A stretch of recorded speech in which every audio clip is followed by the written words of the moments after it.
everybody. How are you? Hope you guys are been having a good day. So I was busy around here doing stuff. I was keeping an eye on Foodie, see what she's up to. Apparently, she's feeling very big sad today. She's feeling depressed, and she came live and she was fake phony crying. Of course, she was saying she was depressed. She was doing one of these where she's taking this napkin and like pressing it into her face and pressing it into her eyes and like trying to make herself cry and saying, "I'm so depressed, y'all." People who are really depressed don't turn on a camera. They don't want people seeing them when they get like that. She was trying to make herself cry for sympathy. So we're back on the Chantal cycle, are we? I showed you guys a picture of the Chantal cycle where she starts a health arc and then she has a bit of a breakdown and then she's off of the health cycle and she has her B moments. Yeah. So, like, you know what? Foodie's one of those people, if she puts her mind to something, no matter what it is, she'll get it done. If she wants to go to Cuba, she will find a way to make that happen. If she wants to go to the Middle East, she'll find a way to make that happen. If she wants to drive across the Canadian border for a burger over in the Western world, she'll make it happen. But doggone it, you take away her fast food for 15 minutes and suddenly she's depressed. Then nothing can happen. Oh, I can't do anything. No, it's not that you can't do anything. It's just that you don't want to. And if you don't want to, you don't want to, Foodie. Nobody can make you. You do what you want to do. In the meantime, as a reactor, I'm going to do what I want to do over here. I'm going to do reactions for people and I'm going to have fun. And my audience is going to have fun with me. And I've got something new for all of you in my audience, something positive. So when I am not reacting to Foodie or just reacting in general, I'm all over YouTube, just checking out different things. And sometimes YouTube, they put really cool videos and cool people in your recommended. And if you dive down those rabbit holes, you'll find out some really cool stuff.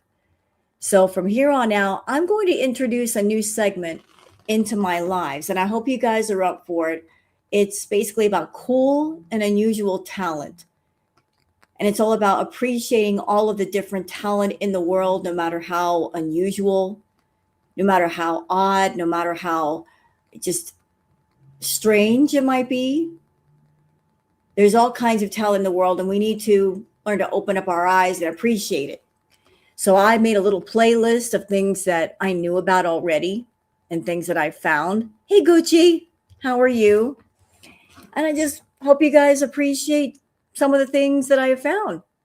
And maybe you like some stuff, and maybe that might encourage you to go all over YouTube and seek out stuff and get into stuff. And, just there's so much more to YouTube than just one or two things. There's so many things, so many people. Thank you, Dina. So are you guys up for that? Checking out some cool and unusual talent or things that you never thought could be entertaining or lovely, and it just blows your mind? Because I really would like to just include that in, as well as do the Twitter Peeps and Chantal's Live, and then we can all just appreciate things together. What do you think? Because Chantal's content is, it's just, so we might as well find other things to watch that make us happy. And I don't know what I should do first. Should I introduce you guys to that cool, unusual talent first? And then maybe we can get into the Twitter Peeps afterwards and then get into her live, because she's still live right now. I did see some of the live. I was peeking at it. She was crying. She's going off on Yaba, going off on FFG. It's the same old song and dance. We've heard it all before. It's like Foodie. These things that you have to say, you said them before. Unless you've got something new and interesting to add to the conversation, why recycle things back around? Your sister called you about what's happening.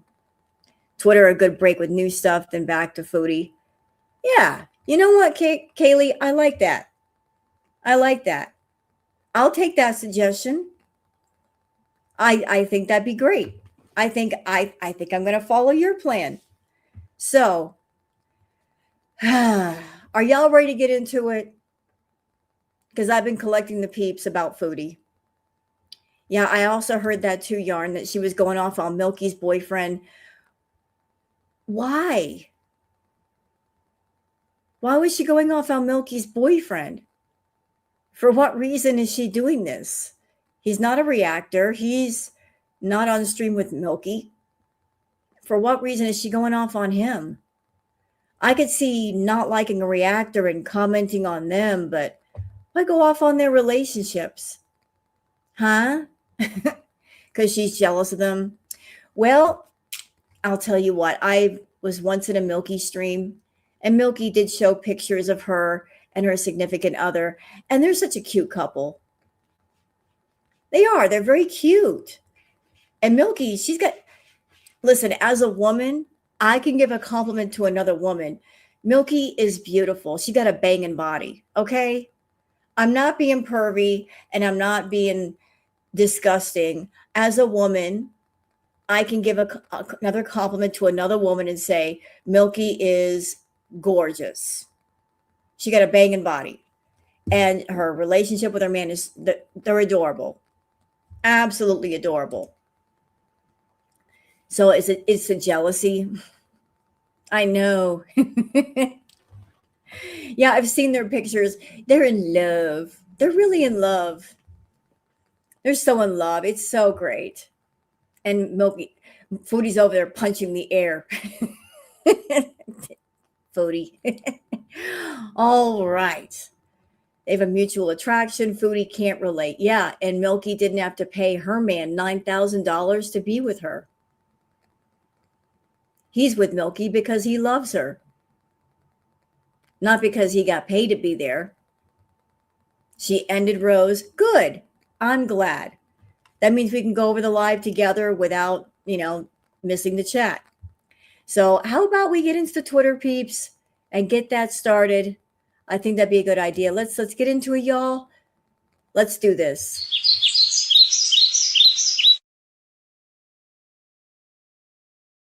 Okay, so we're going to get into the Twitter peeps. Let me just check really quick. Yes, I am where I need to be. That is good. That is very good. All right. So for those of you that are on Twitter and you want to follow me there, it's Wild Girl Sarah. For those of you not on Twitter, that's why I do the peeps. I gather them all up and I bring them here in my live. And that way you guys can check out all the girl world stuff without having to go on the Bird app. I'll do it. I'll gather stuff up and bring it to you. Okay. Essence says Foodie Beauty is right on schedule for cycle 2, manic slump and breakdown. Time to have her swallowers give her butt pats. Tell Foodie how well she's doing on her diet. That Foodie needs to do what she wants to be happy and not diet at all. Well, of course they're going to say that to her. Of course they're going to be yes men. Because a good majority of them are feeders. They don't want her to stop. Alabama chapstick. Oh my God. Girl, hello. How are you, Miss Mama? I'm so glad to see you. Hey, what the hell? Stop talking, Foodie. Shut up. I ain't ready for you yet. Hey, Alabama. How are you doing? Good to see you, ma'am. It's been a minute. And there's a rumble in my bottom. I know you. You from Twitter. I get all my Twitter peeps in here. I love it. Welcome, everybody. So yeah, Foodie is what stage of the cycle is this? I can't even tell anymore. We went from the health arc to the breakdown, and then she had her B moment. It's like we got 3 cycles in one. Lazy Texan. I know you too from Twitter. I bring you up here on panel if you want to come up, Alabama. You're a welcome guest. I know you sassy. I like sassy people. Because she nasty. Not you, Alabama. She's nasty. Foodie nasty.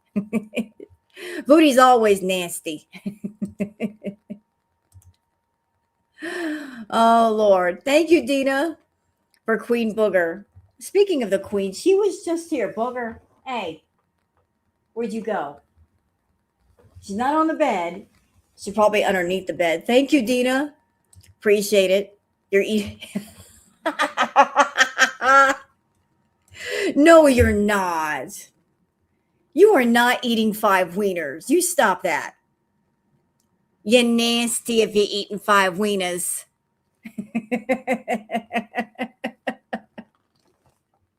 That's a whole lot of meat in your mouth, huh?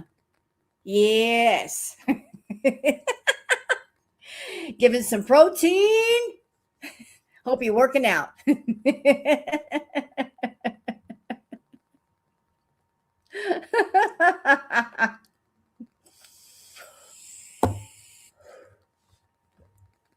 Foodie nasty for eating all them wieners. All right, so where are we going? Where are we going? All right, Peacemaker says the only reason you won't go out is because you're on a fake health cycle and you can't reward yourself with food on camera. Manipulation at its finest. Just stop. Well, I bet that if somebody paid for requests, she'd go out.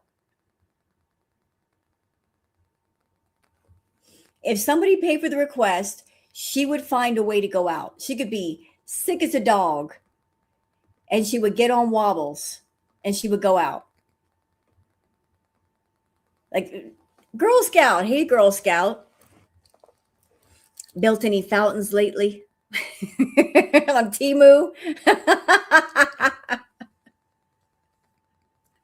Do any Photoshop lately?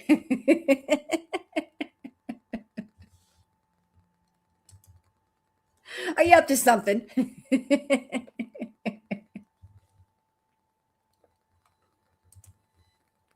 Y'all troublemakers. We got some troublemakers up in here. I like it. We got the good kind. Yep. If Foodie got paid, she'd go out and she would get stuff done. But since nobody's giving her money, she ain't going to go out. She's going to make excuses. Oh, really? You made some AI slop yesterday? Can't wait to see it. Is it the sarcastic kind? Is it the kind that's going to make Foodie angry? If so, I want to see it. I'll be looking on Twitter for what you do. Crochet with Ashmay says, quote, "This was my BB cheating days, Chantal. Said with pride because she thinks she's pretty here. So I guess she was on stream showing old pictures. Why? Are we doing that thing where you're going through your phone and you're looking at old pictures and you're being nostalgic for your younger self, your happier self? Is that what we're doing? I don't see how that would make you feel better if you're depressed. I would think that would make you feel worse if you're depressed. Like you're kind of setting yourself up to be more sad by like looking at the old pictures and saying, "Look at the way I used to look." Yeah, how's that helping you feel better during your supposed depression? You know what? That's a good point, Hell. She only lives in the past. What future does she have? Well, she lives in the past because she's not doing anything currently in the present to be happy. She's not getting out. She's not talking to people. She's not got activities or interests or passions. So it's like the past is kind of the present. And that's why she's always telling all of these old stories, because there's no new ones to tell. You know, it's like, let me recycle stories from like 10 years ago because there's nothing going on in the present that I can talk about. So she's always recycling the past memories as content. But that's an old picture of Foodie, is it? What's that? Thank you, Atlantis. I think it is finally starting to sink in. She isn't anymore. Hello, Atlantis. There is no way that's her in the BB days, filtered and slimming filters. Um, when do I think that picture was taken? I think that was before her BB days. She looks very young here. And I know that there are filters that work, but I don't think that was during her BB days. I really don't think so. Because she was kind of using filters when she started her channel, but not a whole lot. But as time has gone on, she just uses more and more filters. What's that, Girl Scout? I have read up on dopamine forecasting, destination addiction, chronic anticipation, and maladaptive daydreaming. Food does all of them. Are those books? Those things that you are mentioning, are those books? Are those articles? Or what are those things? Are those articles that I should be reading? All right, so moving on. Let's see. I'm trying to keep all my tabs straight. Sparkle says she forgot her filters. The face is so splotchy. She's feeling sorry for herself and says she doesn't like being on the train. People smell. Foodie, you're smelling yourself. She's trying to get a cash grab. She does this all the time. So people smell on the train. Are you sure that it's not you? Because lately you've been complaining more and more about something stinks. I think that's you. Because you complain about that even when there's nobody around you. And I saw your live today, Chantal, and you did have a slight filter on your face. But look, I don't know what's going on with your cheeks, but yeah, the red splotches on your cheeks, they look angry. Do you have a skin infection? For real, do you have a skin infection? Like you've got these deep red, angry, irritated parts of your cheeks that just, they look like they hurt. Is that a skin infection? Is that from the mask being dirty? You need to wash that mask. Your skin does not looking good. Like that's the only way I can describe the red splotches. It looks angry. It looks painful. Very, very painful. Nicole says, in other words, Salah told Foodie Beauty she needs to lose weight and exercise, and she's not going to do it. Cry harder. Sassy Cat says, Foodie Beauty is crying during depression bees. She hates Ottawa, and it's hard to try to be perfect. Okay, let's just put this on the table. So, over in the Middle East, there is a lot of conflict going on right now between Iran and Israel. And there are missiles being, cast over there. And this is just my theory. Just a theory, y'all. I think that Foodie was planning to go somewhere this week, but because of the continued conflict, she can't leave. I think she was gearing up for it, and that's why she was buying the clothes and buying the shoes and talking about the traveling. She really wants to get out of Canada. But what she fails to understand is that Salah cannot get out of the Middle East right now. He can't come to her, and she can't go to him. So this depression bees, I think that she's just upset because she wants to leave. She wants to escape her problems and her life in Canada and go somewhere else.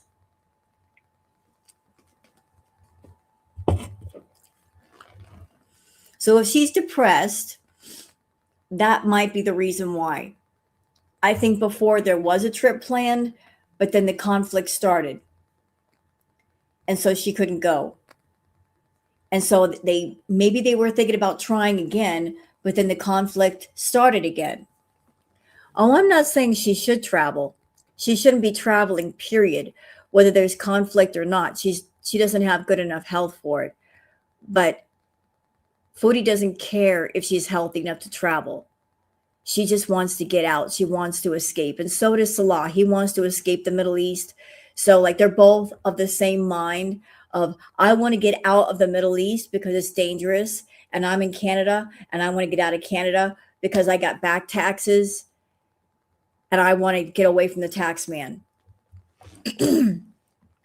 So that might be part of the reason why she's upset. Because whatever plans she might have had of getting out of there, it's not going to work. It feels like the conflict's going to go on for a while longer. Hello here. Hello, everybody coming in. Shoe Gal says, Chantal is crying because she has no self-control. She's in that part of the cycle where she talks about the help she needs and her plans to get healthy. Foodie, you need inpatient care. Nothing else will save you at this point. Fondue Spiteful Beach says, Foodie Beauty, she ate the whole bag of Ruffles yesterday, including the ones that were portioned out. She has zero chance at all, no self-control, cycle, be cycling. What can you do? She knows she's an addict. She knows she's got a problem with food. She knows she needs inpatient. She knows that she needs to go to therapy. She knows what she needs to do. She just doesn't want to do it. She's got access to resources and help. She's not using them, so she's making her choice as we speak. What can we do? But there's nothing to do.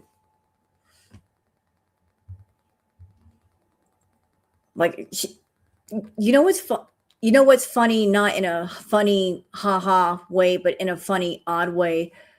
There was a clip that was posted on Twitter where she was still in Kuwait and she predicted this happening. She was in Kuwait and she said, if I go back to Canada, I'm going to eat myself into oblivion. She said that. She knows herself at least to a point. She knows how much of an addict she is with food. And then if you leave her alone, it's going to get far worse. She predicted that all the way back in Kuwait. And she's fulfilling her own prophecy. Like you leave Chantal alone in a room with food in it, and it's going to be all gone. So the help is there. The resources are there. You don't want to help yourself. No one can help you. But it really sucks, though, that she's stressing people out like, oh, my health is bad, my blood pressure, blah, blah, blah. You know, like you want people to worry about you at the same time you're not worried about you. Booger, come here. Come here. Get out of the wires. No. Oh. All rise. The queen is here.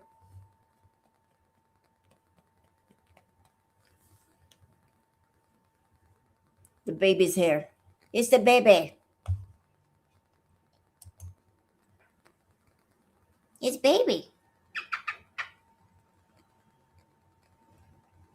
It's the baby. With the girl. You girl.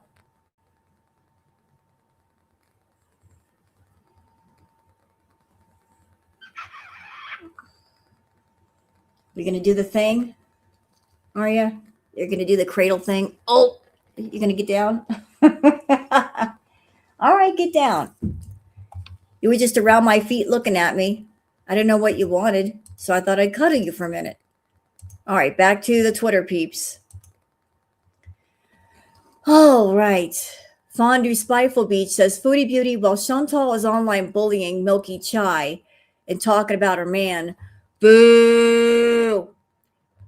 I'd like to remind everyone that Salah lives with his father, peddles bathtub perfume, and is willing to accept to have relations with Chantal for pennies. Cutie, I can buy Salat with pocket change. And he would take it too. All right, let's watch the clips. Well, Milky has fucking buckwheat teeth and looks like fucking Freddie Mercury, and she's a cunt, so. Wow. Like, who is she to fucking, Well. She said all of that about Milky? Bitch, you did not. Well, Milky has fucking buckwheat teeth and looks like fucking Freddie Mercury, and she's a cunt, so. Who cares? Like, who is she to fucking, Like, what does that have to do with this other fupa? I was showing you different kinds of fupas. Who cares? I never said I didn't have a fucking fupa. No, she looks like Heat Miser. Like, doesn't she have a boyfriend? Shouldn't he be fucking doing something for you right now? Like, what? Like, what the fuck are you talking about my fupa for? Fucking weirdo bitch. Here's a good question. If you don't like hearing what other people say about you, why do you pay attention? You're on your channels. Just don't pay attention to what people say about you. You do your thing on your channels. We'll do our thing on our channels. But you're attacking Milky for what? For just being a reactor? And you're attacking her looks? Ma'am, you have angry bird brows. And your mom's dog, Buster, has a better jawline than you. I'm just saying.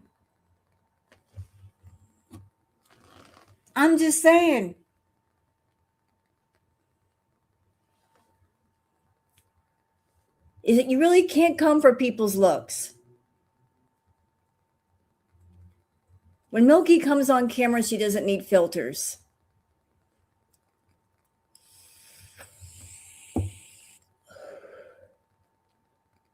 Coming after Milky's teeth. I've seen pictures of Milky. What's wrong with her teeth? There's nothing wrong with her teeth.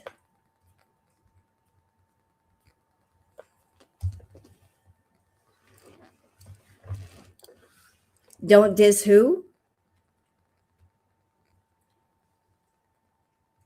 I'm not dissing Buster, the dog. I was saying that Buster the dog has a better jawline than Foodie. He's got some bone structure, is Buster. Milky is nice looking. She's gorgeous. And I've seen pictures of her on Twitter. She got a banging body too. Foodie could never.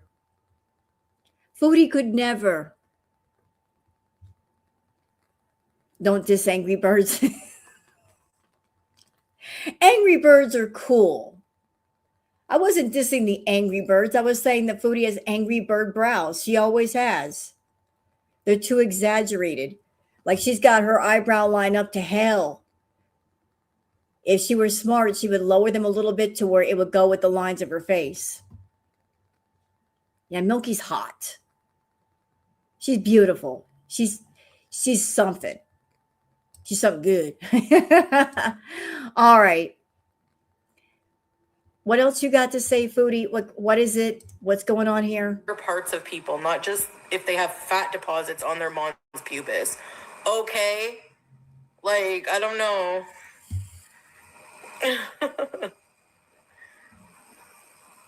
So whatever. That's just it. Everyone has different preferences. Like I said, maybe my husband likes pork because he can't eat it. So maybe he likes that I'm fat, okay?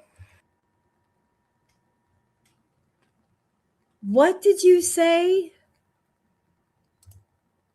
We got to hear that. We got to hear that again. Parts of people, not just if they have fat deposits on their mons pubis. Okay? Like, I don't know.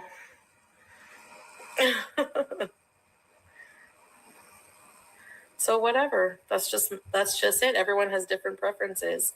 Like I said, maybe my husband likes pork because he can't eat it. So maybe he likes them. Did you hear what you just said about yourself, Foodie? You're calling yourself a pig. Do you realize what just happened? You are saying that you're a pig. You just said maybe my husband doesn't eat pork, so maybe he likes what I got. You just referred to yourself as being a pig. You understand this, right? That you call yourself a pig. You're referring to yourself as pork. That literally just happened. I'm fat, okay? Not that I'm unhealthy, but You are unhealthy. he's seen every part of me many times, fully, and shower everywhere. Doubt that. Still loves me, so there's nothing you. No, he loves your money. If it were about love, why do you continue to send him money? Just so he'll talk to you. If he really cared about you, Chantal, why have you been in Canada for several months? Why aren't you with him right now? Why isn't he with you right now? If he loved you so much. I mean, people who love each other hate to be apart. And if he loves what you got, why is it that you caught him so much looking at other women who look nothing like you? I mean, we remember the pictures, don't we, chat? The Red Room girl picture, she looked nothing like you. And I'm sure the other woman that you saw on his phone, the big busted blonde, she looked nothing like you. And Kybella looked nothing like you. When he had his urges, he was going to women that looked nothing like you. And there's nothing wrong with a man being into a big woman. You like what you like. There are all kinds of big, beautiful, proud women out there, and they're sensual queens. They carry themselves as queens, but you're not one of them. You're nasty. You can't sit with them. You're nasty. But apparently, whatever it is you are, he wasn't into, because when he had an itch to scratch, he was not telling you to pick up your back scratcher and scratch it for him. He ran from you to other people.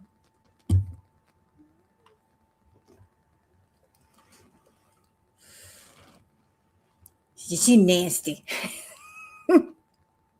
She's so nasty. You can say, I mean,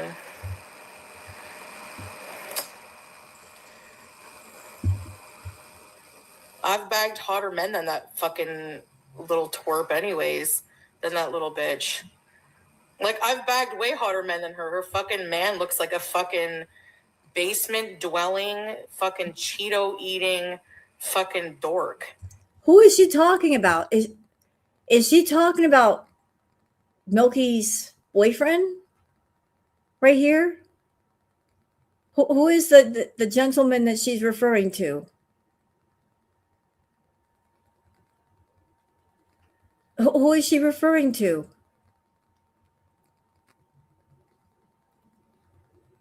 Wow.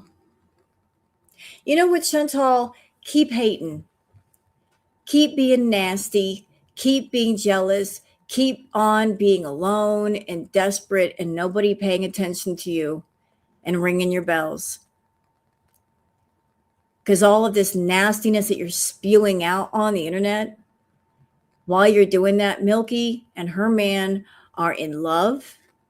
They care about each other. They're being supportive of one another, and they have a great relationship, and nothing that you say is going to change that. You can hate on somebody's happiness, but you're not going to stop somebody else's happiness. You're mad because what somebody else has, you can't have. You're hating on what you don't have. What's that term? You covet. When you covet something that somebody else has that you do not have, you covet. And it is harmful to covet because coveting leads to jealousy, which leads to envy, which leads to hate, which leads to negative feelings, which leads to bad energy. So it's stupid to covet what doesn't belong to you and you do not possess. Really? So, you just mad and jealous, bitch. All right. Thank you for confirming that you're alone and desperate and nobody's ringing your bells. All right. Doc Remy LeBeau says, wow, that's a lot of takeout cups for someone who said she was done ordering DoorDash again. She was so careful to hide the island most of the stream on Sunday. Look behind her, chat. What's over here? What's that? What's this? What is that? Cameras don't lie. Look at that. She's making the mother meals. Supposed to be eating clean. And we got the drinks from the fast food places. Yep.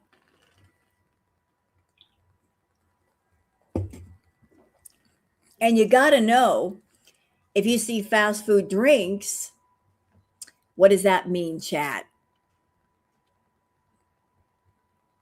What does it mean? That if she got the drink, she probably got a meal too. Because you're not just going to get a drink from a fast food place. You're going to get food that goes along with it. You're going to get a meal that goes with the drink. Yep. Yeah, 4 Mickey D's cups. There's bags under the island too. Yep. She tried hiding the bags, but she didn't hide the drink containers. Oops. Why the F you lying? You know you're always lying. Caught. You've been caught. Cameras don't lie. Two-tailed Keeper said she wants to exist in the forest. I better not hear her dissing a tree lady ever again, since she wants to be one so apparently. Grow up, not out. She wants to exist in the forest? How's that going to work? She doesn't know how to take care of herself. Ma'am, you're not going to find a Wendy's in a forest. You're not going to find BK's or McDonald's either. There's gonna be no dispensary in the forest. Are you sure you want to live in the forest? Is that what you want to do? You want to go live in the forest? Be a forest spirit? You're not going to have fun with the tree ladies that are out there. Okay, Sassy Cat says Foodie Bitty doesn't like anything, wants to exist in the forest, hates being around people, and hates summer. Honey Boo Hoo over here just having herself a little sad moment. And again, I think it's because she wanted to leave and now she can't leave. So now she hates everything and everybody. She's big sad and she's throwing herself a little temper tantrum because maybe she was planning on leaving and she can't go to Salah. Hello, Grateful Life. She wanted to go. She thought she was going to pull one over and like just disappear for a couple of days and pop up somewhere else, and she can't leave. I mean, she could, but wherever she's going, she could meet up with Salah, and she needs him there because she needs assistance with whatever she's got to do somewhere else. Okay.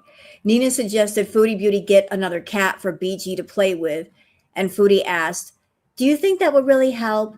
She's so attached to me. The last thing that Foodie needs is another cat. What she needs to do is find someone that will take care of BG. And that way, if she wants to go F off and eat her little heart out and go see Natter or maybe run across the world to see Salah, she can do it.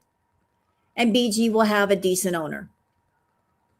If she's reached a place where she can barely take care of herself, she can't take care of that cat, she needs to find someone who will do it for her. Just be responsible for once and say, I can't do this. Just let somebody else do it. Interesting. She posted she won't be streaming for the next 2 days because she has appointments. Well, you know what, Missy? That could be true, but this is Foodie we're talking about. She'll say, oh, I've got things to do. And then she'll come back within like maybe a few minutes or 6 to 8 hours. She never leaves for long. She needs attention. So I don't think she's going to disappear. Oh, you know what? Hold up. Wait a second.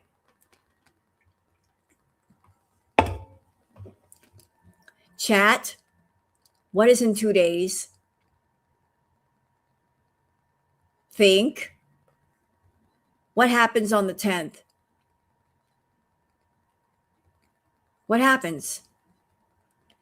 The documentary drops for Paradise. So she's going to be gone for 2 days? In 2 days? Wouldn't that kind of line up a little bit?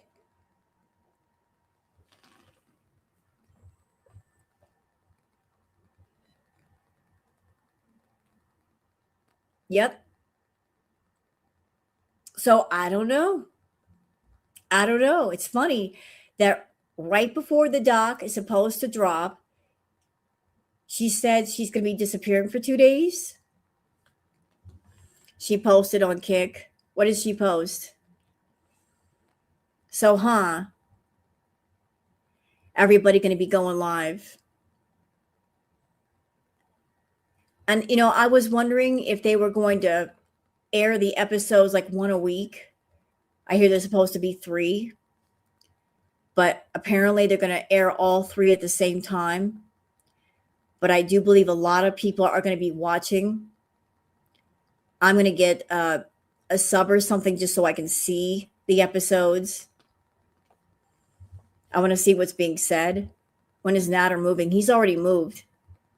They're doing 3 back to back. So we will see, y'all. Fondue Spiteful Beach says, Foodie Beauty, a case of the sads. Look at that. Another day of doing nothing but crying about the self-imposed misery she ate herself into. F off. No one cares. These are fake, phony tears. And I'm sorry. She's not really depressed.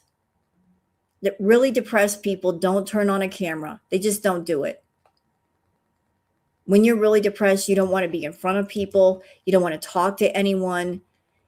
You don't turn on a camera when, she could be feeling bad about something, but if you're really into the depression, you don't want people to see what's going on. You just don't want to.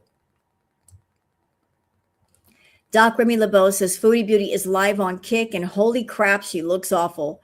Depression beast, the cycle is flowing right on schedule. And Foodie, can I just say I hate the fact that you are monetizing depression. There's lots of people that suffer truly, honestly, from depression. You're claiming something about yourself that does not apply. You may be acting depressed, but you're not really depressed. You put that in the title to get attention and to get your subs worried about you. And I would love it if they all just woke up and realized that they are being manipulated and they're worrying about you and giving you views. Yeah, look at that face. She doesn't look depressed to me. Now here's something lovely from the best. How beautiful. All of you gardening people, pay attention. The wonderful creative things you can do with flowers. If you like to plant things.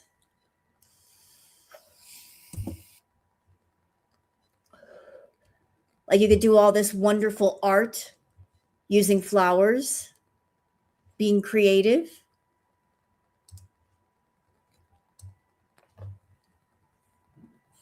Okay, so, oh, we already saw that.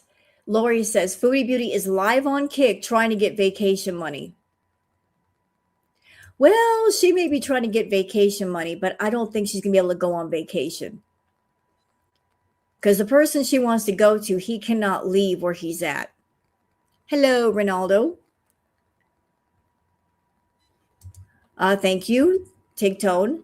She's fading depression since people noticed her eyes look so messed up, which is from the beatus and high blood pressure. Well, her eyes could also be messed up because she's high. She's high a lot. And I don't know if it's because of the way she feels or just being lonely and just getting high to pass the time, or it could be because she's in a great deal of pain due to her weight. But she does get high a lot. Hello, Cinder. I'm behind.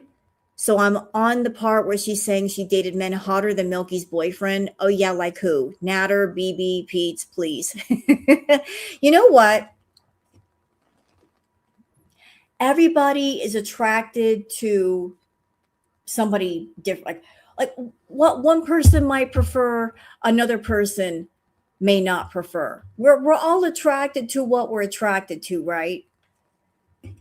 You know, so saying like your man isn't hot. Well, that's your opinion. You may not like them. You may not be attracted to them. And the person who is with them, that may be their type. You know, it's a what you like is what you like. And there's nothing wrong with that. People look at Natter and they're like, what the hell was she thinking? So people will look at Salah and say, he's not hot. You know, like, why are you judging somebody else's relationship and somebody else's man based on your aesthetics versus another person's aesthetics and what they find attractive? You know, if somebody's happy with somebody, leave them alone. Stop being nasty. Thank you. I like what you just said right there. I'm looking for the comments. Sorry, it got away from me. Thank you, Liz. A woman's worth is not the hotness of their partner. Facts. I love that you said that.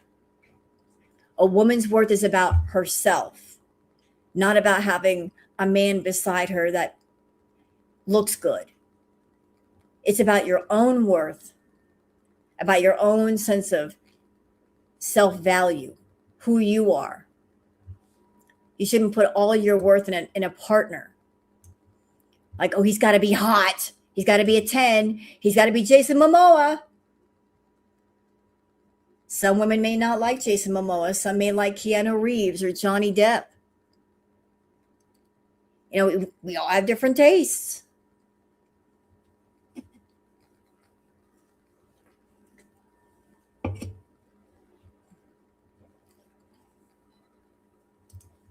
Okay, where else are we going? Just try to get that vacation money. She's not going on vacation, though.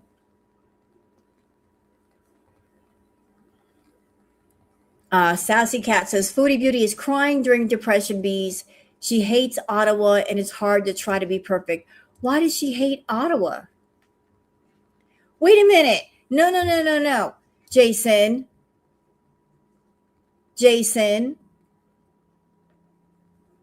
Sir. I like Jason Momoa. I think he's very attractive. I also think that Keanu Reeves is very attractive, and Johnny Depp. Those are my favorites. Fight me. Fight me. What? Don't come for Jason now. Don't do it. I'll get up out of this chair. Don't make me get out of this chair. I'll stand up. I'll do something. Crochet with Ashme says depression bees. Couldn't even get the eye boogers off before going live. She doesn't want to do public transportation anymore. She wants to buy a car, says Lyft is cheap.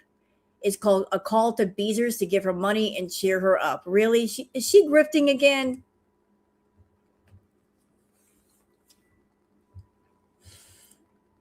Why is she grifting? And why is she grifting while she's depressed? How can you be depressed and say, oh, well, I want money for a car? You want to go somewhere? You've got money in pocket. Go take an Uber. Pick a side, foodie. Are you depressed? Or do you want to go somewhere? You depressed? You want to go somewhere? Let's watch. Download Dead by Daylight.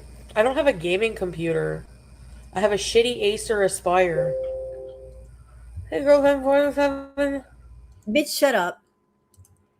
I am on an old all-in-one computer right now. Don't talk to me about your computer. I'm sure that my computer is older than yours, and yet I make it work. And what do you need a gaming computer for? You don't even game. Be quiet. You don't need a gaming PC. You don't game. You do all your stuff off your phone. You had a laptop back in the day and you gave it away in Cuba.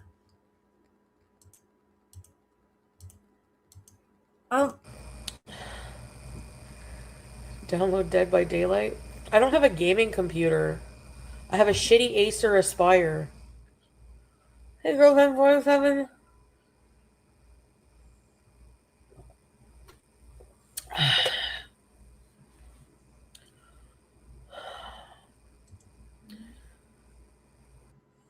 Said they're complaining about a computer. She doesn't do anything. Wait a minute. She does have a laptop. Is that the one she's talking about? That's the one she uses for her adult work. So what's wrong with that? I'm sure it could do more than one thing, right? I mean, if I can make a shitty all-in-one computer do a lot, why can't she use a laptop to do stuff? I'll sit here and edit videos and I'll play some games on it and I do my reacts on it. I mean, what exactly does she need it with a laptop? What does she need it to do? Give me your laptop, foodie, and I'll show you what all I could do with it. You're just not utilizing it the right way, stupid. Manico says, a crow is putting stones into a jar to make the water rise so it can drink. Crows are very smart. They're little problem solvers. Thank you. This woman has had enough. You became a new YouTube member. Well, welcome. And I just clicked on the wrong button. There we go. Welcome aboard. Thank you for being here. Oh, and my computer's stuck. But there's the crow. They're figuring out, they're like, there's water in this jar. I'm thirsty. And to get the water to rise to the top, I just keep putting rocks in it and the water level will rise. Look, he's smart. Crows are very, very smart. They're like, I'll think my way around a problem. So a crow can think the way around a problem, but foodie can't. Oh, Yog says a dog loves baby goat friend. Oh, look. Let me guess. Puppers is the one who protects the herd. So he's loving on the baby. He's like, I will protect you, my friend, even though you'll probably headbutt me later. I'll protect you right now. I will love on you and call you George. Aw. Nebu says, a bird that loves to sleep in a cat's lap. So that cat looks like a rag doll. Rag dolls are such chill cats. And the cat's like, okay, bird, you want to curl up here with me? I'll let that happen. The human is holding me and I'm holding you. Bird is bird knows where it's at. They're like, you're nice and warm and fluffy. So I'm going to make you into a sort of a temporary nest. Aw, a cat and a bird. And this is a very pretty sound, the warbling of the winter wren. It likely harbors the greatest healing effect in history. Please enjoy the highest peak vibration frequency. When I listen to this bird, I think of a spring morning. You tell me what it reminds you of.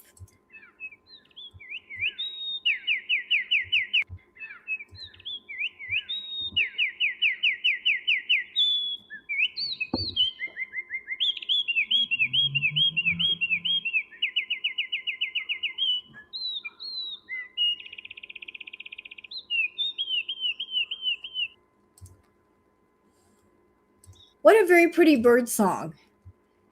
When I hear that song, it reminds me of a spring morning or walking through a meadow. I could listen to that all day. It is very healing. It's very calming. And remember me asking you guys yesterday if anybody in here was a seamstress? Guess what? In nature, there are birds that act as like a seamstress. They actually weave stuff together. They weave together a nest. Look, he's sewing a nest together out of leaves. See, even in nature, there are the natural seamstresses out there. Look, don't even need a needle and thread. Just knows how to do it. How about that? Didn't know birds could do that, huh? Nature and Music says the skunk is playing with a dog. Look at the little stinker playing with the bigger stinker. Little stinker's like, I will take you over. I'm here to take over the entire world. And Pepper's like, yeah, okay. It's a weaver bird. They're weavers.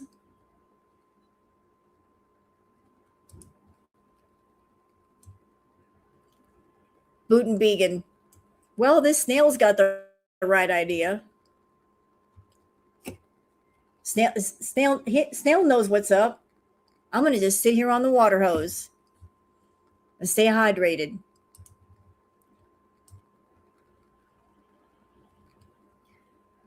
Eesh. Did we do this yesterday? Let's see. And here's something cool from Manico. Georgie says, bring it on. Wings wide, dancing like she owns the place. So birds love to take baths. So this cockatoo is having the time of its life in a storm. It's like, yeah, we get a free bath. I need to spread my wings and take a shower.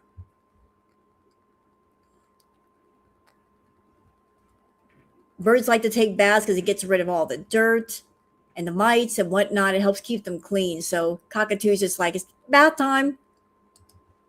I'm going to spread my wings out and it's bath time. And Selavi says, Salah sent Foodie pictures of Iran bombs going to hit Israel. I guess, girl world, what y'all see is that neighbor's royal house. Looks like Jasmine's bedroom porch. What is going on? So she showed this on her phone.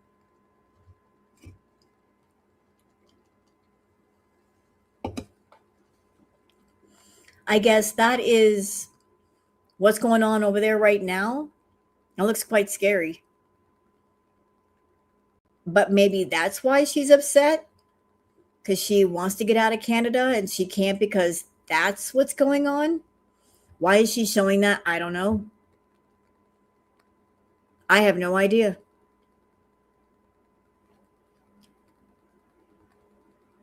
And strangely enough, I say that it wasn't Salad's house. He stole it off the net. It does look like a net picture. It really does. Just because of the clarity. He said he sent her that picture. Maybe he did, but maybe he took it from somewhere else. Like he just found a picture on the internet, put it on his phone, sent it to her to make it look like this is what I'm seeing where I'm at. Oh, really? That's an old picture. He sent that when she got back to Canada. So why is she showing it again?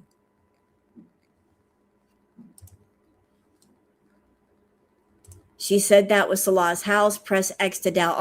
I'll press that X several times. You know what, Unicorn? I haven't paid close attention lately, but I heard she's throwing cat abandoning vibes. She is. She's been complaining about the cat a lot, saying that BG keeps her awake at night. And that was kind of what she was doing with Smokey right before she gave him to somebody. So she's just setting everybody up, it feels like, for letting go of BG. But she is kind of putting that vibe out like BG's going to be out of the picture at some point. Well, all the cats make me sad. She really shouldn't have pets. So I think that's it for the Twitter peeps. There wasn't a whole lot to go over because she's been boring. So are y'all ready to get into like the cool, unusual people before we get into her live? It won't take long. But I think it's just cool stuff that you guys might want to check out. And all right, so let me just go ahead and bring up this something. Hold on. Now. All right, so first place we're going. Let me bring it up. Let me tell y'all something. I found this video years ago. And if anybody has ever heard the term someone who's an old soul, I believe this young man that you're going to be watching, and this video is like 16 years old, that this young man is an old soul in a young body. Because there ain't no way that he's singing the way that he's singing. The way he's singing the blues, you can't teach that. He's on point and he's perfect with it. Like that's an old soul in a young body. Let's see. I'm just going to get past the part because he starts singing, then the shop owner stops him and starts talking. But this is the video. Let's see. I'm going to put the link in the chat if you guys want to put it on your favorites list. But this young man is amazing. And I'm sure wherever he's at in life, he's going to get whatever he wants. But are y'all ready to get your minds blown?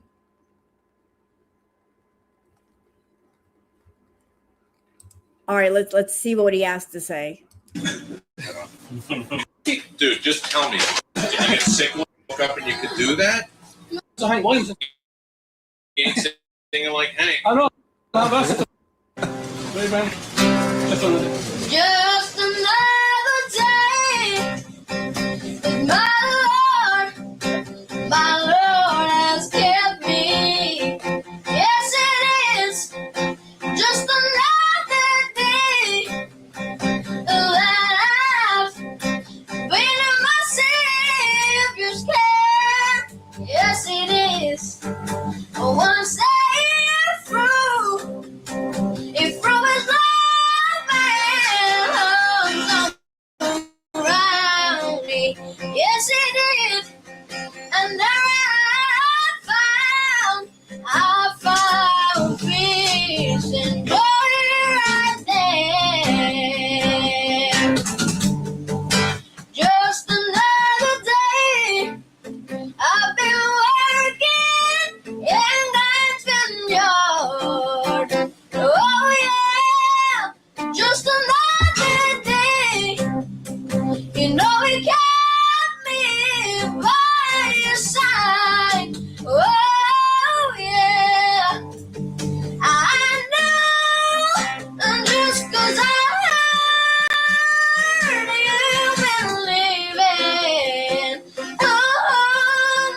Yes, I want you. This is I'm a rich the wild. Somebody give him a contract right now. I don't care where he's at. I don't care how old he is. Give that young man a contract now. Somebody sign him up. Snatch him up, put him up in a contract, give him a record deal, put him on tour, because he's got it. He's got some, that young man, you can't teach someone to sing like that. That is natural talent. He's an old soul in a young body. I saw this and I'm like, what? No, but you can't teach that. You just can't teach that. No. I'm going to show you guys something else from Unusual Talent. So this is unusual. Let me set this up. So there was a video posted of a gentleman who was playing guitar. And there was this wonderful woman who played the spoons. Her name is Abby. And she played the spoons. And she plays the spoons like nobody's business. So as I play the video, like don't judge the way she looks. Listen to her play. Because she is talented as hell. You hear me? Like she plays them spoons like nobody's business.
Sorry about the StreamYard link. I screwed up. I was trying to link the video, so you guys might want to save it. The channel is called Abby the Spoon Lady, and this is Angels in Heaven, Chris Rodriguez and the Spoon Lady, Abby.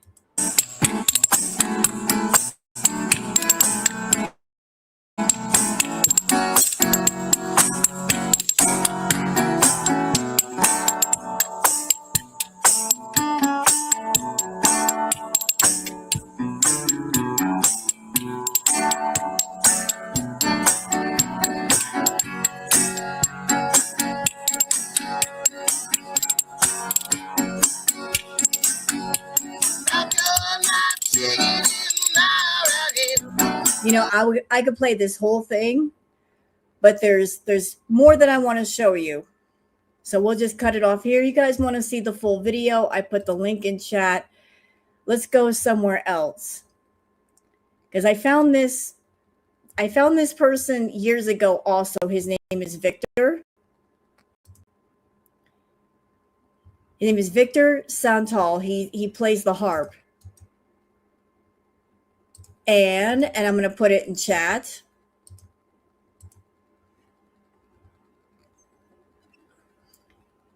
And listen to this beautiful cover on harp, Metallica, Nothing Else Matters.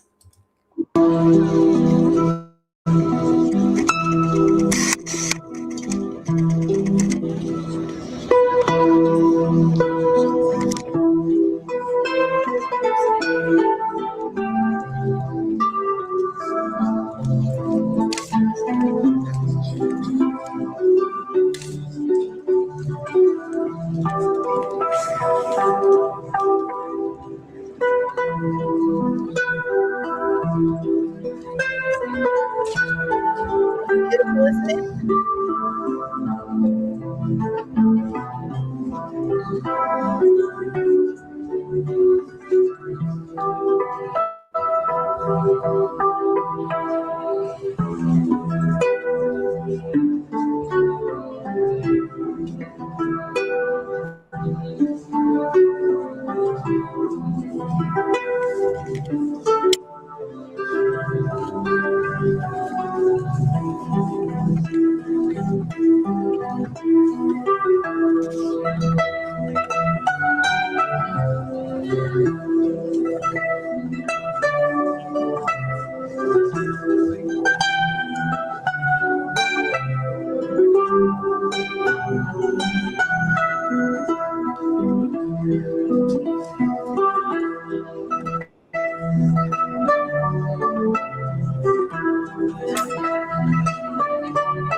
What's amazing is that he's playing all of the parts on harp. All of it. Like you recognize this song. He's playing all the parts. Like the bass, the guitar, like it's all of it. He's got perfect control of that harp. Like this is the kind of person that Foodie would walk by on the street and she wouldn't pay attention to. She'd be like, oh, he looks so creepy. He looks gothic. Versus like just sitting and listening to the music. Why can't I hype? It's okay if you can't hype. It's good. These are the kind of stuff that I look at when I'm not reacting to Chantal. So I want to introduce you guys to it. And you never know, you might find a channel or a person that you start watching and it might inspire you in some way to be creative. There's so many creative, intelligent people in the world. It's like they need to be found. And it's a very emotional instrument. And I would love to play all of it for you, but there's more stuff I want to show you. So call me a weirdo. I do love spoken poetry. And there's this one spoken poet. Her name is Rachel Wiley. And she is so talented. And she did a poem a while back called Dry Cake Wishes and Tap Water Dreams. And she basically wrote this poem for an ex-boyfriend. And it was such an incredibly creative diss about the things she wishes for him.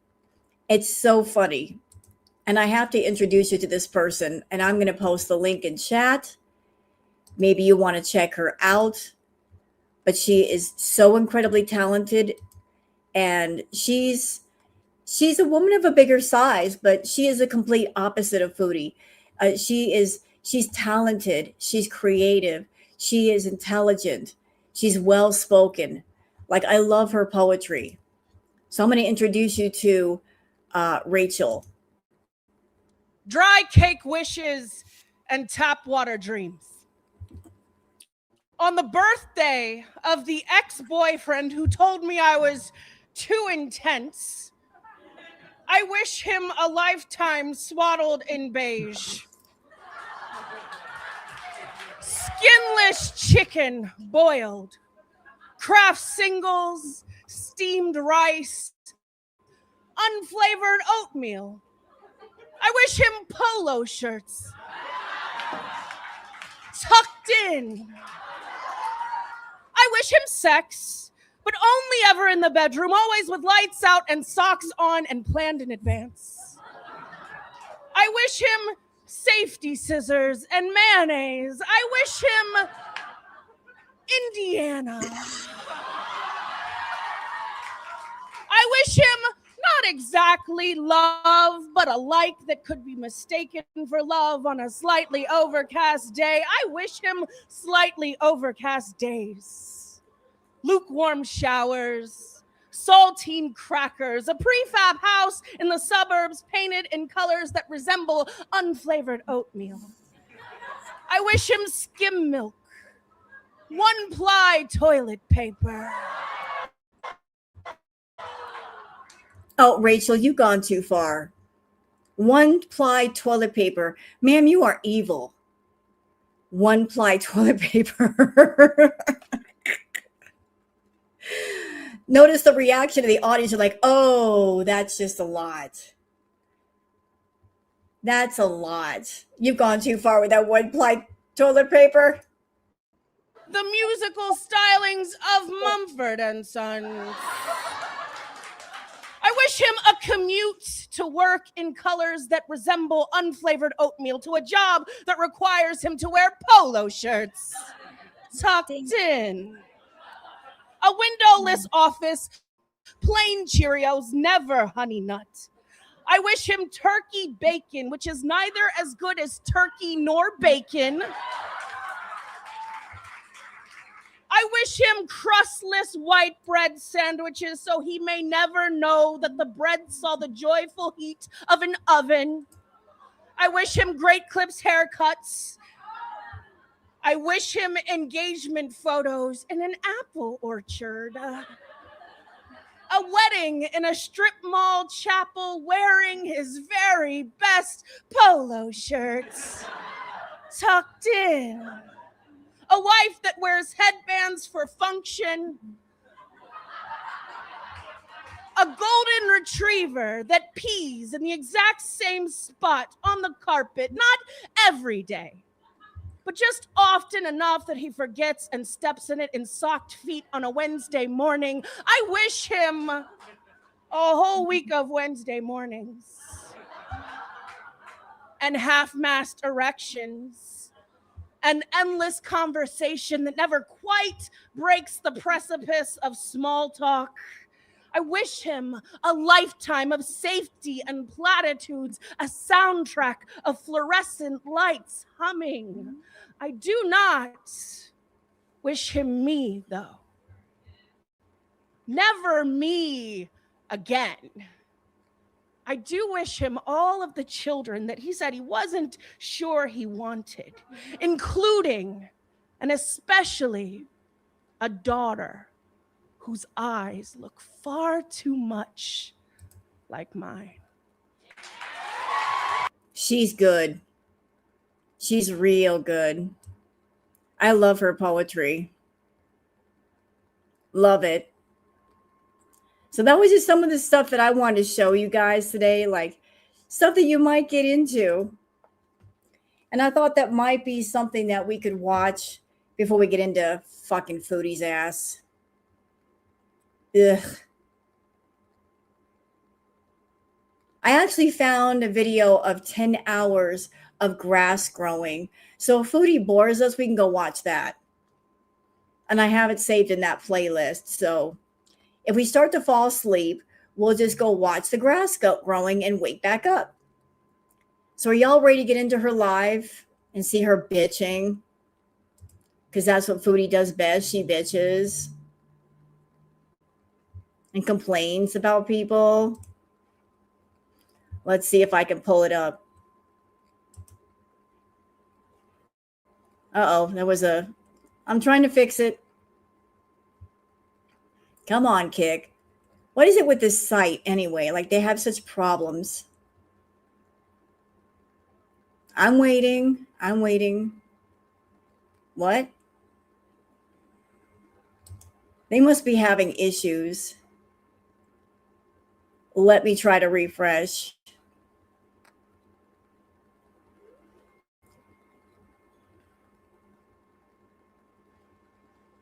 You know what?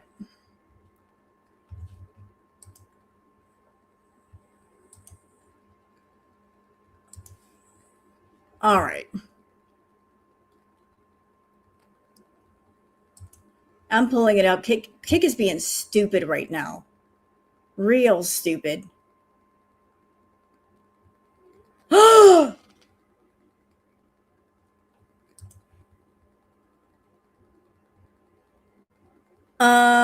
Let me show you guys what I'm looking at.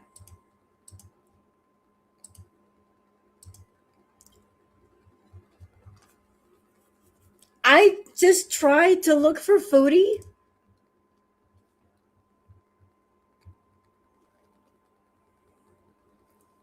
I'm trying to look for Foodie's channel.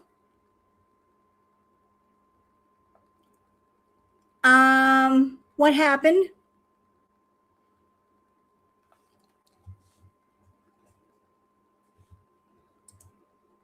Okay, hold on. I'm going to try again. Foodie Beauty Kick. Like, refresh the page. Okay, it says it's there.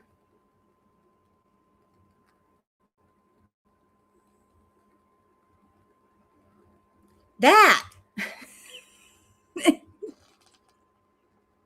What happened? It's showing for you. Why is it something went wrong? We can't find the page you're looking for. Why is it showing for you and not for me?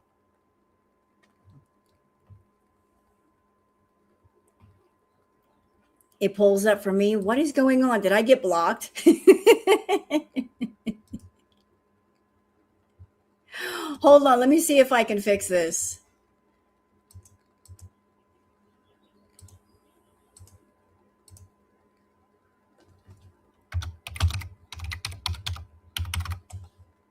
What are you doing, Kick? Let me try to pull this up. All right. You're going to do this to me right now? What is the matter with you?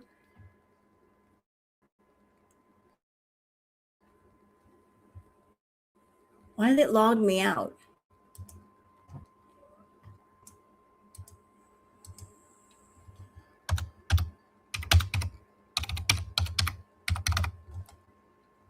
You know what? I don't even have to have a login. Close. Thank you. Okay. I'm seeing her page. Are they having issues? Like I'm pulling up her page. Her page is not gone. Okay, there it is. For some reason, it just got stupid for a minute. No. We got this. We got it. A solar storm. Kick, stop trolling me. Stop it. We got it. Okay, so there she is.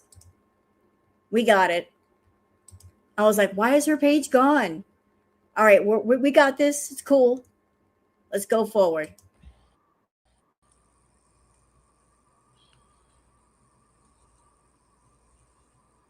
Scream. You are first and the best.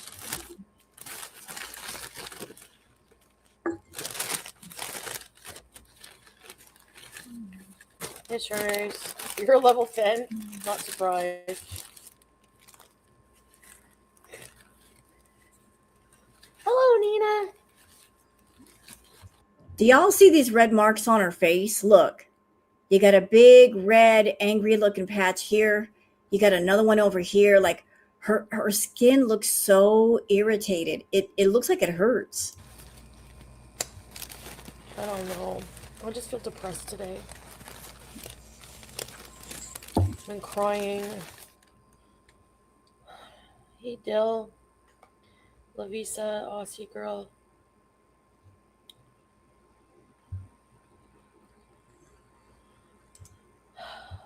Hey, Danny. Ugh.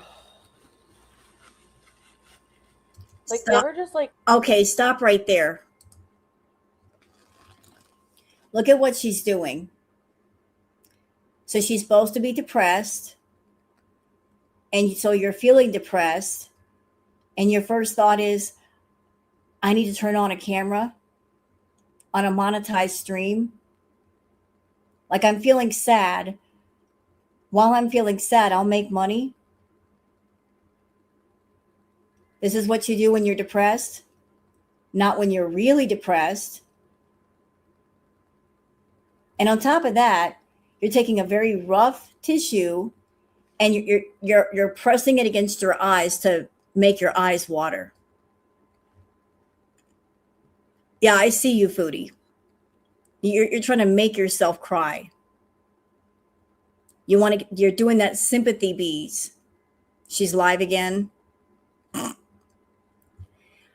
Thank you, Sin. Yeah, I did see she was talking about Yaba and saying things about what happened with Yaba's children. She's disgusting. Foodie is disgusting. She really shouldn't speak about that. She really should keep that out of her mouth. Cry for like you don't know why.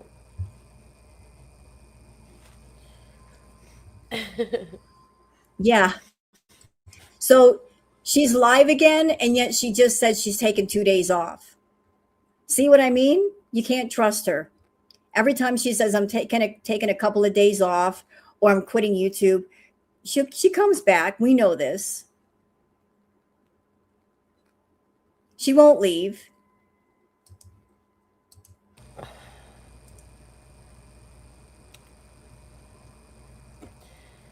Like, I don't like Ottawa. Why not? What's wrong with Ottawa? You've been all around Ottawa eating your whole way through the city. What's wrong with Ottawa? You got everything you need in Ottawa. What's wrong with it?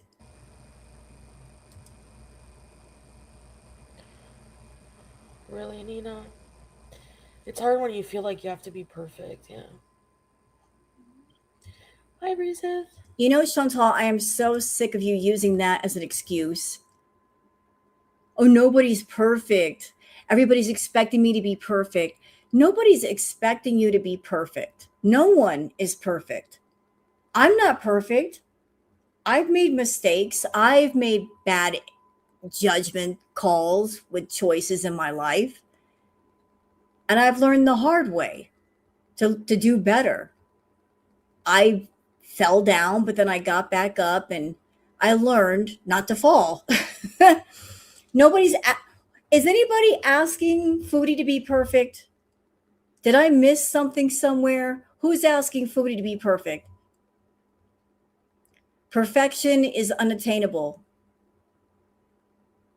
How about just be happy and be healthy? That's attainable, to be happy and healthy. Perfection is an idea that TVs and movies and advertisements and ads put in front of us, because by putting these glossy ads and so forth in front of us, they make us feel like we're lacking or that we need something to be closer to perfection. It's a selling point. I mean, companies do it all the time. That's how they sell their product. Oh, you have to have this product if you want to be sexy or attractive or more fulfilled by this.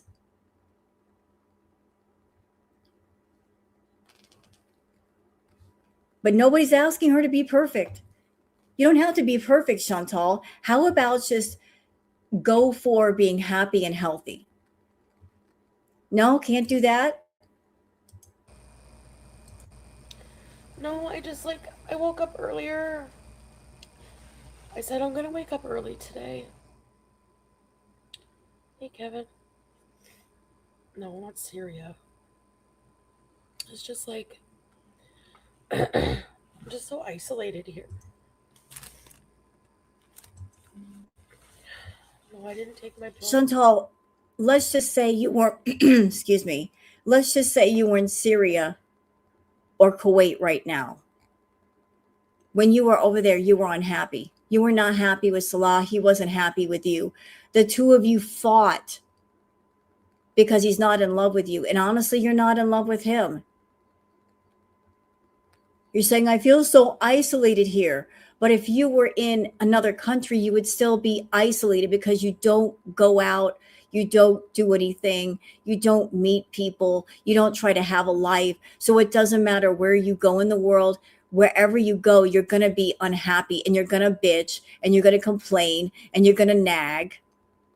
And whoever you're with, they're going to be miserable with you because you're a miserable person. And don't think that I don't know what's going on here. Someone in your life is asking you to be healthy. So you're doing the honey boo-hoo thing.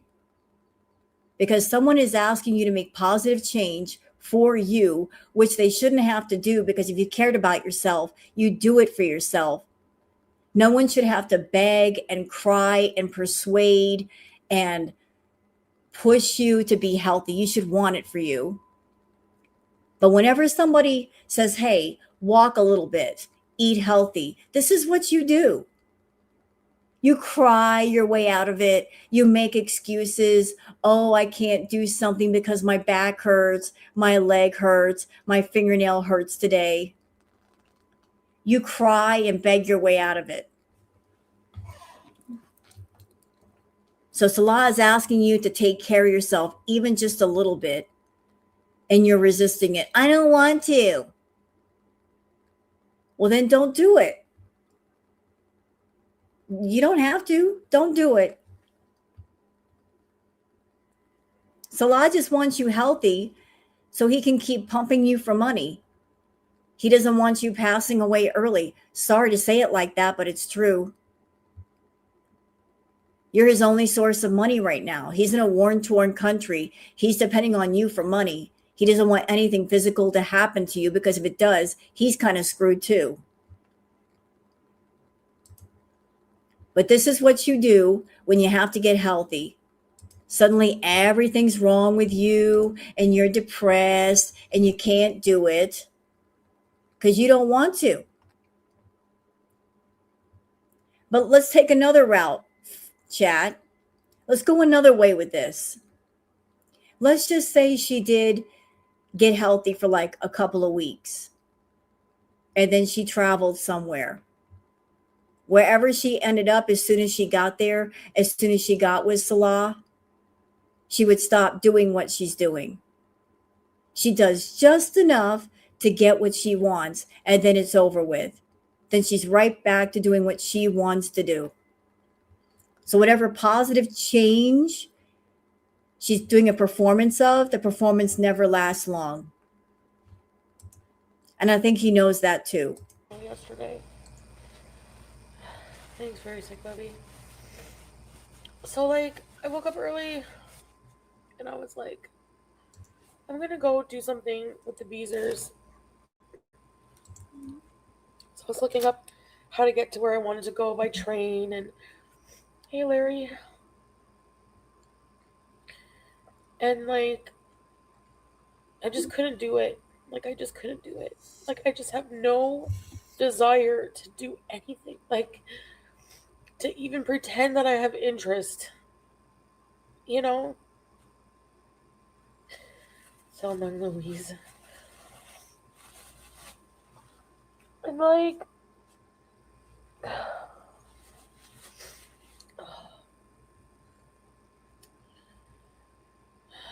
I'm looking out the window. It's like sunny. I hate summer. I hate it. It's gonna Why? be hell all fucking season. You know what's sad? No, I ordered Subway. Shut up. You know what's sad, Chantal?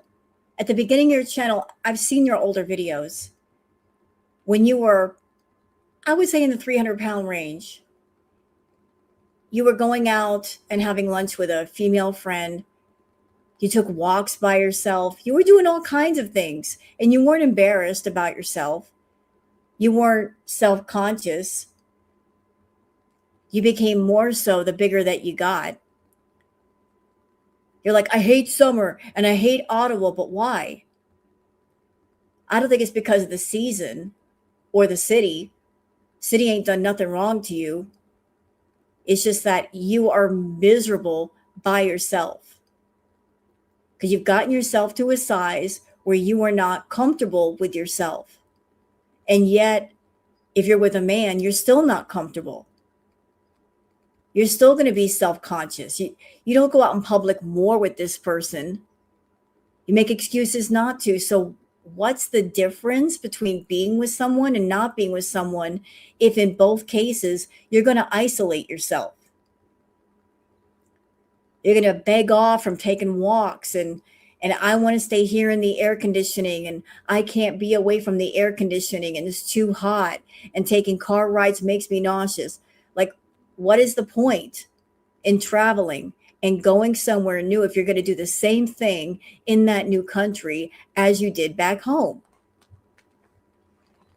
Like, why even travel?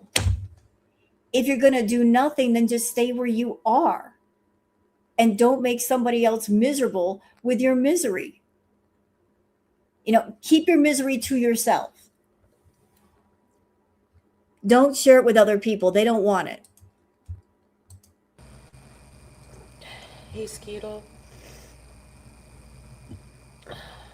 No, there's Subway. Hey, still.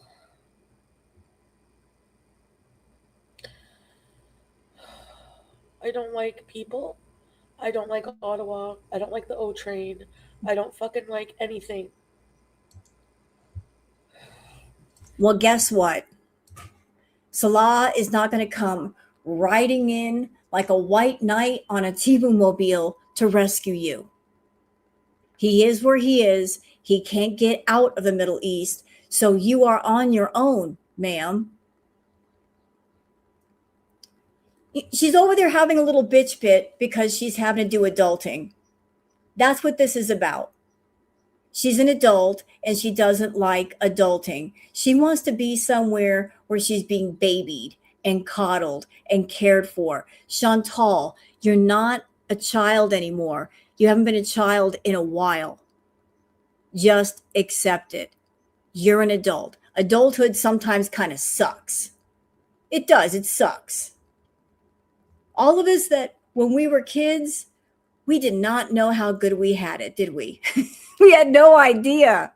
We were so young and innocent and playing with our toys, and we had our childhoods where we didn't have to pay bills or rent or anything, and we had no idea what our parents were going through until we got older and we became adults ourselves. But she desperately wants to go back to her childhood, regress back to being a child and being taken care of, and it's just not gonna happen. So stop being so resentful of being an adult, Chantal. Just embrace it. I hate pretending like I want to be a happy member of society. I literally just want to go in the middle of a forest and fucking exist with like my animals. I hate being around people. And why does she say that? She's hardly around anybody. She has to go into town to do her request, but as far as I've seen, nobody is bothered, Chantal. I mean, she's gone out in public many times, and nobody's really given her much of a problem. They might have given her a strange look or two, but nobody's bullying her. There's no reason for any of this attitude today. I didn't only missed yesterday for my pill. Oh, here it is. I better take it now. I gotta go get my insulin later.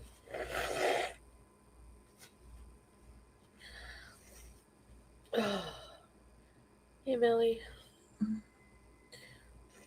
Oh, thanks, Foodie Fan.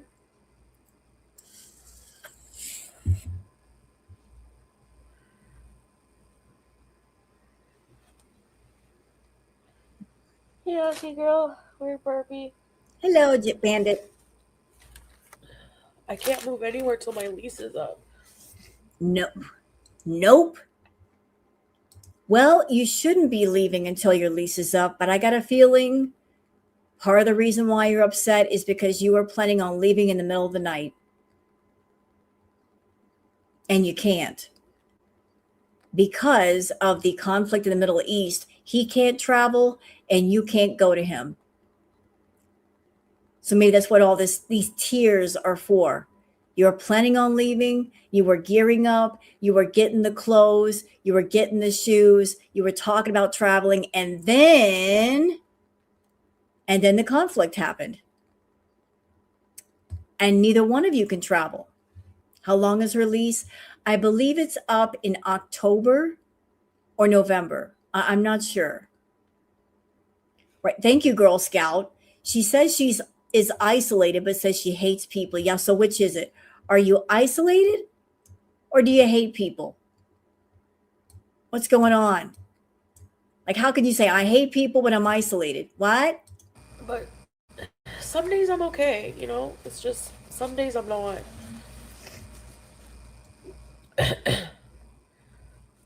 Yeah, my family tries. Like, they come up when they can, spend the night. Yeah, Salah was supposed to stream, but last night it was like 3 in the morning, and I was like, well, it was like 2 in the morning, but it was still late, like 2. So before he woke up for the day, I thought, I'm going to message him and tell him that Mondays are like. Oh, hold on a second, Chantal. You know what, Jason? Even if she tries to apply for disability, she's not going to get it. She's making far too much money. And even if she could get it, it sometimes takes years to get on disability. And once you get on it, your income is capped. So she won't be able to make the money that she's used to making. So for that reason, I don't think she's going to apply. The last day for like paycheck cutoff on Kick, so I want to try to do like a longer stream throughout the day. Yeah, I know, chatty. And so I said, you know what? Why I have to stream a lot on Monday, so why don't you, you know,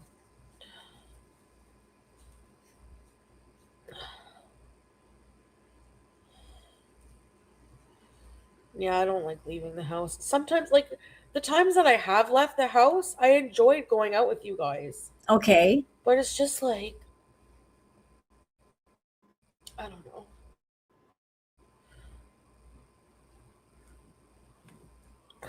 So what's the problem? I know I chill on the couch a lot. I love the fact that cloud couch is costing her money. How much money has that cloud couch cost Chantal just because she won't get away from it?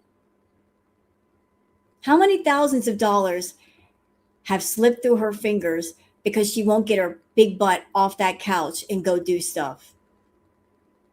I don't know how much that couch cost her to get, but it's cost her even more money because she just won't leave it alone. I love that for her. It contributes to her laziness. Yeah, life is hard, I know, for everybody. You hate summer too. Like, the sun actually makes me sick. I don't like it. And I think, like, is that depression? Like, why shouldn't I like the sun? Like, I find it ugly.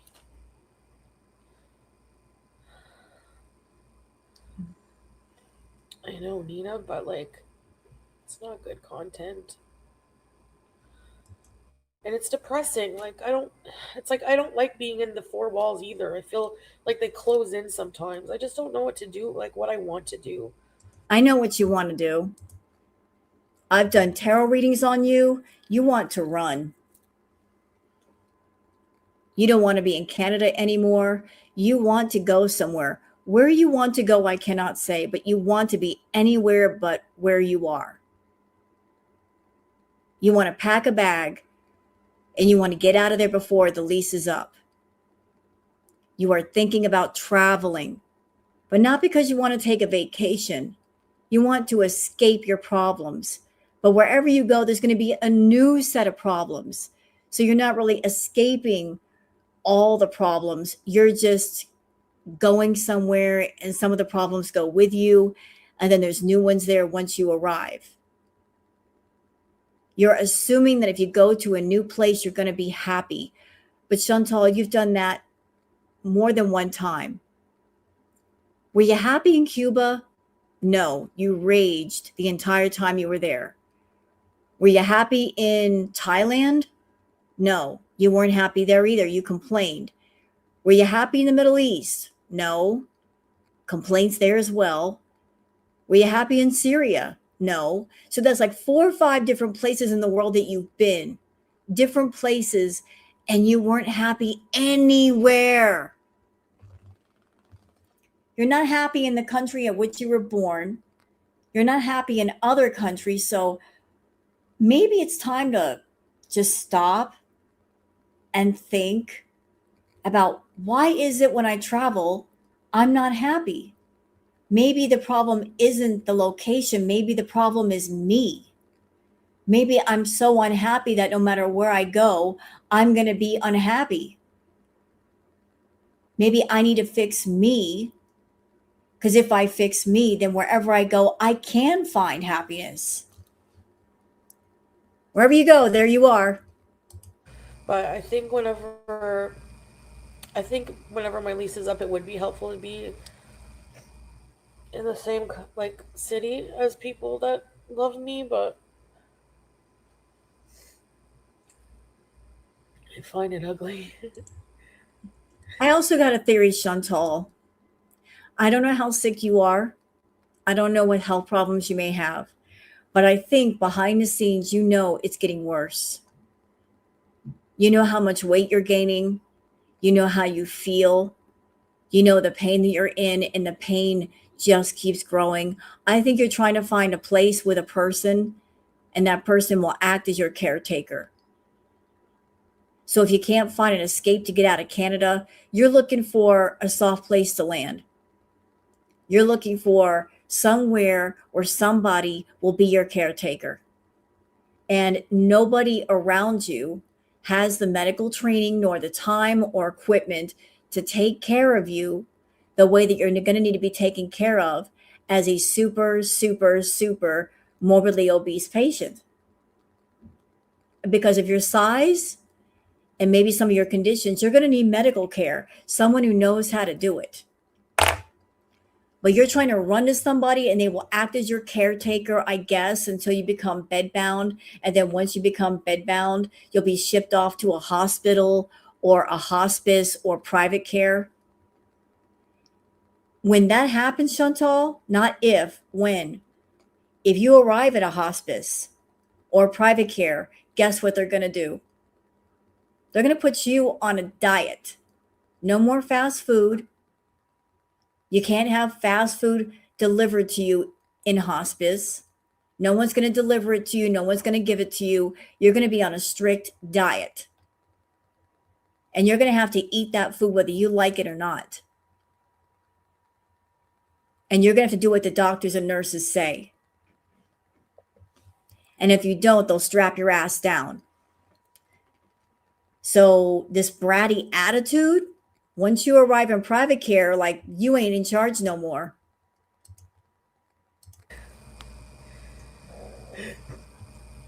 sun means go outside. Yeah. I feel like every day I wake up, it's so bright in the sun, and it's like I'm given another day, by God to like make the most of it. And like, I really just don't want to. I really just don't want to. Hey, Ray Ray. Horror movie bees, yeah.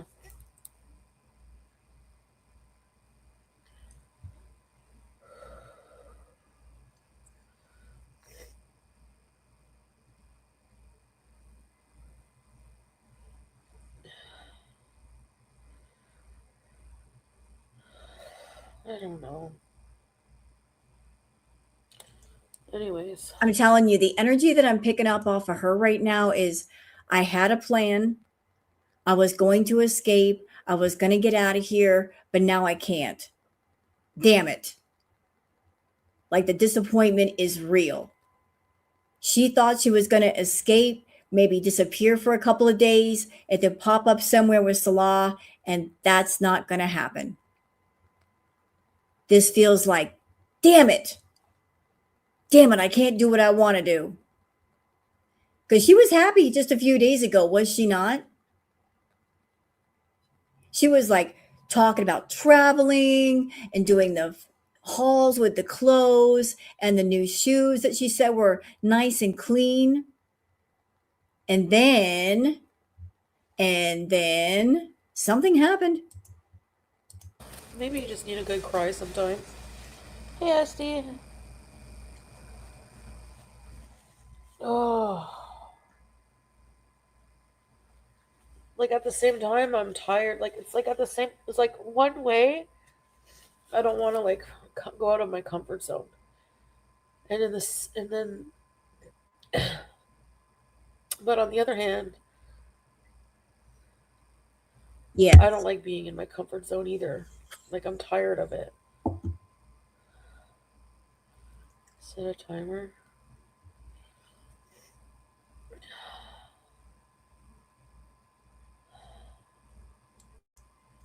So she once told reactors that we'd never see her cry. You know what? Her crying right now, I don't feel it's an honest cry. I feel it's very performative, like for the camera, for sympathy, for money. This feels like a performative cry. This is not an honest, I'm really sad kind of cry.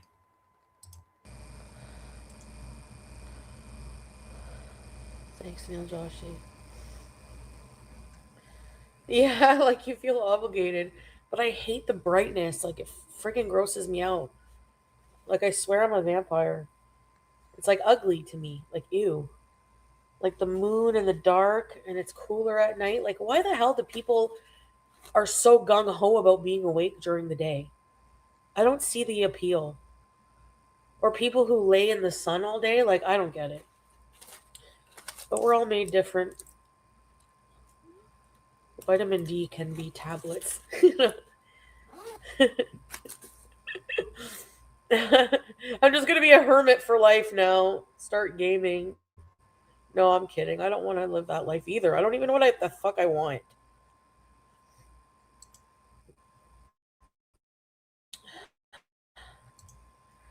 And see, Download Dead by Daylight. that's I don't have a gaming computer. Stop, Fody.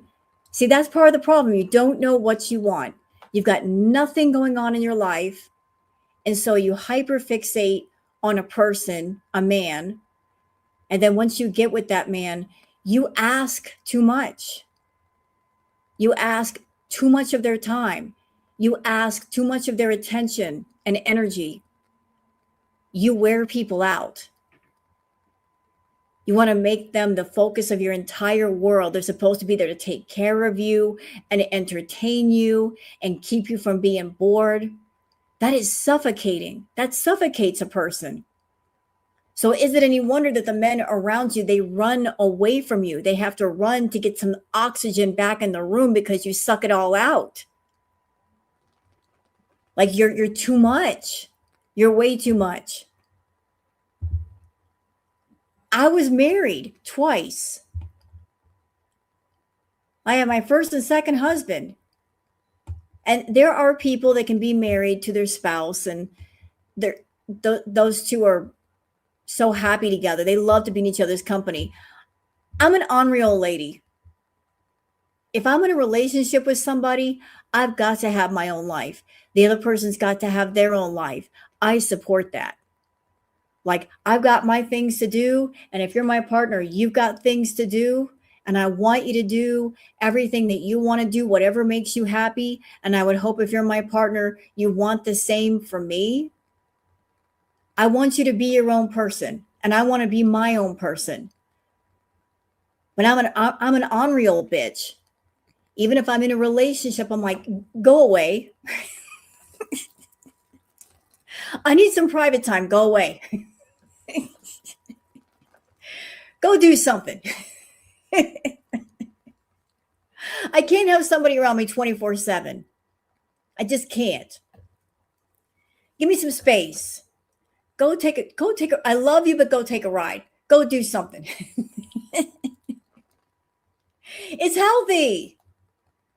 You know, it's not that you hate the person or you love them any less. It's like, just get out of my face. Get out of my face. Go do something, because I want you to go do stuff. And that way, when you come home, we've got stuff to talk about. I can tell you about my day. You can hear about my day. But if we're around each other all the time, we can't tell each other about our days because we know exactly what happened. So I'm old. I'm like, get out of my face. I'm going to go take a nice hot bath alone. I'm going to go read a book or something. Just get out of my face. She's the opposite, though. She wants too much. Way too much. I have a shitty Acer Aspire. Hey, girlfriend 47.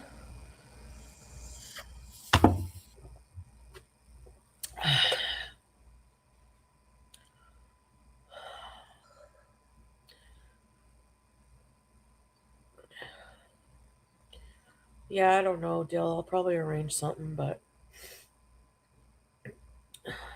yeah. Hey, Mike. You need to take some citrus to absorb the vitamin D. Mm. Hello, Fred. Hey, Cheesy Yum Yum.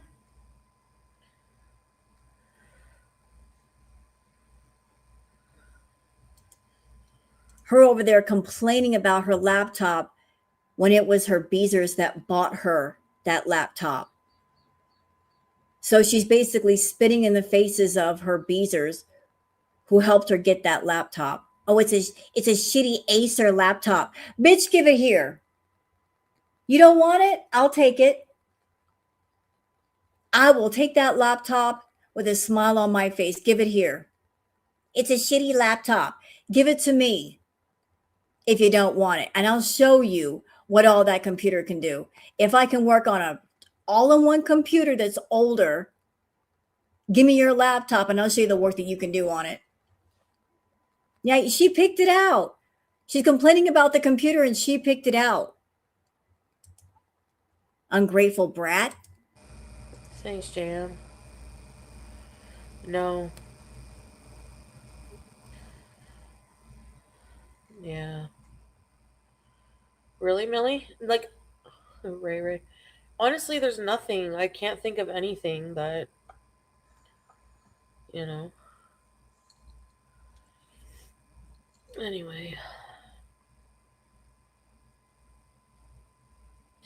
Hi, Bija. Bija! She's sleeping now. Oh my god. And she was. You know what, Girl Scout? Here's what I think happened. Foodie, she doesn't know much about computers, about what to look for a good computer, about processors or graphic cards or anything. Like, she doesn't do her homework when she goes computer shopping. Those of us that are nerds or that we care about our computers, we do our homework. We're over there shopping like What's the processor speed on this? Is this the latest Windows? What's the graphics card? Is it NVIDIA? GTX? What is this? Like we're looking at everything. Foodie's over there like, what's the cheapest laptop I can get? That's all she cares about, is getting something that costs the least amount of money, because she's more worried about her food habit, having enough money for her food habit. She would never be one of those people that she would spend serious coin on a computer, although the computer is what would help her make more money. She could do better content. She could do gaming content. Like, there's a reason why people spend money on computers, on the processors and the graphics cards and the processing speed and all that. Get a terabyte hard drive. There's a reason why they plunk down that money. But she's just like, let me get something really cheap. Well, you get what you pay for. Now you're bitching about it. So annoying. At 8 a.m., she was attacking my feet. Oh, really? Dumb blonde? Okay. Like, I don't even move my feet and she attacks them. And then she has to, like, put at least 5 toys around my CPAP.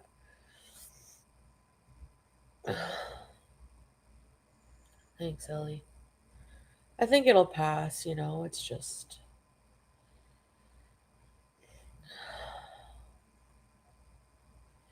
I would suggest my therapist, but we're not from the same country.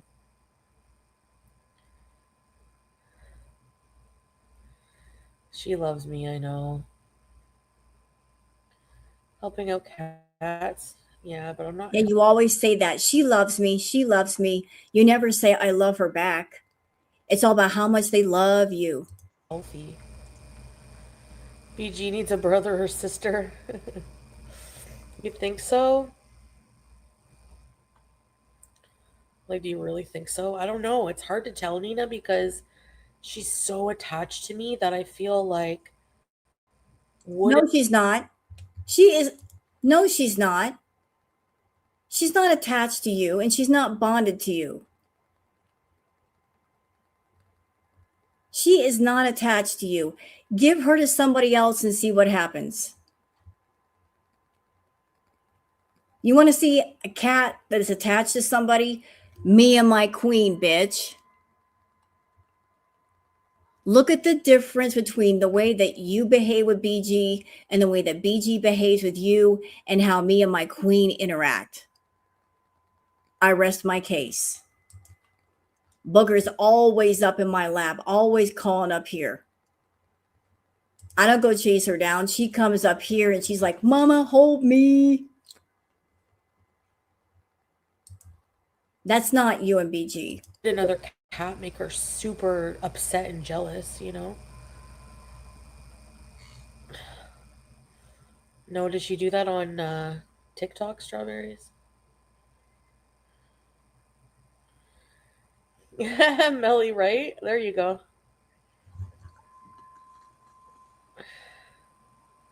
Really? I had some grapefruit juice last night. A good shower and fresh undies? Well, yeah, I have fresh undies on. Didn't help me none.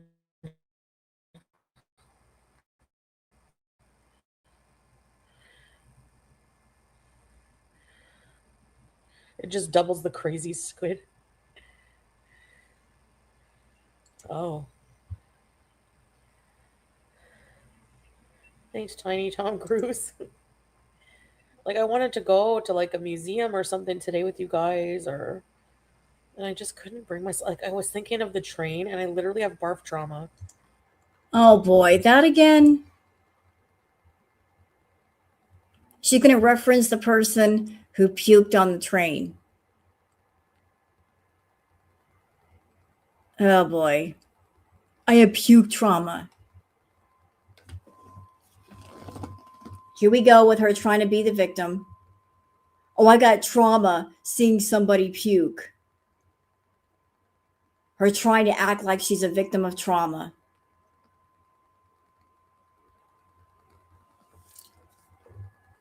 Everything is traumatic to you, huh, foodie? You looking in the fridge and not seeing fast food is traumatic.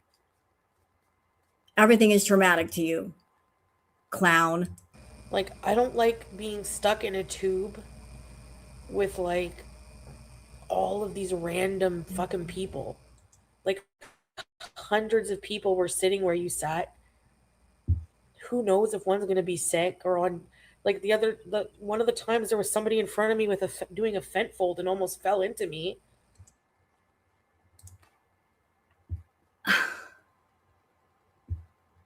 Not your addict ass going in on somebody who also might be an addict. Not you being an addict and like criticizing somebody else who also might be an addict. Like, I'm afraid of people on drugs like that. You don't know what they're gonna do.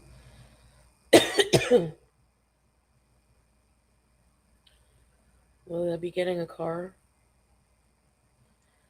This train is just a high-speed puke tube.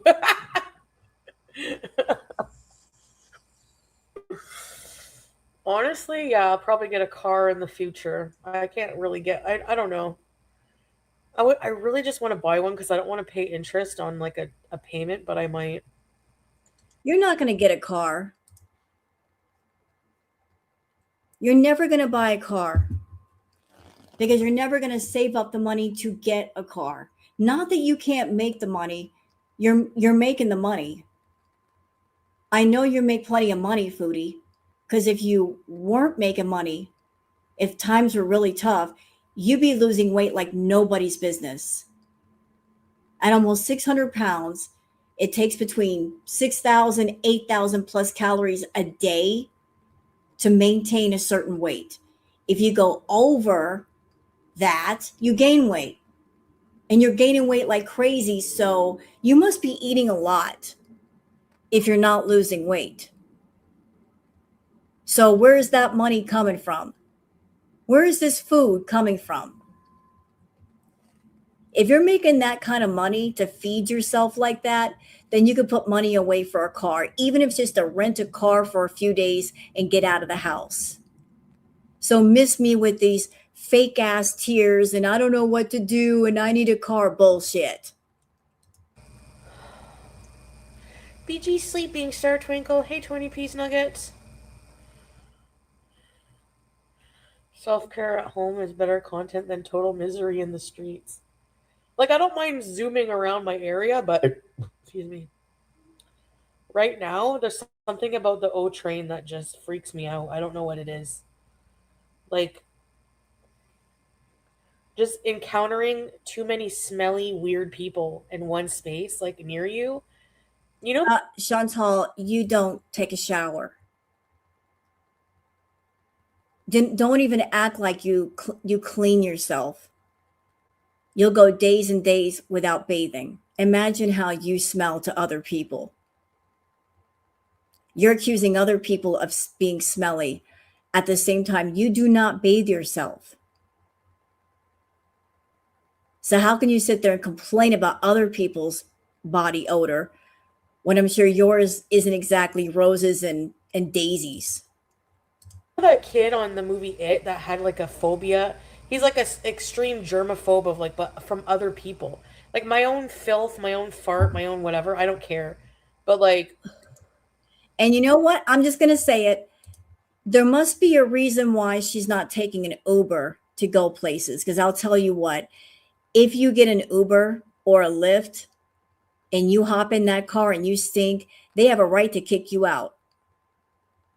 If you sit in Uber and that driver can smell that you are rank, they can say, I'm not taking the ride. I'm canceling the ride. They will cancel the ride on you. And for good reason, like that, an Uber or a Lyft is somebody's personal vehicle.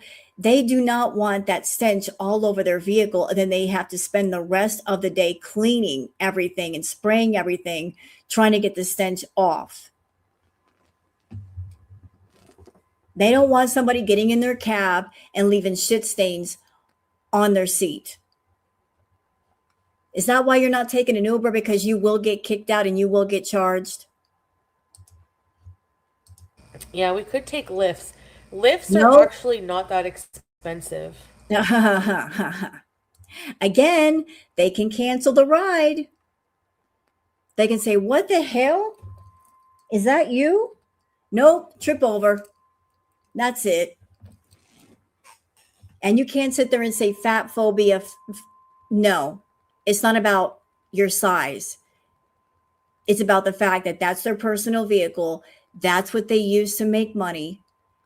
And they don't want that stench all over the place. And then they can't work for the rest of the day. They're like, nope, like I as soon as I'm done with you, I cannot go and pick up another person. They're only like $11. No, yeah, I'm freaked out of before I started taking public transit, I was okay with, like, I hated it, I mean. Then I decided to try it again, and there's just really, like, I don't know.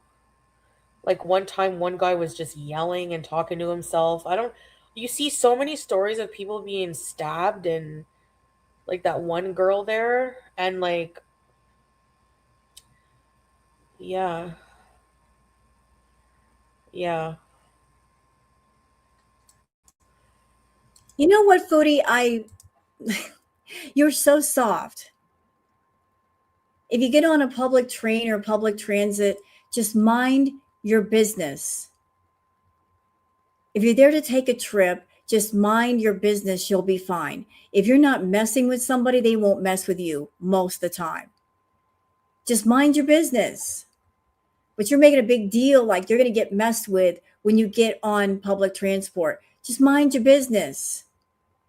Just be cool for the duration of your ride. Just mind your business. I used to commute to Subway to work. It was the worst one. I know. And I know so many people have to take it. Greasy burger fingers. Ew. Germ city. You know what? I used to live in Long Beach, California, and there were lots of people that were living on the street that were homeless, and it was sad to me because some of them were. I like to say they what was the term I came up with? Like mentally, they are in another dimension. There's our dimension, and then there's another dimension. They're in another dimension. And if I pass by somebody and they are talking in a very bizarre way, like, I saw the blue man and the blue man told me everything. And like, you don't understand like the universe and like how it all works. And the blue man knows what he's talking about. And they start talking to me. I'm like, you know how I handle it? I'm not there to argue with them or yank them out of their dimension. I'll just be like, yeah, man, you're right. Like, I bet the blue man knows everything. I'm going to go and tell somebody right now, like, somebody needs to know this, man. But you have a great day. Like, this is, my mind is blown. I'm going to go tell somebody else about the blue man right now. I'm not there to yank them out of their mental state or argue with it. That can get dangerous. But like, whatever they say, like, you be nice and like, just whatever they're saying, like, you just play along with it. Like, yeah, the blue man, he's got all the answers, dude. Like, I didn't know, and you just let me know. I got to go tell somebody. Like, this is, I'm going to be thinking about this for the rest of the day. And they'll leave you alone because they feel like you understand. Yeah, it can get dangerous. They could be unmedicated. So don't argue. Don't confront. Don't be confrontational. Just whatever bizarre thing they might be saying, just go with it. Go along with it. Like you understand, man, like you're right there with them, even though you're not. You have no idea what the fuck they're talking about. Just the blue man knows, man. You're right. I'm gonna be thinking about this the rest of the day. Like, my mind is blown. I got to go home and think about this. City. Ugh. The transportation in the Bronx. I took a train through the Bronx as a kid with my family, and yeah, I remember it being kind of rough.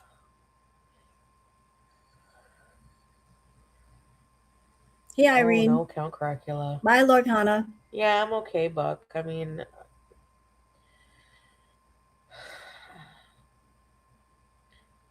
I feel like I can't complain because I have like a roof over my head.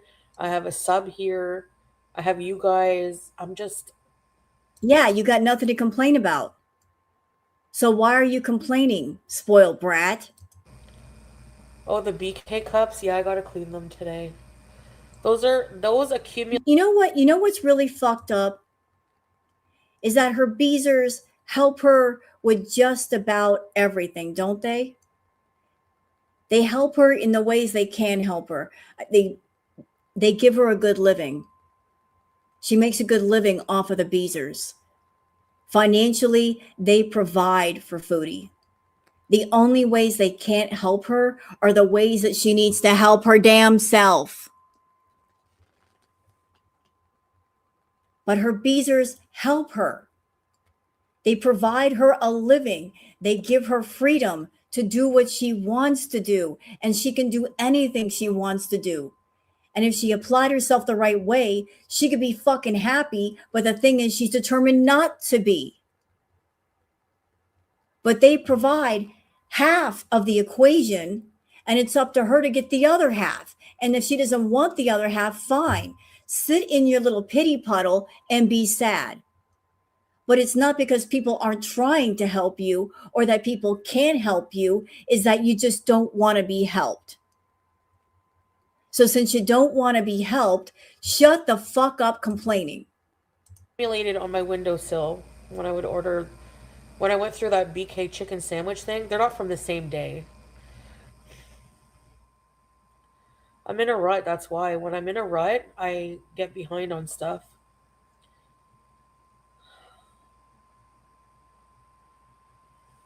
Yeah.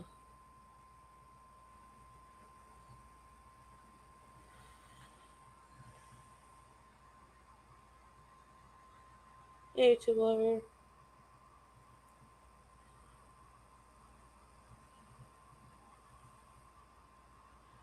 Anyways, I know I have a lot of stuff to do with that. Like, it's just gonna keep getting like this if I don't, you know, put in the work and stuff. But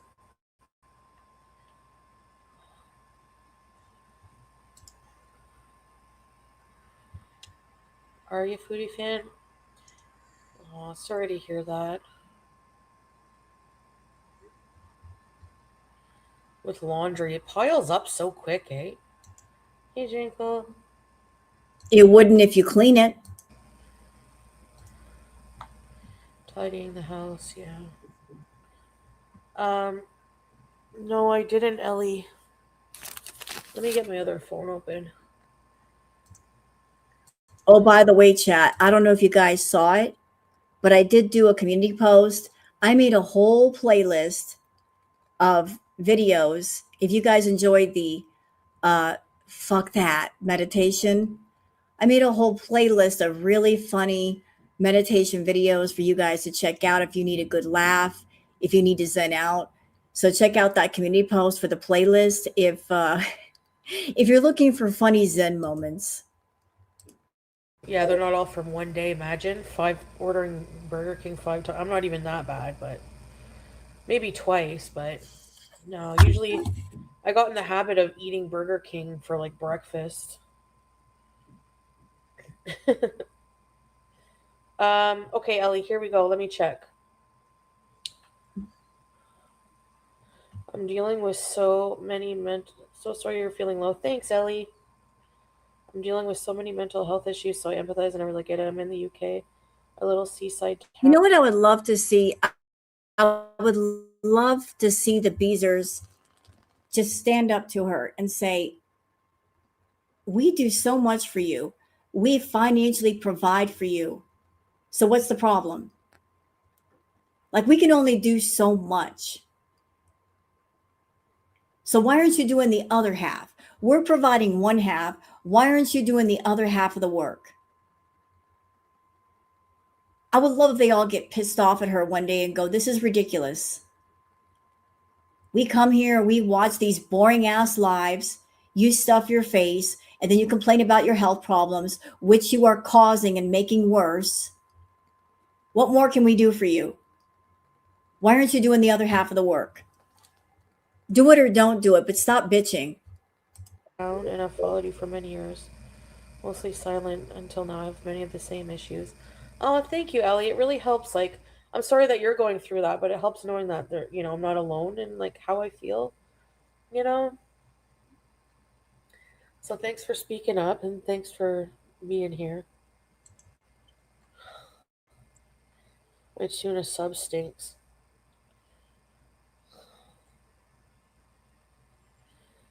People all over the world join hands. The Burger King is because the Shut up. Is she eating? She is eating. I accidentally got a tiny piece of eggshell. Who cares? Next. I don't know. Look at these. Excuse me. Nope, not eating. Oh. Oh yeah, here's the sausage lady. Okay, those of you who didn't see it, this made me laugh more than I can ever tell you in life, okay? Just watch how the lady's just standing there.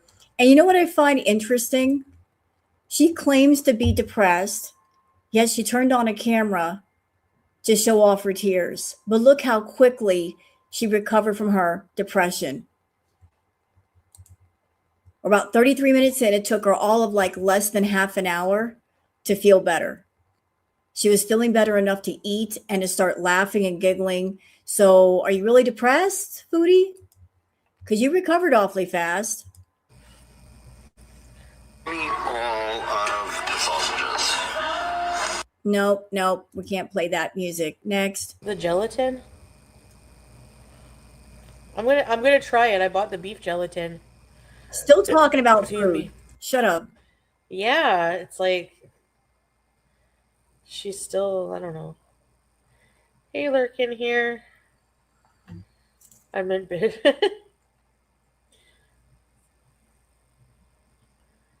It looked natural. Young. I don't know.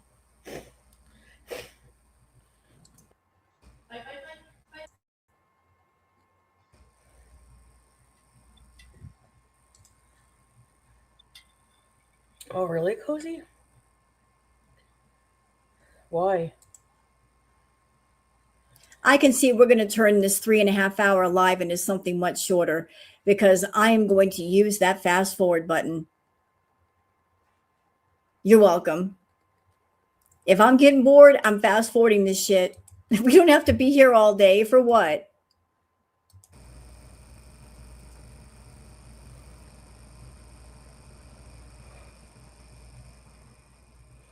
Oh, yeah. I have bad rosacea, yeah. And it gets worse or better depending on my skin is very sensitive to stuff. My CPAP mask, I don't know if the pressure, like it, I don't know what. No, it could be because the mask is too tight because your face is too big or it's just fucking dirty. Try washing your face and washing your mask before you put it on. Your skin is dirty. If the mask is dirty, your skin is irritated. My dad used to play the Carpenters music in his car, so this is nothing. I love the Carpenters. I loved Karen's voice. Her voice is classic. She got the most beautiful voice. Just listening to Karen Carpenter, like her voice is so calming. So calming. She had that beautiful golden, warm tones to her voice. Amazing singer. It does. But then also my diet. And the smell turns my stomach. You guys find like that fucking.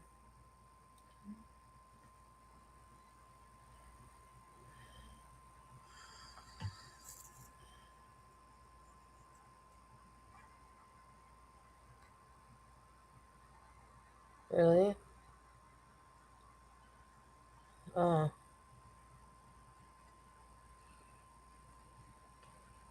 Oh wow. Hard. That's why I don't want to like. I don't want to. I feel stubborn. Like I don't want to give up trying. That's why I don't want to take more medicine. I don't want to fucking do all of this shit. That's how I feel. And I don't know. Well, if you don't want to take care of yourself, if you don't want to get medications, if you don't want to get healthy, you don't want to get healthy. You don't do it. You don't have to do it. Do what you want to do, Foodie.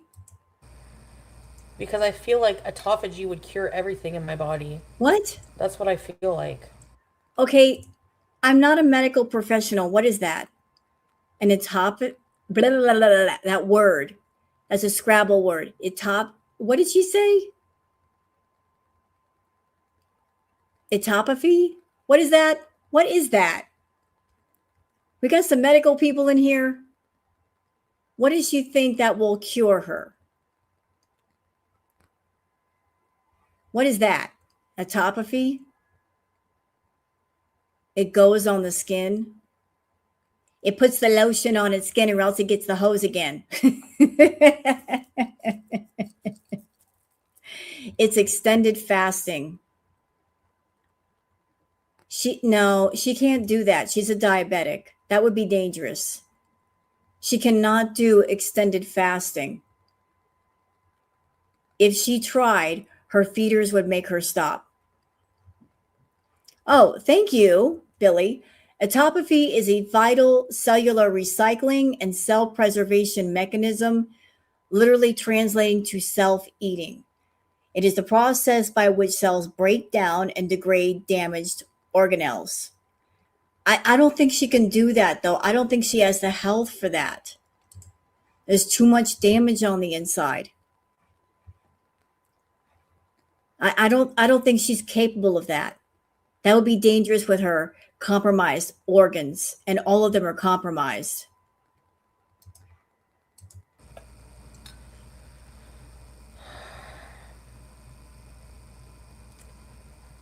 But I don't know if that's realistic or not. Because I never can do it more than not even a whole fucking day. I'm starving. Maybe a day. I can do it for like a day. No, you can't.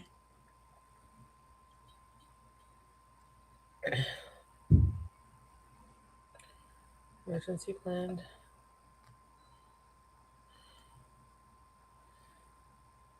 Yeah. That's the thing. It's extremely hard. And see, autophagy, I'm trying to, why am I having trouble with that word? It's a Scrabble word. That's why I'm having trouble with it.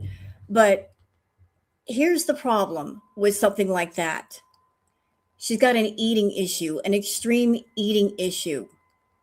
So if she went and did that, what that might trigger is having a massive B moment after that ended. Autophagy. My tongue doesn't like that word for some reason. Blah, blah, blah. Doesn't like it. But I feel like maybe I have to start slower because my body is already so conditioned to like maybe a healthy person could get away with it, but I have a lot of issues.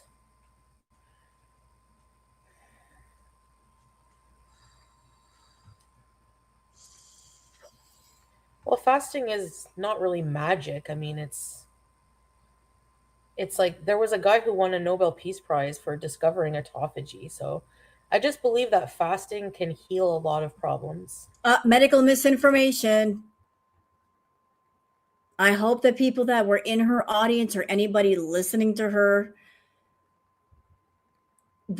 no. She's a diabetic. She's got these medical issues that will not fix everything. No one listened to Foodie. She doesn't know what she's talking about. If you're going to do something that's extreme, please consult your doctor. That's something I always believed, but it's just something I've never been able to do. And what is the timestamp? We're about an hour and 5 minutes and 27 seconds in. What, like, doctors are not going to recommend fasting. Nope. Nobody will. Nope. As well, they shouldn't. It's dangerous what you're suggesting. When I fast with type 2 diabetes, You don't fast. my blood sugar usually goes down. Yeah, because you're not pumping yourself full of sugar and sodium and jacking up your blood sugar levels and your sodium levels. That's why, stupid. Do you notice that? That when you're not eating the fast food, your blood sugar comes back down? Then maybe you're less bloated? Could be the fast food be the reason? I think so. That should tell you something. You need to cut it all out. That tell you. But sometimes it goes higher at first because I feel like whenever you fast for like a certain amount of time, your liver releases all of the glucose from it. Naturopath? Yeah, maybe. Your doctor recommended it to you? Really? Really, Count Cracula? I mean, that's the problem. I have to find like a doctor that will, I don't know.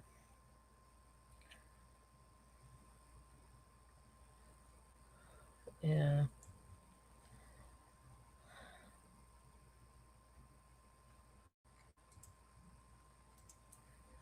Can I just go on record saying I don't like it when she talks about her health issues? Because who cares? I wish she wouldn't talk about her health issues. Because what can anybody do? These are things that she needs to take care of off camera. And since she refuses to, what is the point in discussing them? Why bring it to the table? Why put it in front of people? None of us can do anything. Your audience can't do anything. Girl world can't do anything. So why do we need to know? Why do we need to be aware? If you want to sit on the couch and get worse, I guess that's what you want to do. But why do we need to know this shit? Why do we need to know your blood pressure? Why do we need to know about your sugar levels? Why do we need to see your blood sugar readings? We don't. You're not at the doctor's office where they need to know this information, so stop telling us. Yeah, I have no control. That's my problem. Sunshine Eternal, thank you.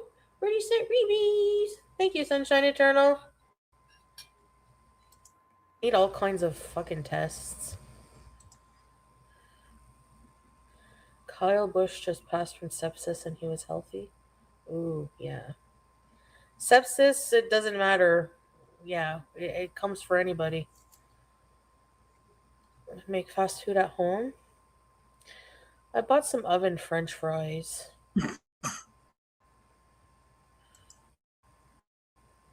I'm going to tell y'all right now, if you're really into the fast food, even if you try to replicate it at home, your food addiction is going to look at you and go, no. Nice try, but no. You're going to want what it wants. So even if you try to make the fast food at home, it's not going to taste the same. It's not going to feel the same. Like people who have severe food addiction, it's not just the food itself, it's the ritual. And I don't want to trigger anybody, but it's on the same level as someone who's got an addiction to something else. It's not just the substance, it's the whole ritual of wanting it and then getting it, and then you get it and then you do it. It's a whole routine. You want not just the thing, you want the routine around the thing. So it's like even if you make it at home, it's not going to feel the same or taste the same.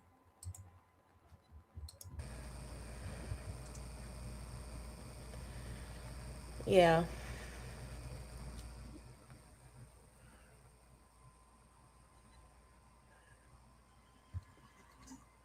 Yeah, I know.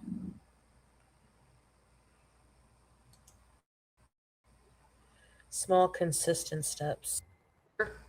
Refer me to the clinic in the hospital, maybe. Endocrinologist, yeah.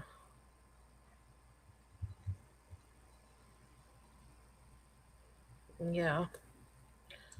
Tig, she could have done that long ago, but it's too late now.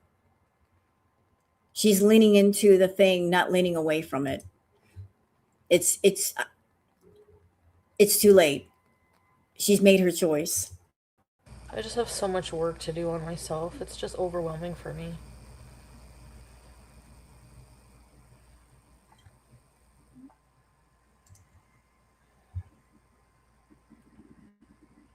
Yeah.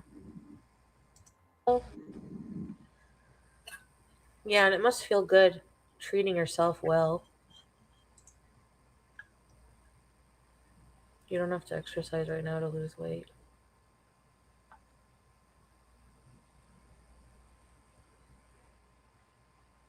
So I have a question. In this live, she's going off on Milky and Yaba. So why? How do we go from her being the big stat on the couch to suddenly she's raging about the YouTube Underground and Milky Chai? Like, why did the transition happen? Because right now she's just big sad honey boo boo on the couch. How do we go from like I'm sad and I'm pathetic and my health problems and sympathy to I am angry at Yaba and Milky? Like, that's a hell of a transition there. Milky was reacting to her. Is that why she was going off on Milky? Because Milky was streaming her?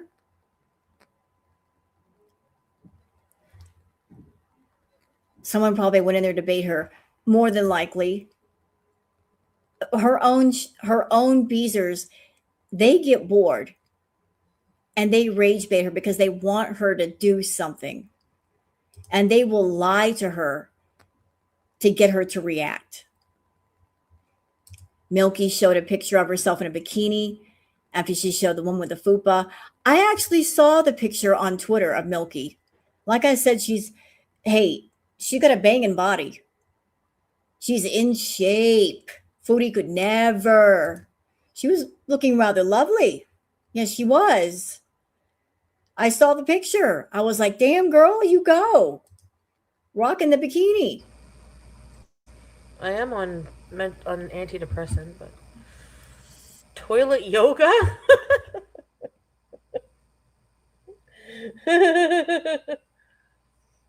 Everything easy, yeah. True.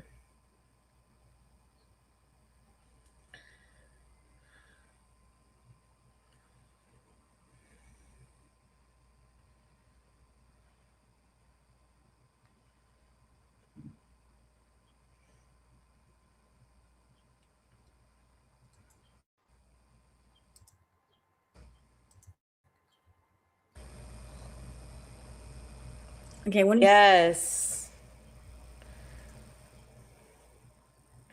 Hallie. Oh, guys, I got one for you. Just watch this. and to answer your question about the Dr. Death video, I actually showed that to people here on my channel radio. I watched it with everybody here. It was quite scary because it almost felt like he was talking about Chantal with a few, like there was one difference though, because the fictional or whatever character in the story, the make-believe character could not leave the house. She can still leave the house, but a lot of other things he was saying in the video could apply to her. So it was like, whoa, he's almost talking about Foodie here. Let's look at Howie. Where's my Habibi era pictures? Hey, look at him here. What? Hold on a minute. What? Thank you, Vanessa. Foodie said Milky's boyfriend looks like Cyrax. And Milky showed pics of her guy touching her in every picture, and he paid for their SOA date treat. I remember seeing pictures of Milky with her significant other. He does not look like Cyrax. Not even close, not even a little bit. And you know what? It's funny that she's using Cyrax as an insult. She's trying to insult Milky's partner, saying he looks like Cyrax. At the same time, she was friends with Cyrax. She supported Cyrax. So this person that you were friendly with, who is a bit of a predator, who is a PDF file, you were buddy-buddy with this person, you're going to turn around and use that person's looks to insult another? Nice friends you are. You were all friendly with him and defending him, but then you're going to turn him into an insult. Huh. Interesting.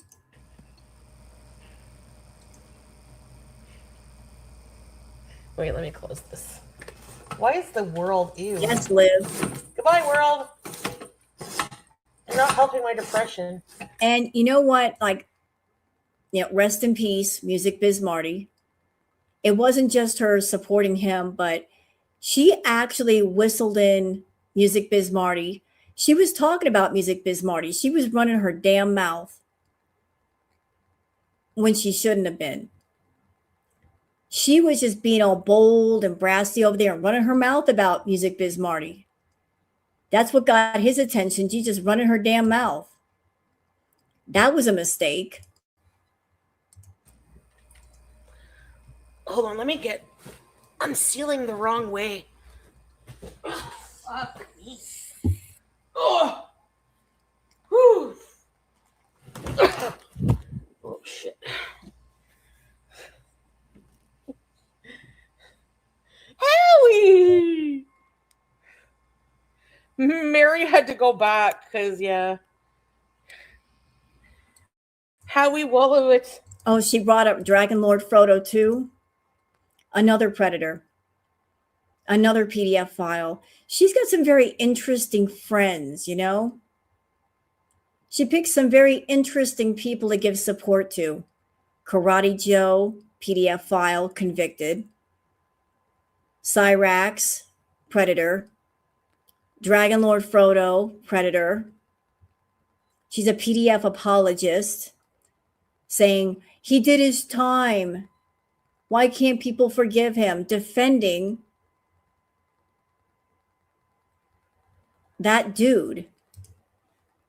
Defending Karate Joe, even though he hurt a very, very, very young person.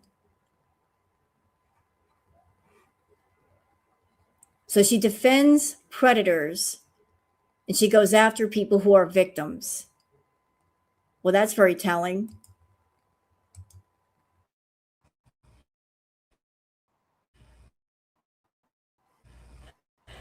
Outside the cage. Can you see? You fat fucker. Wait. Oh, this one's my favorite. Chantal, I don't know why you're showing pictures of Howie. You got the hamster, and then you put him in a too small, cramped, dirty cage, and then you put him in the spare room, and we barely saw Howie. You would only bring him out to get attention, and then back in the cage he would go until he passed away. You didn't love that hamster.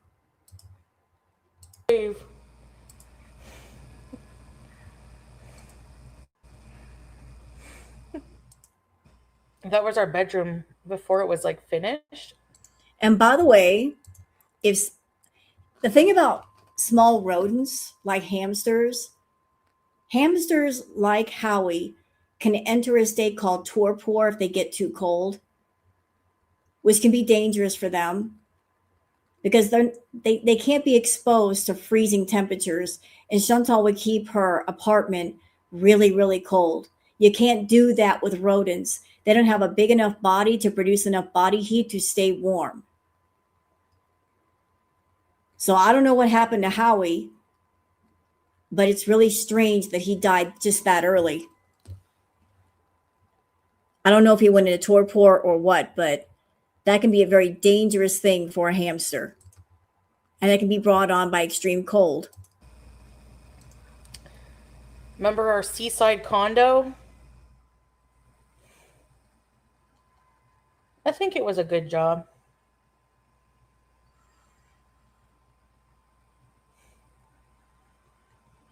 Man, I have so many memories. I can get a photo album. You know the vibe that I'm picking up here? Like, why is she looking at old pictures of Howie the hamster? To me, this feels like another arrow pointed back at, I really wish that I was in the Middle East. Excuse me. She wants to be back in the Middle East. She wants to be back with Salah. She wants to be taken care of. She wants to be back with Howie and Julia. She does not want her life in Canada.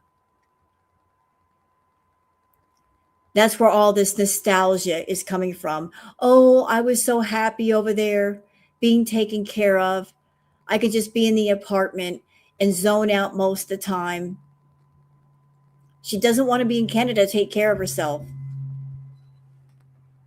Yeah, she wants to be back in Kuwait. She wants Salah back. She wants someone to take care of her. That's not going to happen. If something happened and she became bedbound, he would leave. He wouldn't stay there and be her nurse. He would be gone. Did you guys see this one of me and Smee? Yeah. Eh?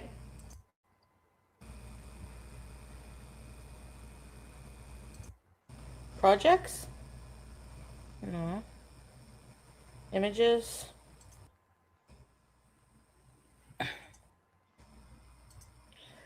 Crying and feeling. Let me make sure there's nothing bad. Why would there be something bad on your phone? What do you not want us to see? What are you hiding on your phone? Are you hiding all that adult content shit that you're doing, Foodie? Oh, this is just my library of videos. What videos? Ew. What videos? What videos are stored on your phone? Why are you storing videos on your phone? What kind of videos? Photos. Where is it? Projects? No. Images?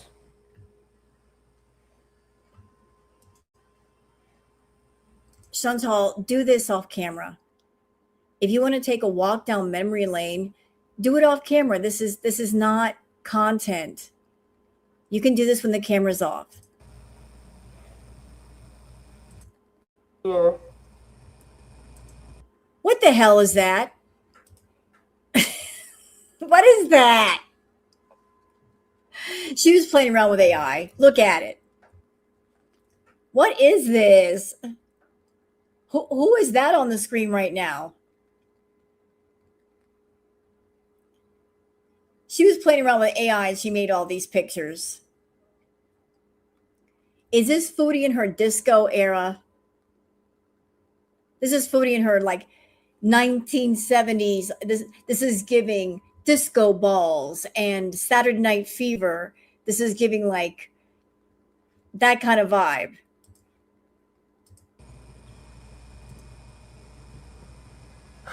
What the fuck?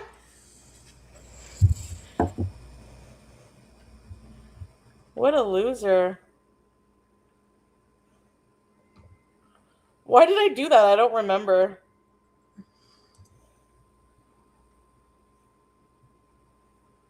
I don't remember, guys.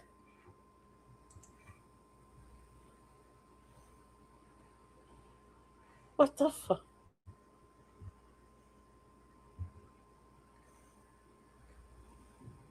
I'm looking for funny ones that I can show. Because some of them are. You know what this is giving? I got a live stream going and I get paid for views, but I don't know what to do. I don't know what to say for content. So I'm just going to, go to my phone and pull up some pictures and show them to people. And that's going to be my content. That's what it's giving right now. Like, I'm not going to work and make content for people. I'm just going to sit here and fuck around with my phone.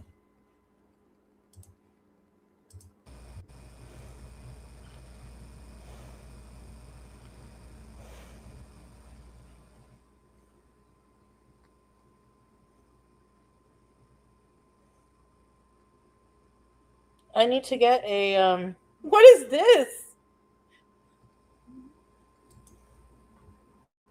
I don't know. What is that? Who is No, I can't show you the Salah pics because, PDA. PDA? There were no PDA pics. You mean the ones that you made? The ones that you photoshopped to look like the two of you were kissing? Those? We've already seen them. They were fake.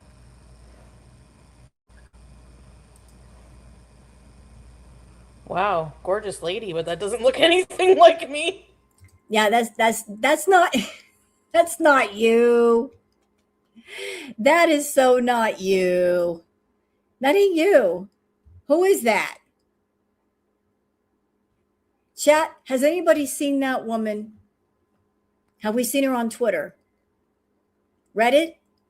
YouTube? TikTok? Facebook? Instagram? Anywhere? I don't recognize this person. I have never seen that person before. It looks like me if I was Arab, maybe, and skinny. But you're not. Miriam. They're fake and weird. Whatever. You never did an AI of you and your crush kissing? Give me a break. Who's this? I don't remember this, what this is from. Yeah, what is that? Is that her? Is that supposed to be her?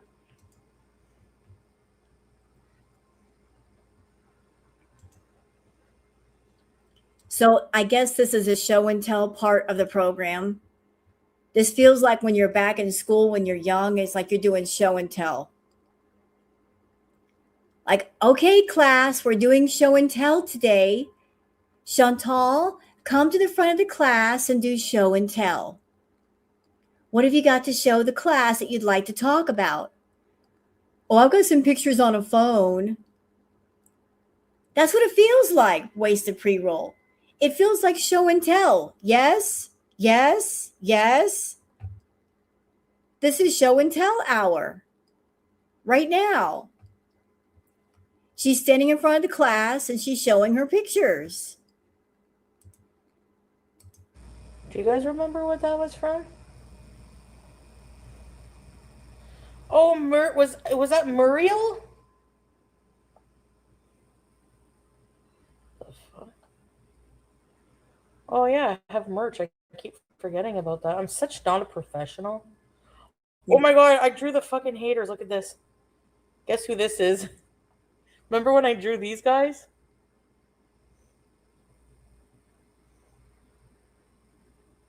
Egyptian. Welcome salam. No, I drew him though too. This was Yab. Remember? I used that other drawing you showed in the background of my collages. Nice. In. Okay, what is this? What's this picture? Is this where you want to go? What's that picture of? Fupa balls. It's a fupa ball.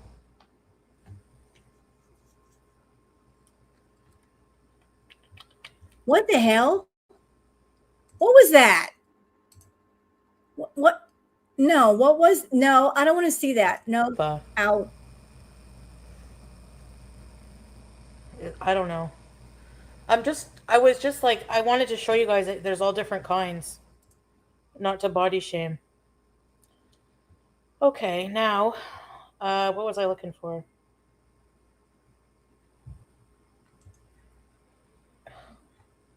What were you looking for? Fupa balls. It's a fupa ball.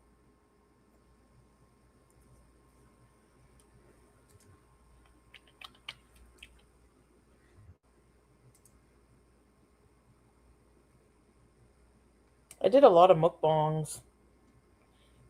No, boys.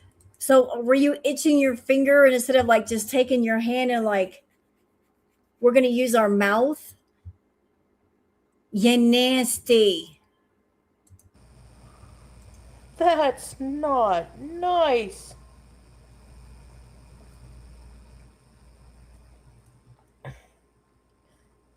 This was the house. Oh no, it has the address. I had him for about a week. It really freaks me out lately. That experience and the one where that really smelly guy and then the fent fold almost falling into me. Like it freaks me out to see people that out of it. It does. Well, You know what, Chantal, but you're an addict too. You're an addict. So I would think that you would have more sympathy for someone who's also an addict, even though their addiction may be different than yours. You're an addict. You're a severe addict. I would think if anybody has sympathy for an addict, it's another addict. So where's your sympathy? it's a valid excuse. You know what? Let's go back. What the fuck did she just say? That was huge. Bathtub, yeah. I wouldn't mind having a bathtub if it was huge. Are we doing anything today? Oh, I gotta charge my phone. Hold on. I don't know. What do you think? Should we do something? Yeah, Dollarama. Oh, mine is from the Dollarama. Call Leaf. No, Leaf, if you look at the reviews, 3.8.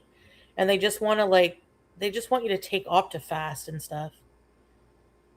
What I'm going to do first is maybe my doctor will refer me to something like that. What's the point? You don't listen to your doctors. What is the point of going to a doctor if you're not going to do what they tell you to do? You just go to doctors and you doctor shop looking for medications, but the medications can't do anything if you're not working on your health and you don't give a damn about it.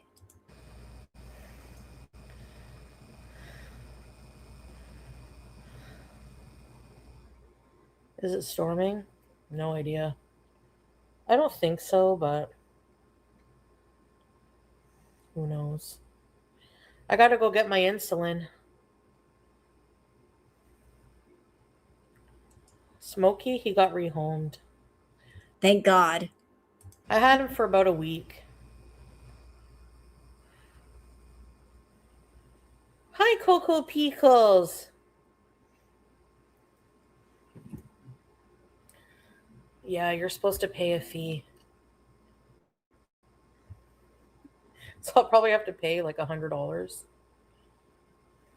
Whatever. Hello, I Belly will. Nelson. Wait, okay, just to answer your question, Ginger, who is Smokey? What?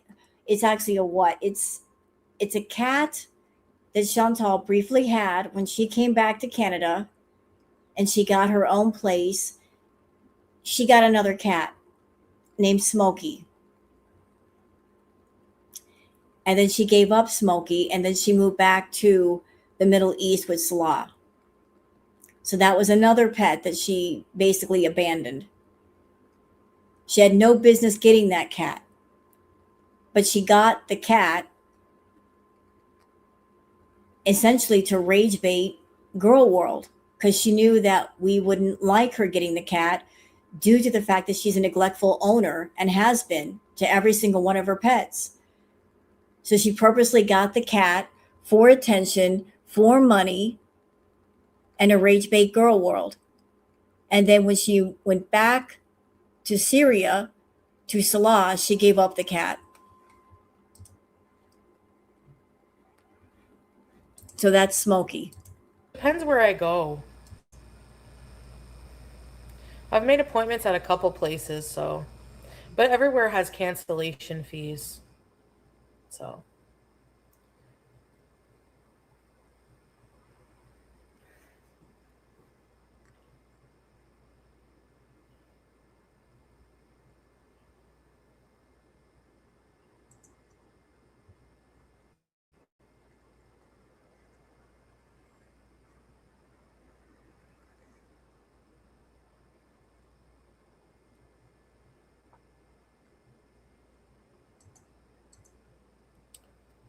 I haven't been craving paneer.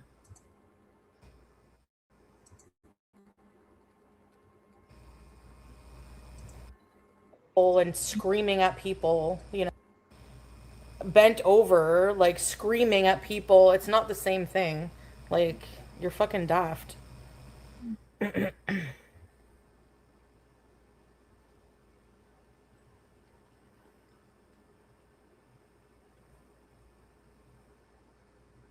You know? No, we don't Like, know. people who are like really fucked up on drugs and can't control their brain scare me because you never know like what they're gonna do. I don't know. Nodding out unless I'm doing it too. No, yeah, it's Can I be honest with you, Foodie? You scare me. You being an extreme addict, you scare me. Like, I am frightened at the level of your addiction and the lengths that you'll go to get money. You will exploit not just yourself, but innocent lives in order to get money. It doesn't matter if it's an animal or a child. You are a dangerous woman indeed because of your addictions and how much money you need. And you yourself said you have no shame. You'll exploit anything and anybody. You don't care who it is. You don't care how young it is, how innocent it may be. You will exploit it. You'll put it on display. You've done it to animals. You did it to Sasa, a child with special needs. That scares me. Not just the fact that you're an addict and that's bad for you, but anything that comes in contact with you. Who knows what you're doing behind the scenes, who you're catering to. I'm of the opinion, I think you're catering to some pretty fucking sick people that are into some nasty shit. Like that live that you did at the playground. You look pretty disappointed that there weren't kids there. You were sitting there creeping around that playground, maybe waiting for kids to show up. Maybe that's what you would get paid for. Maybe that's why you went all the way out there. And then you ended the live in a very shady way. Like all of a sudden, normally you wait until you get back home to cut off the camera. Why'd you cut off the camera back at the playground? Did you get a request for the playground? Was there something that somebody asked you for and that's why you were sticking around? You just ended all of a sudden. But you scare me with the amount of money that you need, and as extreme as your addictions are, what you might be doing to get that money, who might be putting in requests and what they might be wanting. What you do with yourself is one thing, okay? But bringing in the young and the innocent, no, ma'am. No, ma'am. You shouldn't be catering to those people at all for any reason. it's just, you know what I mean? Like,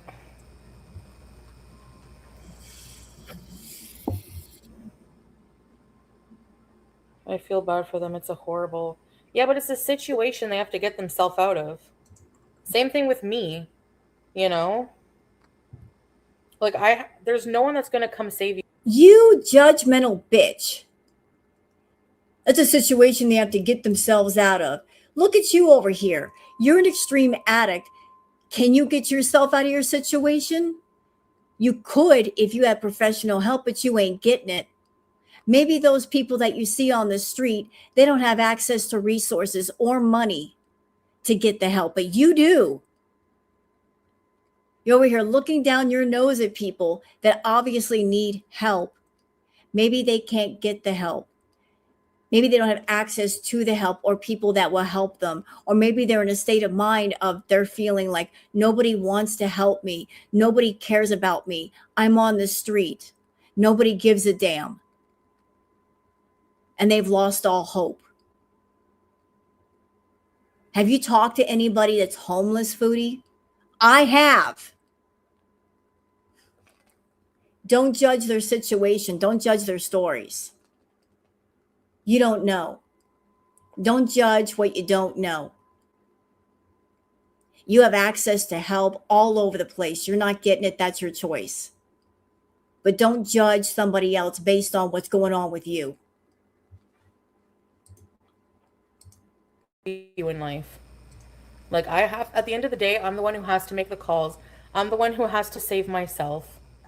And if this ever impeded on this, like, the comfort or safety of someone else, like, I would feel bad.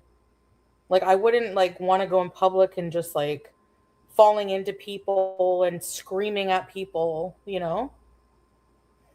There's a lot of people on the street, Foodie, that they are not mentally well and they can't get the help they need. And they can't get the medications they need, and they don't have a home. I'm sure living on the street is very, very hard. It's tough. You have no shelter. You have no access to anything. You're judging shit you don't even know about, bitch. That's just my thought.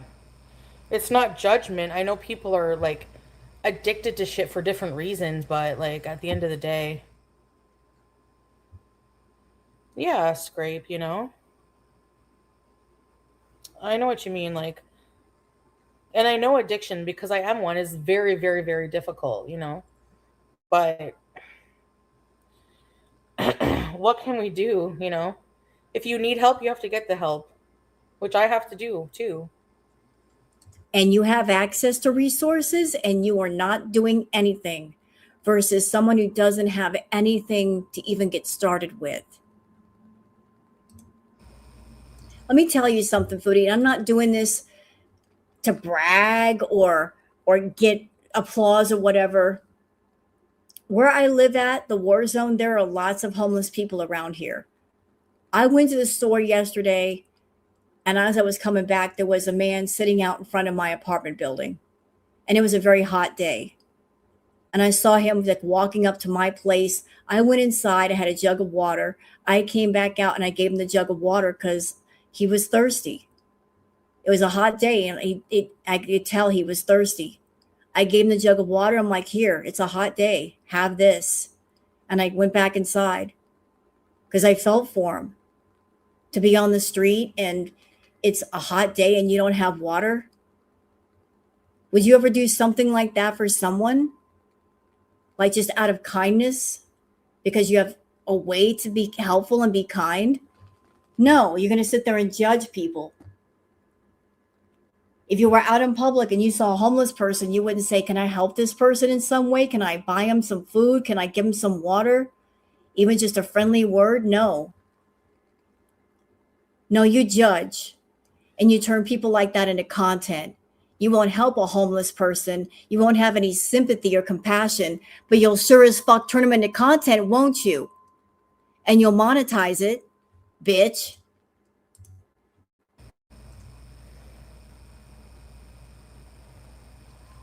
It would be like Chantel sitting in seal position on the train puking and shitting. Yeah. And the woman who was barfing was clearly like she was out of it and like talking to herself while she was barfing. Like, I don't know. I'm just freaked out by that experience, you know?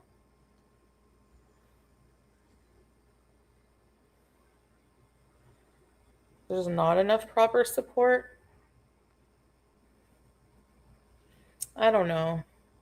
Is that the case or is it just people don't seek proper support? You know? I'm gonna find out, Lola, because I'm gonna try to. Yeah, of course people will look down on me in public. Of course. Oh, there's a fat, lazy, late person on a scooter. Of course. You know? Well, they aren't wrong thinking that, because that's exactly what you are. You're on a scooter when you don't have to be. You can walk. I know.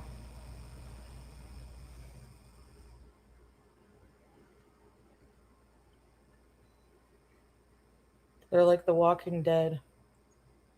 So, what's the solution for those people?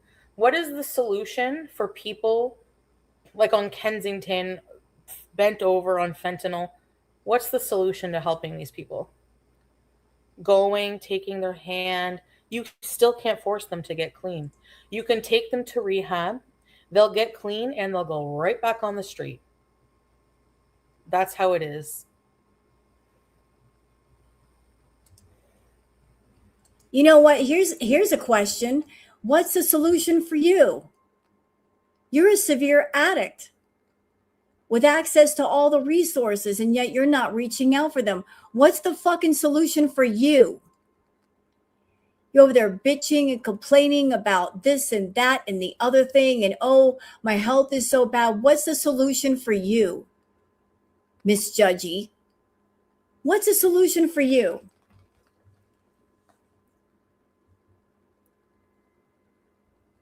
What's the solution for your case? You've got a nice home, you're making money, you got really nothing to complain about. What's the solution for you and your severe addictions? I know of one solution that might work. You going into an inpatient, strict, locked down, no choice inpatient, where you're being told what to do, where to go, what to eat, and you don't have a choice. For you to get somewhat healthy, you have to be forced. I can already tell you're one of those people. You're going to have to be forced to do it, because you're not going to do it on your own. You're going to have to be put in a situation of like, you ain't got no choice, ma'am. You have to do it what we say. You want to be daddied? Oh, they're going to daddy you, just not the way you want. They're not going to coddle you. They're not going to agree with you. They're going to see through your bullshit, and they're going to say, this is the routine and you got to stick with it. And if not, you're going to suffer. You want to be taken care of? They'll take care of you under their rules.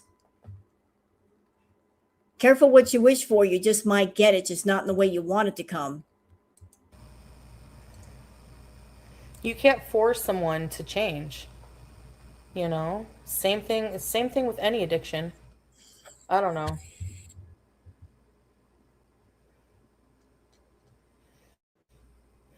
Yeah. Just like I have to want to lose weight. Yep. You do or you die. Exactly. That's exactly it. God, oh, that's rude. I don't believe that. Oh my God, I wasn't expecting that. Shortage? No, no, no. They're still human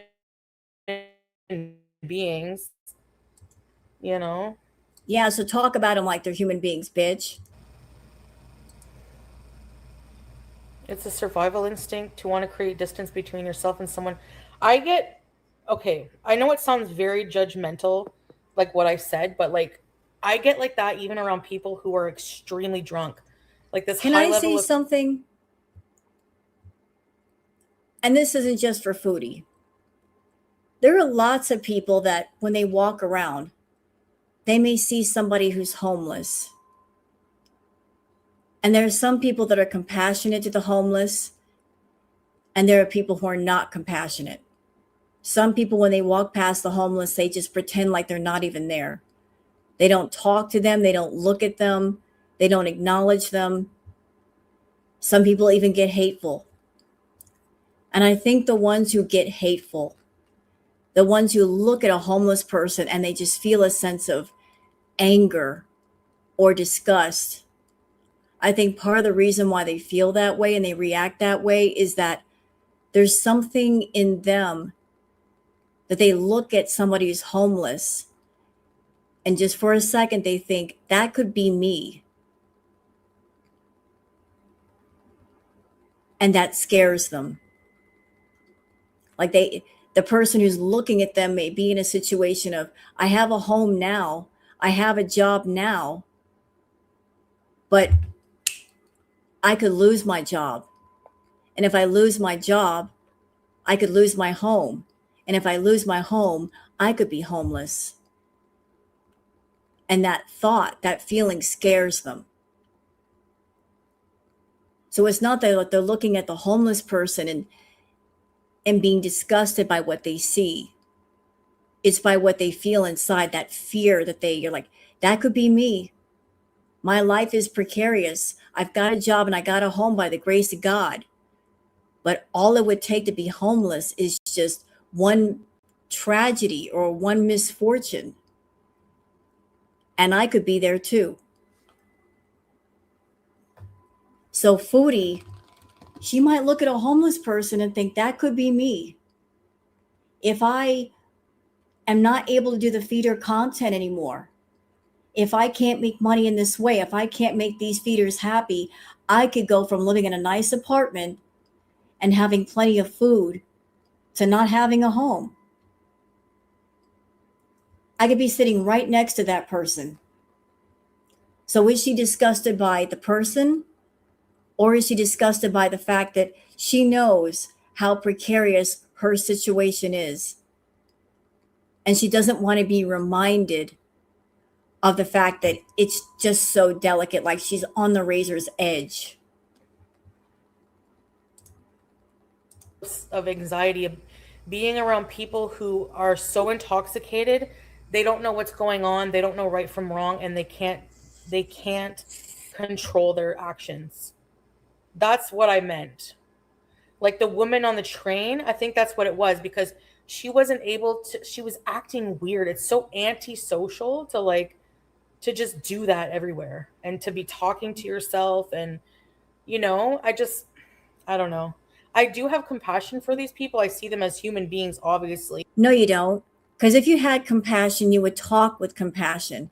You would feel compassion rather than talking about them in such a derogative, a disgusting way on your live stream, putting them down. But at the end of the day, just like with me, you have to save yourself. Nobody's going to do it. You can get help, but I want to call her the C word so bad right now. I want to use that word with her. I want to say it. I'm thinking it. I'm thinking the C word.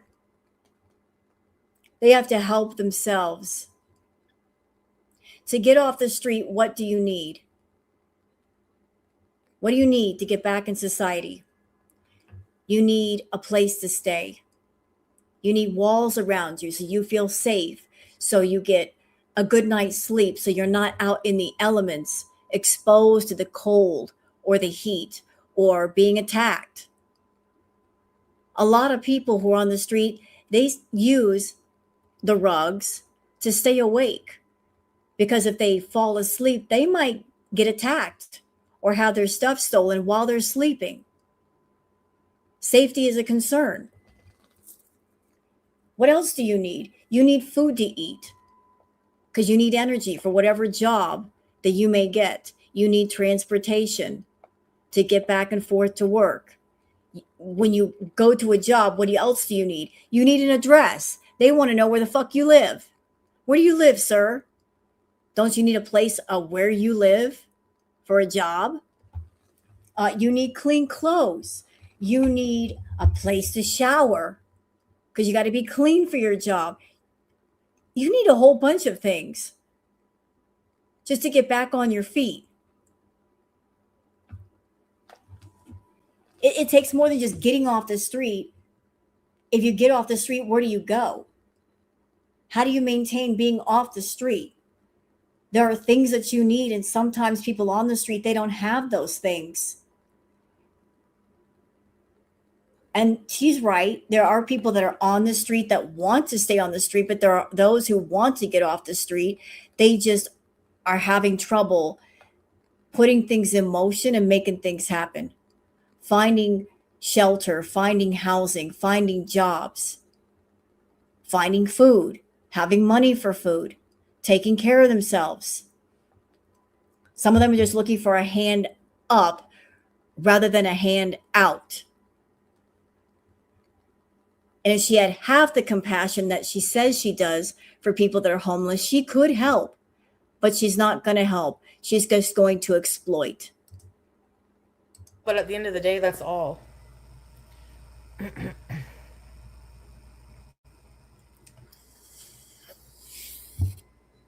Yes.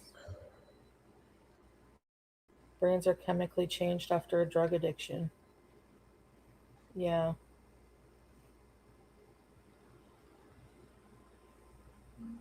I just feel like, that's just what makes me freaked out about public transportation, anyways.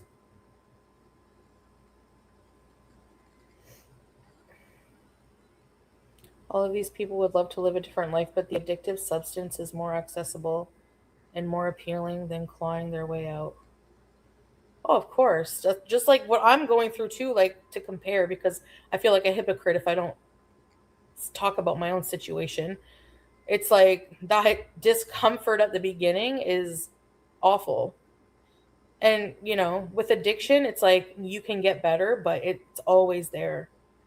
Relapse is always there. Yeah, of course it is. You're an addict for life. But the difference is you can be on the recovery side versus the non-recovery side. You're literally choosing to be on the non-recovery side because being on the non-recovery side is profitable. And if you decided to be on the recovery side, all those feeders would go, bye-bye. They would look at you and go, don't talk to me. You're not providing the content that I wank off to. I'm going to go to somebody else and give them my money. You're afraid of losing them and their money, so you keep giving it to them and making your health worse. The possibility. So, yeah, you have to do it. Like, I have to do it. Everyone has to do it, or you just don't get better. Like, it's plain and simple, you know?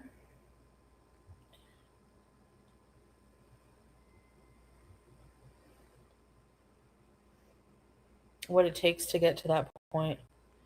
Yeah, I know, Dill, but those are their actions, right? And there are some people, though, who are homeless who are extremely mentally unwell.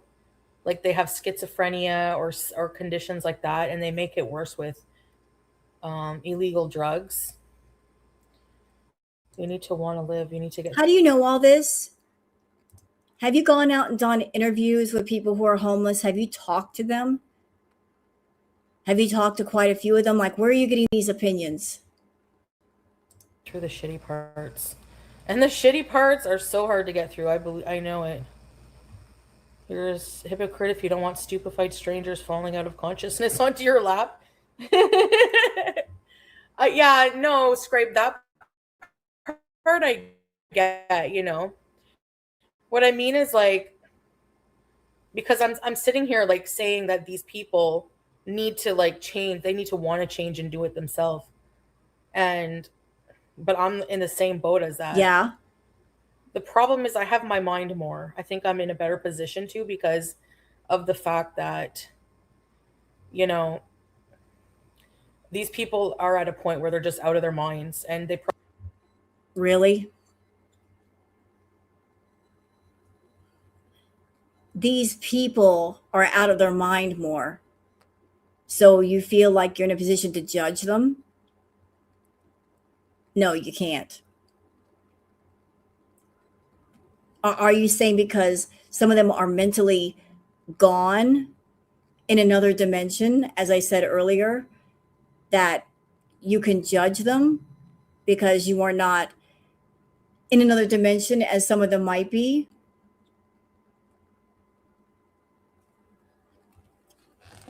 I'm of the opinion, Foodie, that you are mentally unwell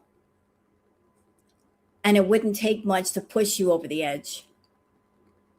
It really, really wouldn't. Like, I don't know what's going on with you mentally, but I think your mental state is very scattered and very delicate, and it would not take much to push you over the edge. You're really, really close. I think that if you lost your apartment, that if Nader and Salah left you alone, you might snap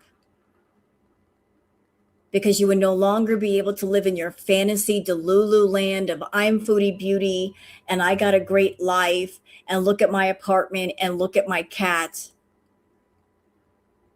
If you had to say, just an example, if you had to live in, say, a extended stay motel, there's no Nader, there's no Salah, they've left you because you don't have money anymore, you would fucking snap. Because you would have to do something you haven't done for years.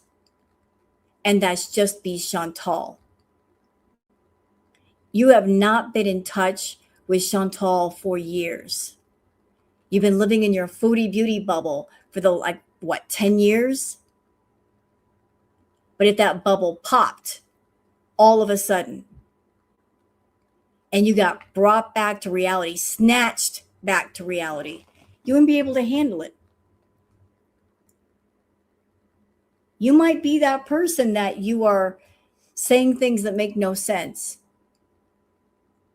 because your mind would not be able to handle the switch at all. You wouldn't. You'd be in trouble. Probably do need really bad medical help, you know? Professional help, yeah, I know.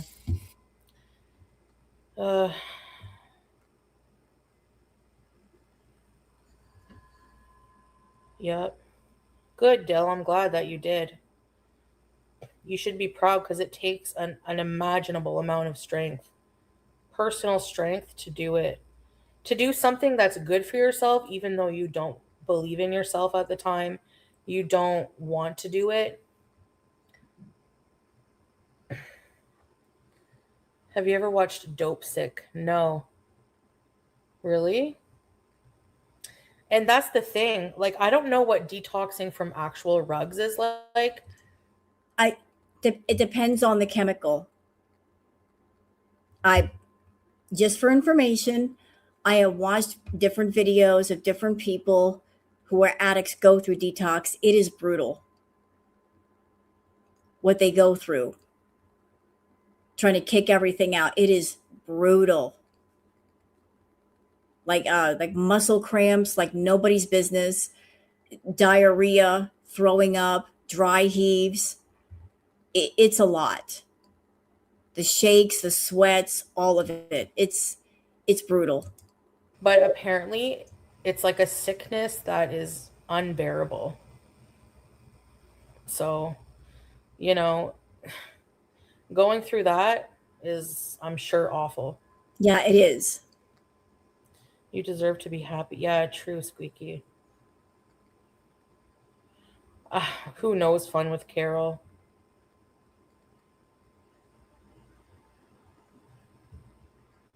Yeah. You feel sick and want to take your skin off? Really?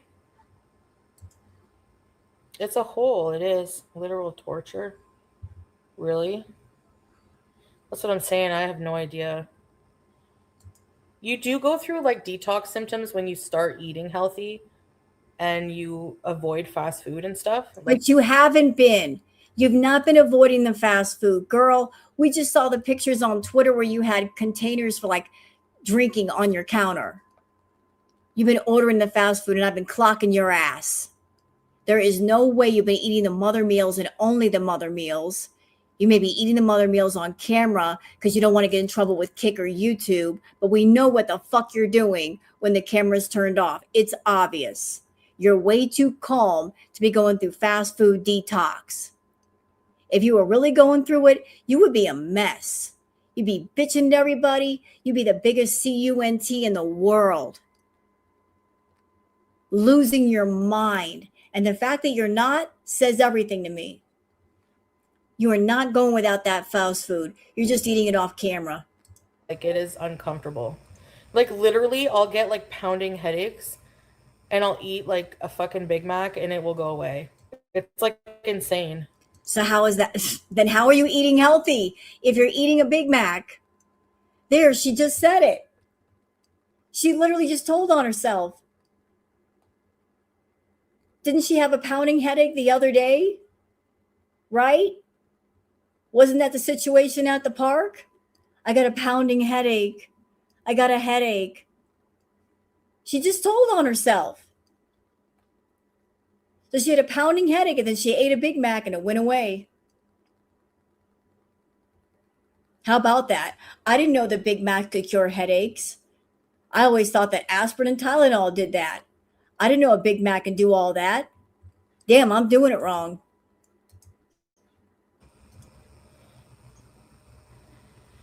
The addiction is the only thing that makes them feel good. Everyone has given up on them. It's hard. Yeah, true. It's very, very complicated. But like, again, like, it's nothing will change, you know? Like, I don't know. Maybe they do need more programs for sure for people like that. Like, you know? I don't know. Yeah, Kate did. Not my headache yesterday, but it's happened before. Oh, she just caught herself. Oops. People are like, oh, didn't you have a headache the other day? Yeah, you did. And then you cut off the camera. Why? You had a pounding headache. Did you eat a Big Mac to make it go away? And that's what I'm saying. Like, you know, Kay, your reaction is how most people react to food addiction. They think it's ridiculous.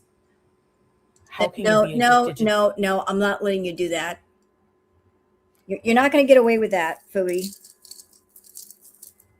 You cannot compare food addiction to detoxing from other things. Because food addiction, yeah, you might get grumpy. You might crave your stuff. But with other detox, which is brutal, you're not getting the crawling of the skin like you got bugs underneath your skin. You're not getting like the severe muscle cramps, the stomach cramps, the sweats, the diarrhea, the vomiting, the dry heaves. You're not going through all that. You're not going through all that. You can't compare it to that. You cannot. I'm not going to let you get away with that. No. cheeseburgers, you know? There's a lot of stigma around that. Hey, yoga, just not a good day. Affordability. You have to know that it's going to be hell, but you'll survive. You have to have faith, yeah. But a lot of the people, 15 years clean, good for you, Weird Barb. Hold on a second. Shut up, Foodie. Shut up. Hello, Ashley. Former opiate addict here. She has no clue. I hope that you're in recovery. And if you are, I heard from someone that I knew that opiate addiction is insane. Like the recovery part is insane. Like you go through hell. Hell. So I hope that you are in recovery. And if you have, I applaud you. Because I did have a friend of mine that went through that, and opiate addiction it's horrible. You go through hell with that. Absolute hell. She told me all about it. I'm like, damn. And I'm not shaming if any of you are addicts, because I know a lot of people are, and I know like I am too. But I'm just saying that it freaks me out being around people who are all like out of their mind. Like it just does. It's unpredictable. So basically, Foodie, what's going on here is other people, their addictions may be more visible and yours may not be as visible.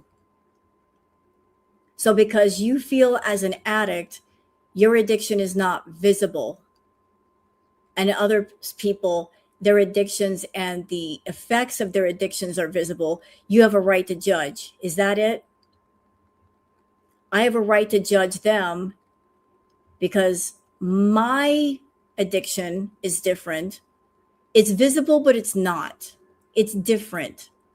But you're still an addict, bitch. You've got many different addictions. You've got an addiction for food, yes. You've also got an addiction for attention. You need constant attention. You've got an addiction for money. You've got an addiction for validation. They need constant validation. You got an addiction for chemicals. You've got multiple addictions going on at the same time, and they are all connected.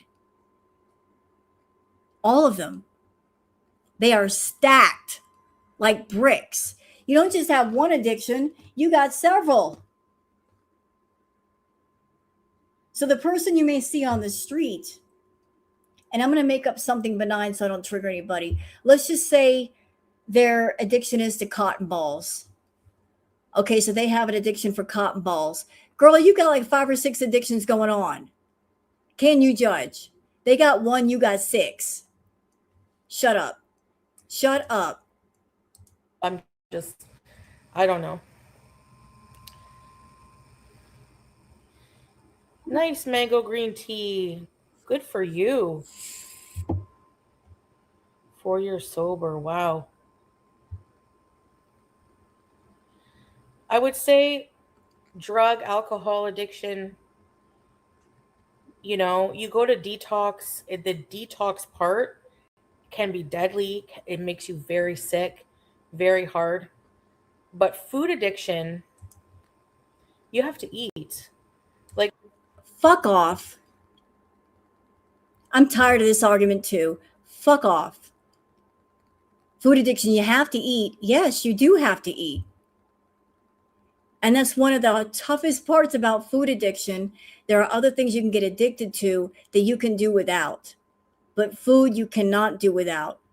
That was the part that I struggled with for years, was like, how do you fix an addiction for something that you have to keep consuming? And it took me a while, but I found the answer. And the answer is you have to repair your relationship with food. You cannot give it more hats to wear than what it's supposed to have. Food has one job, and that's to give us energy to go out into the world to do things. It is not supposed to be a best friend or a lover or fill up the empty gaps in your life. It's not supposed to be an emotional thing. If you want to get over food addiction, you got to take all emotional anchors off of food. You can't look at it as a source of love or comfort or affection or too fondly. You have to look at it for what it is and treat it for what it is. You have to give it respect. That is the key. You got to look at it as just food. It is nothing else beyond food. That's all. It is not supposed to fill in the empty gaps of your life that are emotional. So this argument of you have to eat, she's using that as an excuse to be gluttonous. No, ma'am. No. You have to eat. You have to eat that much. You want a cookie? You can have one cookie. You ain't got to eat the whole damn pack. You can have a slice of cake, just don't eat the whole damn thing. You can have a donut, just don't eat 12 in a row, dumbass. You shouldn't use the fact that you have to eat as a reason to be gluttonous and to keep going. Stop it. Like, food is not considered an illegal substance. It's not something that you can just fully abstain from. Like, how? Yeah, and that's another thing that makes food addiction dangerous, is that if you're a food addict, your rug of choice is everywhere and it's legal. You could go to a grocery store and fill up a whole cart full of ice cream. Who's going to stop you? No one. Your rug of choice is in convenience stores, it's in gas stations, it's in discount stores, it's everywhere. It's in restaurants, it's all over the place. And no one's going to stop you from eating as much as you want. It's not something you're going to go to jail for. So, as a person with a food problem, you have to be on the watch. Like, don't put yourself around temptation. I mean, I've got a cheap little trick that I use with myself with candles. I don't buy candles that smell like food. Nothing sweet. I like woodsy scents. I like sage, sandalwood. I stay away from the candles that smell like cupcakes and cake and sweets because I know what's going to happen. You smell that in the air, and then what happens? You start thinking about sweets, and then you want to eat sweets. So I stay away from the sweet smelling candles or sprays. And that's just how I stay on the watch for myself. Successful do you think you would be at staying clean, if heroin was shoved in your face every day? If it was advertised and glorified on a menu, Like, it's fucking hard. Yeah. You don't It's hard, but it's not impossible. It's not impossible. have to eat burgers, but remove the triggers, yeah. Like, no more chips, I guess. Are you, Morty girl? Sorry to hear that.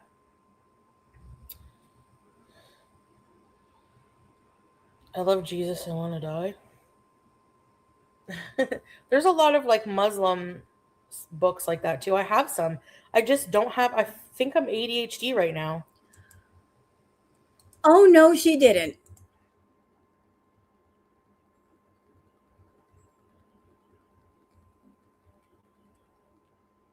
You are what? What'd you say? You are what? You're ADHD? Ma'am, you're not diagnosed for that. If you think you might have mental issues, you should go to a doctor and see if you really do have that. But don't assume that you have it. You can't diagnose yourself, ma'am. It's a battle every day, wallahi. Yep, wallah, it is. So maybe starting with like, first of all, first step I'm gonna do is make an appointment and actually go, because this You is know, ridiculous. you know what? We can't get a raspberry for that. She deserves a raspberry for that. Hell, I'll do it twice. Double raspberry. I can't miss anymore.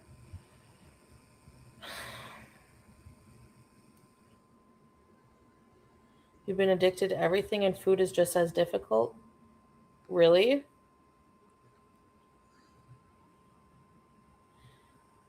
Drugs will entice. I think I'd need to have someone control what I ate for a while. With therapy, yeah.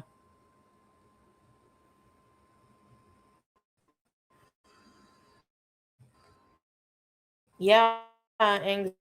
I Chat, don't but I'm know. still confused Yeah, because I've been listening to this whole conversation.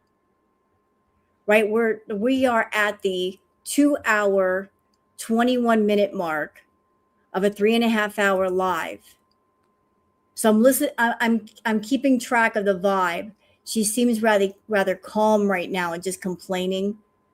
So I'm still confused how we went from this to talking about Milky and talking about Yaba and FFG.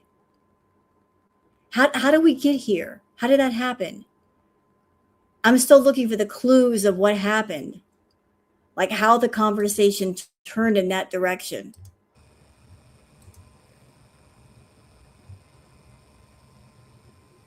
And apathy, just not like caring at all.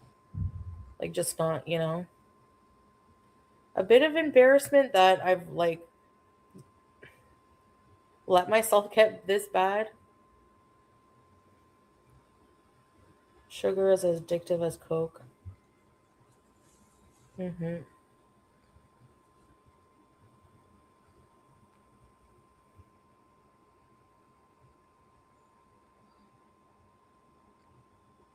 Hello, cats. Yeah, maybe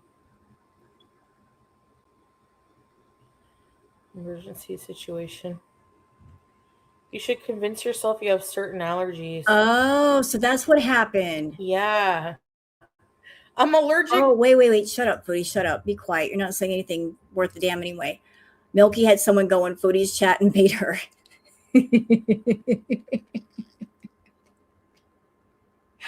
Oh, so that's what happened. Okay, I guess that makes sense. That she was calm and then she wasn't calm. Huh. To salt and I'm allergic to all dressed chips, bees. Brainwash. Melanie, do you remember your Thailand dented headboard? Remember it was just a little circle of my head? Yes. And remember on the villa too, the brown couch? This again. We're doing the nostalgia thing. Remember when? You're going back in the past again. Remember when I was doing this ages ago? Remember that? Remember? That just tells me you have no life. Remember when? Make affirmations? Yeah, I'm gonna think of something. I'm just not organized. Spirituality, love OA. Yeah, maybe, hey? Excuse me. Thank you. Thanks, guys. And you know what? We need a bit of a laugh right now. And I'm missing somebody right now because I know she's busy right now, but I miss Goose Chuck. I really miss her. So I'm going to bring her back for a minute.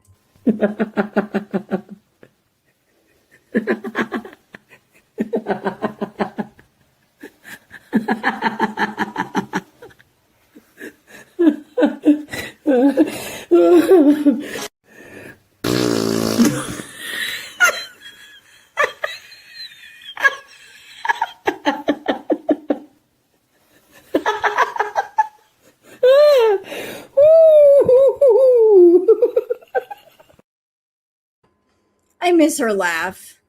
I miss her so much. And I hope to hear from her soon. I know she did like the Horse Chuck, her cousin, actually went on Two Girls, One Flirt. Come back, Horse Chuck. We need more updates on Goose Chuck. Appreciate you. I'm afraid. Yeah. It's humbling. You have to humble yourself because I feel like, well, you're a strong person. You know, you take a lot of shit every day from the internet. You deal with a lot of crap. You always persevere, but You know what, Foodie? Fuck your struggles. Fuck your struggles. Oh, I'm such a strong person. I put up with so much on the internet. Oh my God. I wish you would have a struggle. It might make you stronger. It might make you wiser. It might make you more experienced. It might humble you. You might appreciate what you have then, instead of being an entitled bitch who complains all the time. I wish you would have a struggle. I want to see you go through at least one fucking struggle. Just one. Let's see how you handle it. Let's see you handle just one struggle. Let's see if you handle it without melting down and drowning in your own misery. There are lots of us who struggle. We get through our shit. We go through our stress and we get out on the other side. But you don't know the first thing about struggling because you're too spoiled. You are a spoiled bitch. You have no clue. But the people that are like, oh, you're so strong, Chantal, the things you put up with. What exactly does she put up with? Answer me, Beezers. What does she put up with? Oh, the comments on the internet. Ooh. She can choose not to read them. She can choose not to go into people's chats. She can choose to tell the Beezers who feed her information, don't feed me the information. I'm looking for my inner peace. Don't tell me anything. I'm going to be here on my channels, and I don't want to hear about nothing going on the other channels. Just leave me alone. She can cut off the things that stress her out, the comments on the internet, and stop running around on her fucking sock accounts, on Twitter, on YouTube, on Kick, on anywhere, and just do her thing. If that's the most she struggles, she really doesn't struggle. Don't put yourself in places where you're going to hear criticism and you won't get stressed out.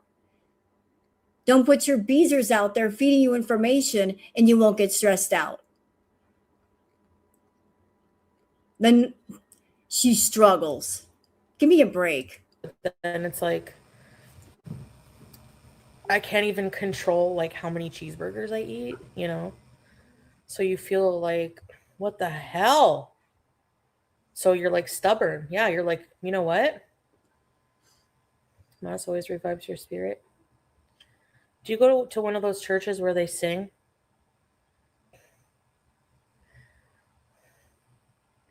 No, the comments, honestly, no, they don't, Hamburger. I don't get easily influenced by others. What? Really? You don't get influenced by others, but yet you go on TikTok looking for ideas for content, sitting there copying Mother, but you're not easily influenced. You'll just straight up go to a content creator, take the things that they say and incorporate that into your content and copy their content. What are you talking about? You didn't come to my channel, bitch, and use my intro music. What do you mean? You're always looking around for ideas of things to do. You're always borrowing. You borrow from people. If somebody's doing something and it might be a little bit popular, you will immediately take on that personality. You'll borrow off somebody's music. You'll borrow off their ideas. You'll borrow off their content. Even borrow off the guys you hang around. They start talking a certain way, you'll start talking a certain way. You're so empty that you use things from other people to fill yourself up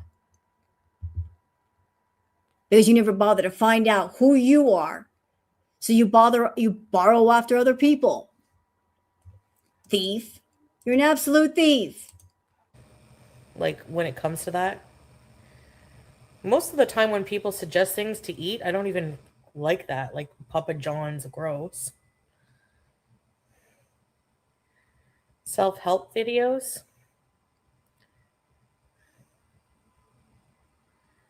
Yeah.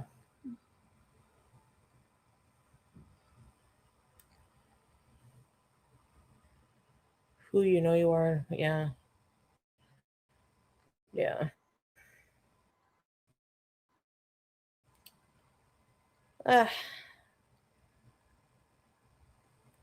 Gregorian choir. That sounds beautiful. Resets your clock, your spiritual clock. I have fast food anytime I overdo it. I've been so bad, I'm going to be really bad, right? That's, yeah. Too. Wouldn't fix anything. Life is, you know, I really wouldn't have much medical help there. And the internet is crap. Also, Salah's dad lives with him, like, like, that would be kind of weird. I don't know.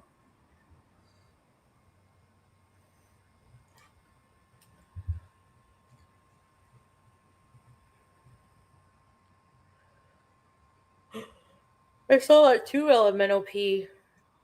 I saw that autopsy. She had breast implants. Y'all, like, I'm going to take you guys and we're going to watch something for a minute. Some really exciting content. Are you ready? Like, this kind of content, it has me on the edge of my seat. Like, I am invested in this content. It's much more interesting than foodie.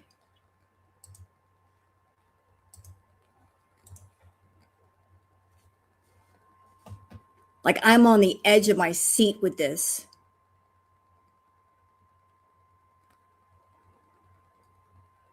Like, I'm on the edge of my seat. The anticipation is killing me. I'm waiting to see if the grass is going to get taller. What do you think? What do you think is going to happen next? Oh, look over there. I saw the sunlight over there in the corner. What's going on with that shadow over there by the house? Like, what is something going to happen? Is the grass going to move? Look. Like, I'm telling you, like, this is insane content. Let's find an ant. I'm looking. I'm going to zoom in. Is there an ant? What's going on here?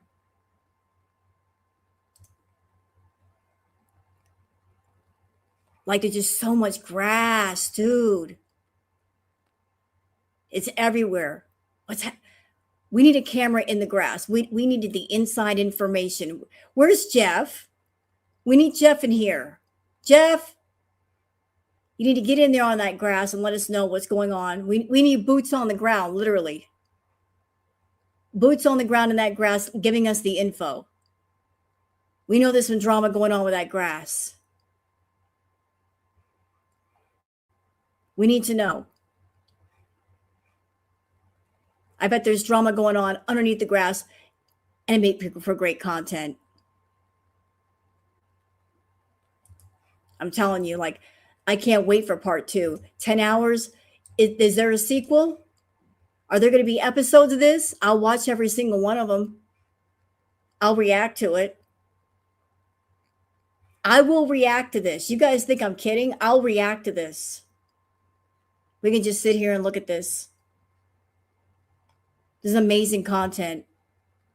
10 hours of it too. Like, whoever the content creator was, they were generous. Like, it's 10 hours of this fantastic content. This is better than a miniseries. Yeah. And what's happening in the hedge? We need to get close to that hedge. You know, it'd be funny if Rufus did stomp up in there and start eating the grass. Yeah. So what's happening on hour 4? Are the shadows moving? They did. Oh, they moved. Did you see that? There was more light on the house. The shadows went away. Oh my God.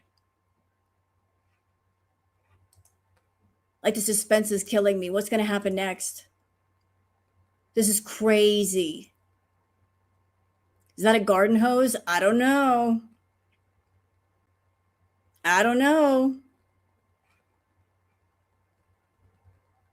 We're going to have to investigate this, chat. This is Girl World. We need receipts for that garden hose, where it came from and what it's doing. I'm telling you, you guys don't know. Yeah, there's sunshine over here. Foodie hates sunshine. She would hate this grass growing. She says she hates the sunshine. There's plenty of it here. Yeah, they're on the left side now. Did you see it? Did you miss it? You missed it? Go back. Okay, we need to go back. Hold up. So I look at the house. The house is looking this way. Up, see the shift? The sun's going down. How about that? Let's go all the way to the end just to see what happens. See, there's more sun. How did that happen? First there was no sun, now it's back. I have questions. I have lots of questions. I need answers. How come the sunlight was there at the beginning? It was missing in the middle, and now it's back at the end. What's this shit? What is this? There's some fuck shit going on. We can't see what's going on off camera. The hell is this mess? All right, we got to go back to it. We're going to go back to it. But I will keep an eye on this grass growing for all of us. I got mad at myself. There you go.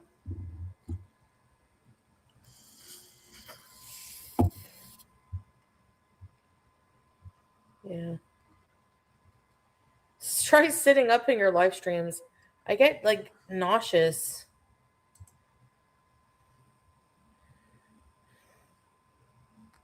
Well, they live in their family home, so.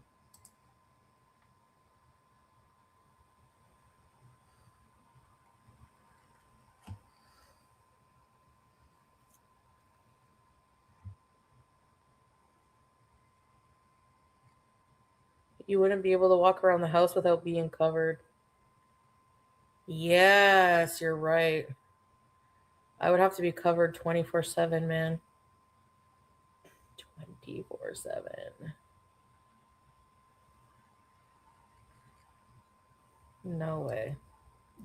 I honestly look forward to when I end my live stream. Then do it. Take off the abaya, take off the hijab, be yourself. You were happier that way. Just do it. Take it off now. Go in the room and change your clothes. Off comes the hijab. I don't care. I'll admit it. I know. You know, I'm wondering if she's thinking, is that like a last resort? That if her views dip down too low, that she can always get them back by taking off the abaya and taking off the hijab and being the foodie that we know her to be? Is that the assumption from her? Because she kind of had the same idea going to the Middle East.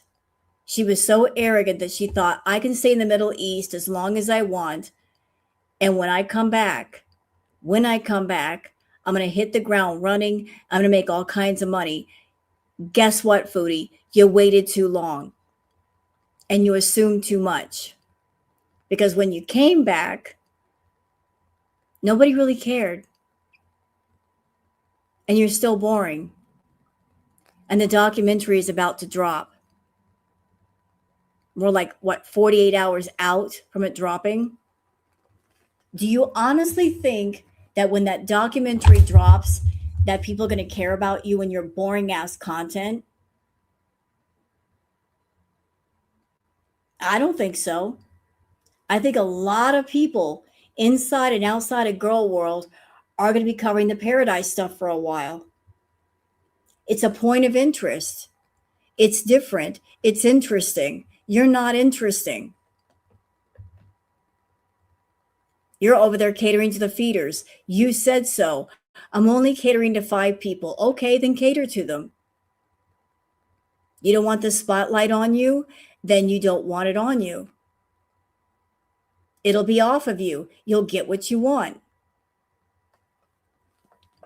But when all the attention goes over there for a minute, don't get mad about it, because you had a lot of time to get the interest on you and you chose not to.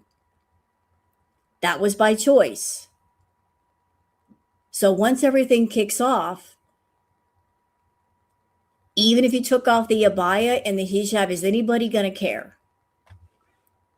Not really. All women think it. I can tell you because when we would go camping in Kuwait, the women would be like, come, let's go into the tent. So we had the women's tent and everyone was just like, whoo, taking the hijabs off. Some of them were niqabis, so.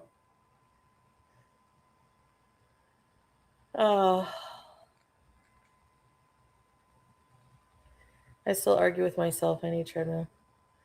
Saturn colors. Milk bag just called you liar. I don't speak fucktard. I'm sorry. Uh-oh. Did she? Let me see what's going on in the chat to cause that. What happened here?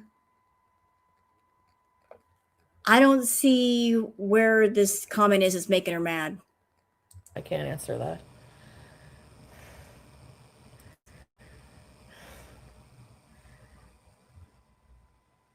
It is freeing. I don't even think about you without it. Yeah, it's weird, eh? New pod. In the Middle East, you marry to the family, not the man. Yeah, true. In a way. That's why it's hard for us, because we are like just us. Like, it's like he has his life there, and then it's his married life is different. And I don't know. That's just, oh, it worked in Kuwait, but how long? I don't know.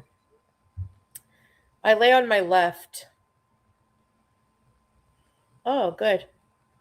I don't usually have acid reflux, heartburn. I don't get that.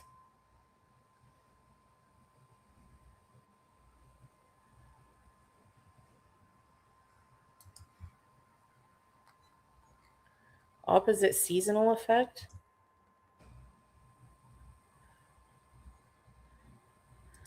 BG is still sleeping. What I tackle? No, I'm not taking jail time for that thing. The hell?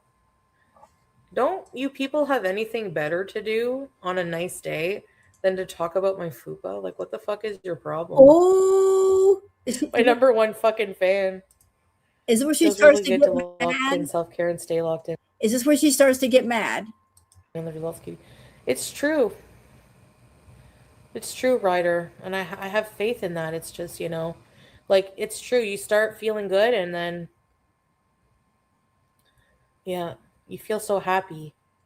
Maybe that's why I'm so depressed, because of the chips. I feel defeated. You know?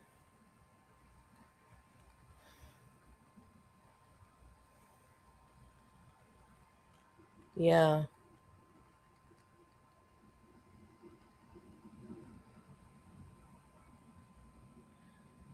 Marshila? I never said I didn't have a fupa.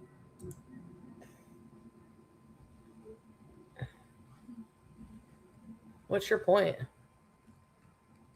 The hell? Don't you people have anything better to do on a nice day than to talk about my fupa? Like, what the fuck is your problem? Chantal, why do you care if people talk about your fupa? When you show yourself outside, you position your camera to show your fupa to all the fetish freaks. You know that was on purpose. That wasn't a slip of like, oh, I dropped my phone and it showed my fupa. You straight up posed for the camera. Strike a pose. You struck a pose for them. So if you're all about that life of showing it off to the fetish freaks, people can't talk about it. Why can't they talk about it if you're into showing it? Seriously, think about it. And dab. Well, Milky has fucking buckwheat teeth and looks like fucking Freddie Mercury, and she's a cunt, so who cares? Jealous freak. Like, who is she to fucking, Like, what does that have to do with this other fupa? I was showing you different kinds of fupas. Who cares? I never said I didn't have a fucking fupa. No, Chantal, you've had entire conversations about your fupa. You've discussed it, as you like to say, ad nauseum. I want to go on record as saying that I don't care about Foodie's fupa. I don't care to talk about it. I don't want to know about it. I have no questions for it. I'm not looking to make an interview with it. It's part of her body. Don't care. Not interested. I can review her content. I don't have to hear about it. And yet she talks about it. The FUPA has been talked about so much, it practically has a personality. It should have its own podcast. I'm serious. The fupa has been talked about so much, it's practically an identity and it needs its own podcast. Like it's her co-host. Looks like a heat miser. Like, doesn't she have a boyfriend? Shouldn't he be fucking doing something for you right now? Like, what? Like, what the fuck are you talking about my fupa for? Fucking weirdo bitch. Fuck sakes.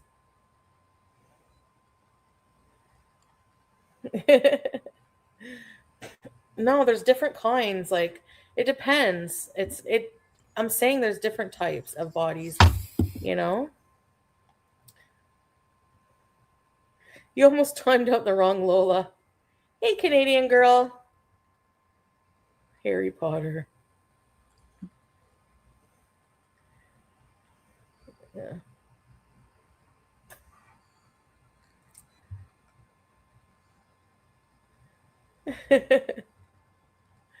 I know. I don't care. In the villa, I've shown it many times. I don't give a Right. shit. You did. Like, seriously. So why are you getting mad about it? I don't understand. Okay, Sleepy Bee.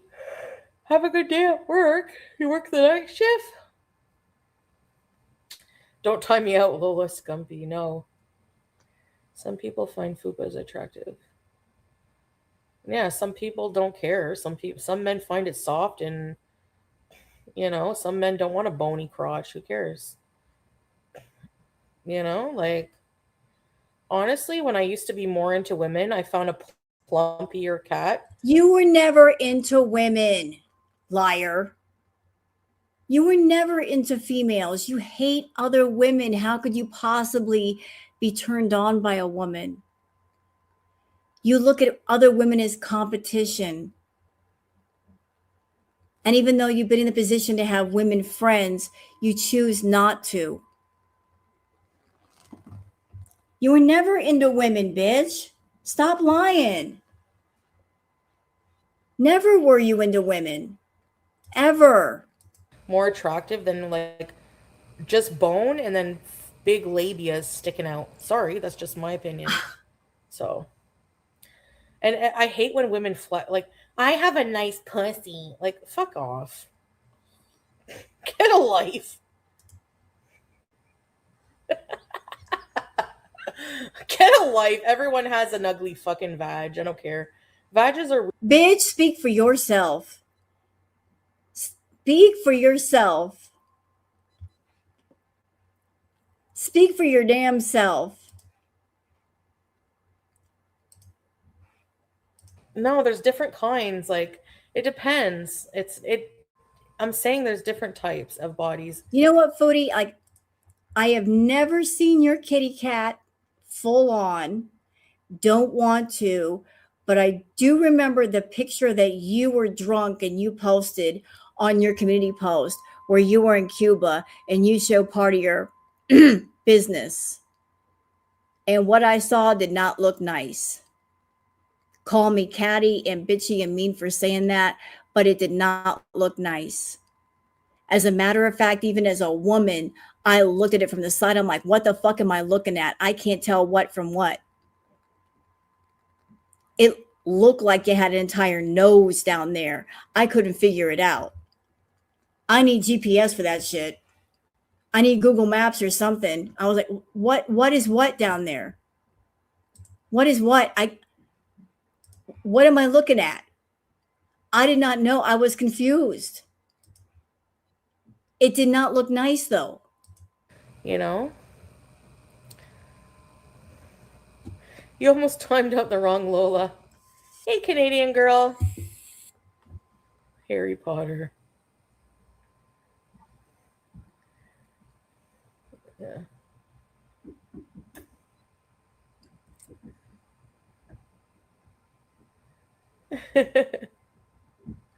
I know. I don't care. In the villa, I've shown it many times. I don't give a shit. Now, I'm not being mean saying that. I'm just giving my honest opinion about the picture. I'm not going to show the picture but it looked like she had a nose sticking out of her panties from the side, and I couldn't figure it out. I was confused about what I was looking at. I'm like, can somebody please explain this to me? Because I don't know what I'm looking at. It didn't look normal. Like, okay, I'm looking at this, this, and this. I can figure out the lines and the curvatures, and I just could not. Looked like somebody had put one of the like a nose and put it in her panties. I'm like, what is that supposed to be? I don't know. I'm confused. Like, seriously.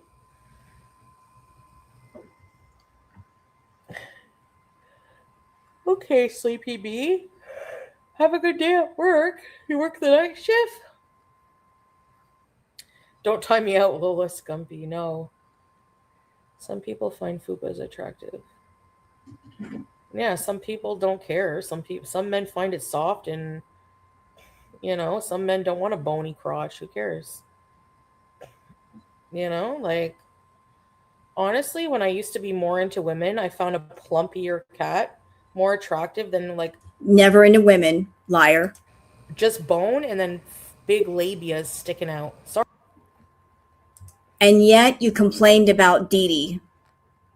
You were very Dee Dee's a bigger woman. Why were you complaining about her then? Sorry, that's just my opinion. So, and I hate when women like, I have a nice pussy. Like, fuck off. Get a life. Get a life. Everyone has an ugly fucking vag. I don't care. No. Vages are weird looking, whatever. And they're all different looking too. Like, people fall in love with other parts of people, not just if they have fat deposits on their mons pubis. Okay? Like, I don't know. And can I just tell you, Foodie, listen. You're a fake bisexual, bitch. I'm the real thing. I've been with women before and men. And if it stinks, it stinks. And you ain't going near it. Okay? There's the normal female smell, and then there's just like, girl, go to the doctor. So even as a bisexual woman, if some woman gets near you and she smells that, nope, game over. You better get to the doctor. You better get some medication. You better go get it. You better be using it. There's no mistaking that smell.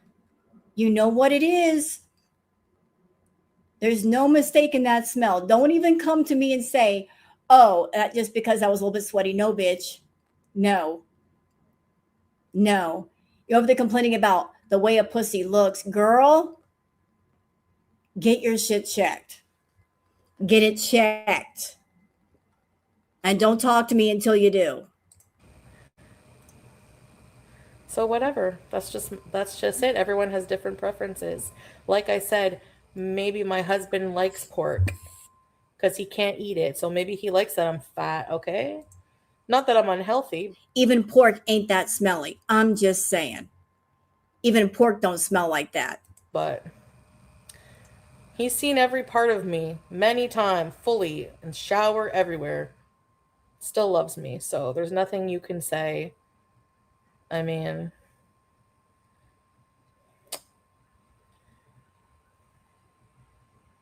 I've bagged hotter men than that fucking little twerp anyways, than that little bitch. Like, I've bagged way hotter men than her. Her fucking man looks like a fucking... So what exactly is this? This feels like a pissing competition. Like, she's bagging on Milky's looks, and she's saying, I have bagged more hotter men than her. How do you know? Are you in her personal life? This feels like you're trying to compete with somebody. Like trying to say that I'm attractive and I've banged more people than somebody else. Who are you competing against? Like, you trying to one-up her in some way? I don't think it's going to work. Basic basement dwelling, fucking Cheeto eating, fucking dork. Really. So, you just mad and jealous, bitch.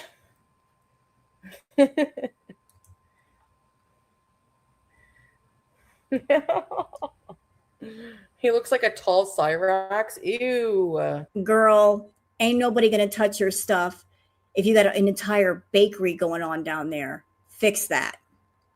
Fix it. What the fuck? You're so hot, bitch. You can't get a good looking man? Boss Hollis.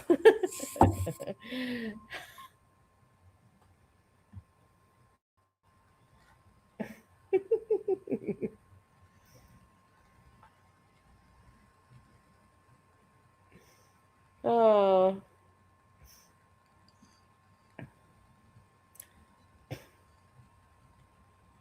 Yeah. The plumpier the puss.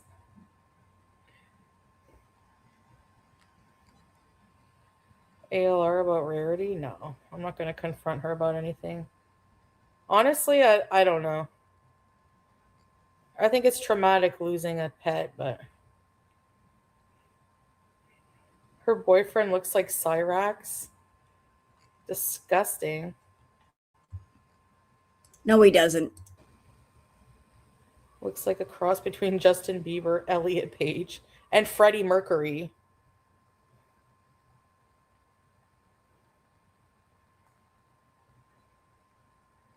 No.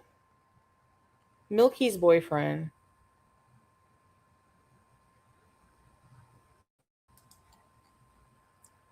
And yet, despite all these things that you're saying about Milky and her boyfriend, they are together, aren't they? They're a loving couple. They love each other. And where's your husband? Where's your man? Is he with you?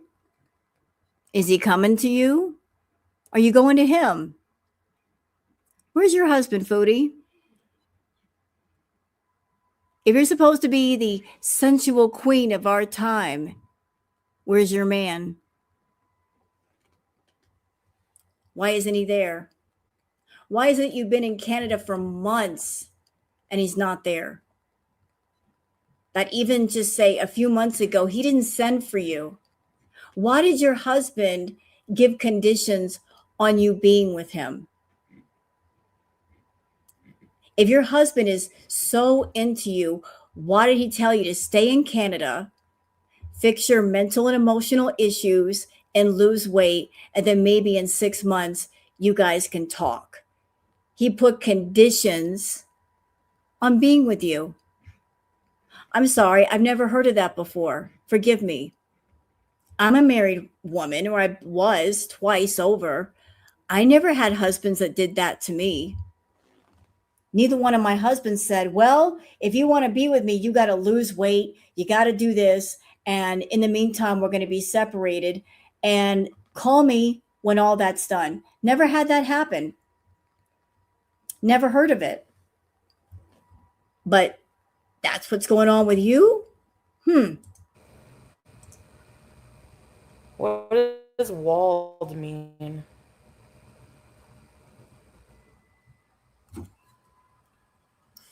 Yeah, I don't find him to be anything special. Ryder, I know you're depressed, but I'm having fun. Stay on longer. Your streams help me get shit done for some reason. Oh, thank you so much. Thank you. I appreciate you so much. Okay, just for you, I'll stay on longer. Thank you, man. Yeah, thank you for your generosity. I really hope I'm not bankrupting you.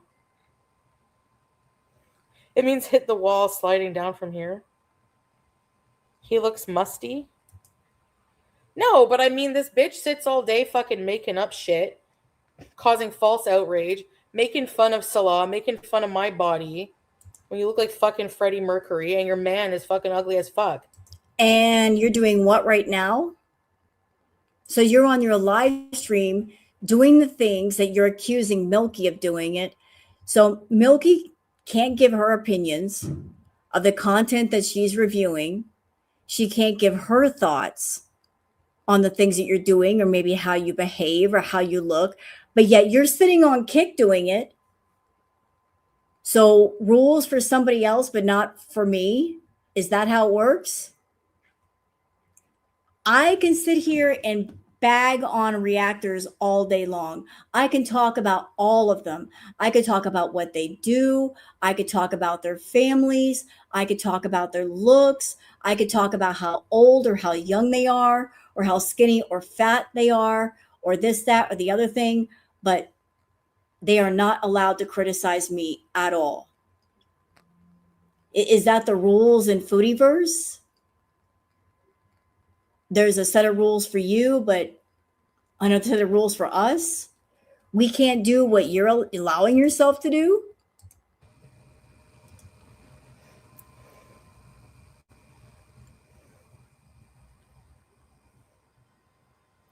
On a nice day, you're sitting there talking about my fupa, right?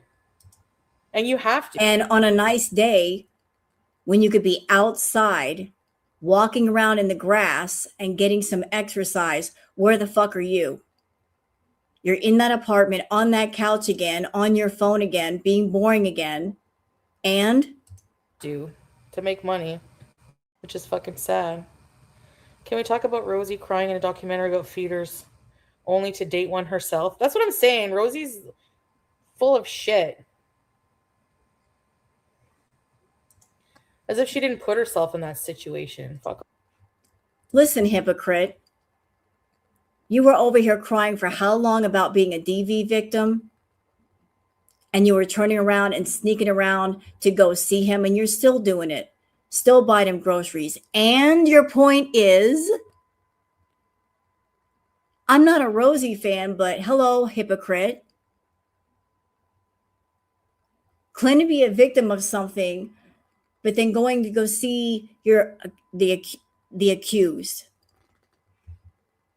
He's so abusive to me, but you were sneaking off to motel and hotel rooms to spend time with him and getting caught. And telling people, you guys don't understand. No, we actually don't. You're supposed to be a victim, and yet you're going against that. Going to see that man, talking to that man when you could have stayed away. So you're not a fucking victim.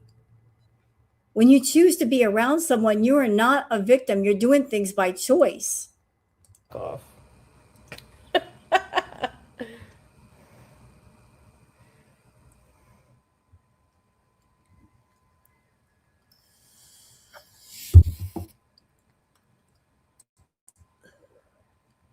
So Milky had a spa day. That sounds lovely. Oh, that'd be great to have a spa day. Ooh. I've never been to a spa. I think that would be so relaxing.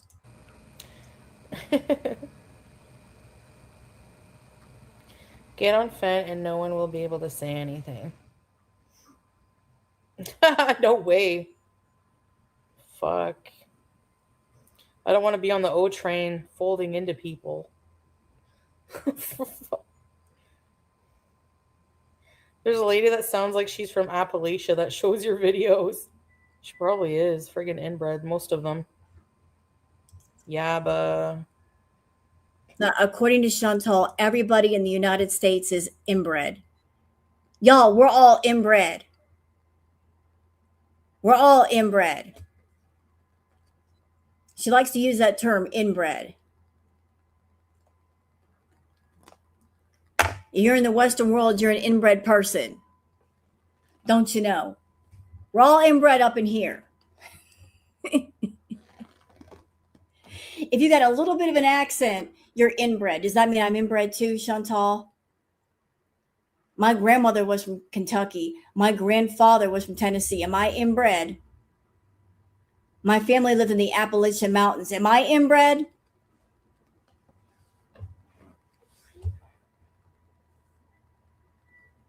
Is that what's going on?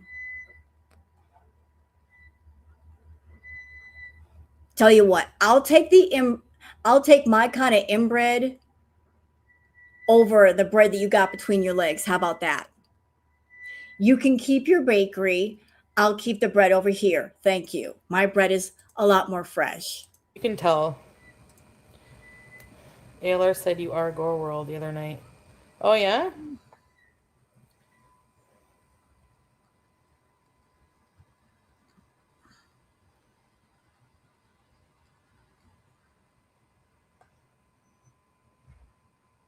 I know, I saw that Saturn. I saw that. Feedies act like victims as if they don't search out specific type to give them food. Yep.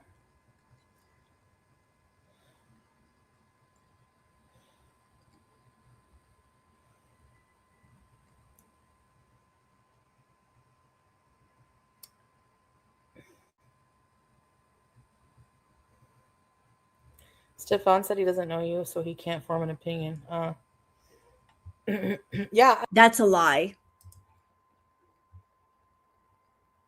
Stefan knows Chantal. He was in her chat on Kick. I showed you guys the comment on Twitter that somebody captured, and he was using the same handle that he does on Instagram. He was in her chat saying, "Oh, Girl World said that Nina is Emily. I just thought you should know." He knows Chantal. He's been in her chat. He's given her money. He knows who she is. So he doesn't know her. Bullshit. Bullshit. The feeder community, they know of each other if they don't know each other. In that community, things are very, very tight. I'm pretty sure he's talked to Chantal, and somebody told me he bought a cameo from her. So what is he saying? He doesn't know her. That's a lie. I mean, I'm not going to sit here and insert myself, you know?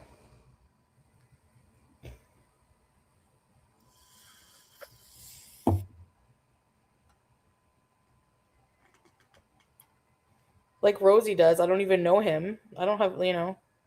Honestly, when I heard any of those women on panel talking, especially that Paola one yelling, like they're all fucking annoying.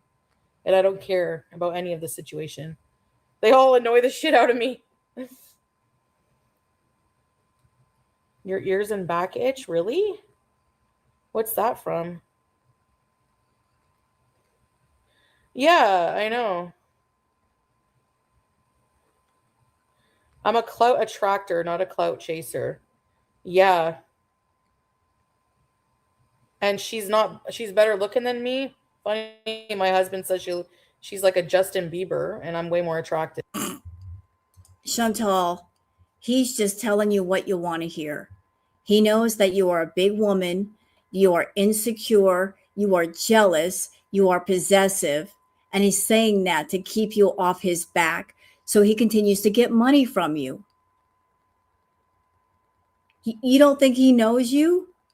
He was around you for 3+ years. He knows how you are. What do you expect him to say?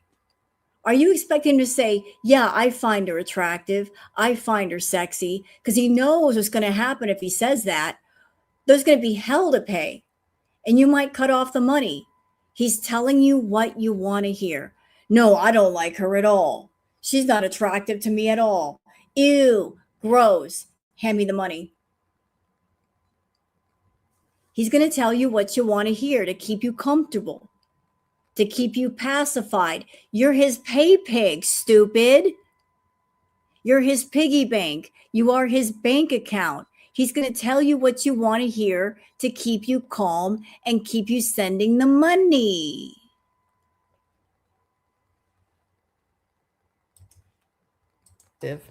Beauty's in the eye of the beholder. What the fuck? And she's a clout chasing fucking cunt, so I'd rather be me. Well, I don't agree with what you said about Milky, but if we're going to get technical, you're a clout chasing fool yourself. Because anytime something comes up, you try to attach yourself, whether it's a trend, a person, a content creator. Bitch, you copy other people's content. I'm going to give some examples, like the content creator who was doing the Omegle content. You tried to copy her and do what she was doing, although she was doing it differently. She was recording videos and you decided to go live and act all sleazy and disgusting and dirty, coming on camera talking to young men while dressed in lingerie, you dirty bitch. Want another example? Okay, I'll give another one. Like the whole mother situation, copying her meals, saying the word mother, clout chaser. Then the whole situation with Paradise, that has nothing to do with you. And yet you're talking about it, talking about Rosie multiple times, saying, I'm not part of it, but yet you're trying to make yourself a part of it because you know all the attention that's going to get. So whenever something comes around that is getting attention, you want to attach yourself because you lack talent.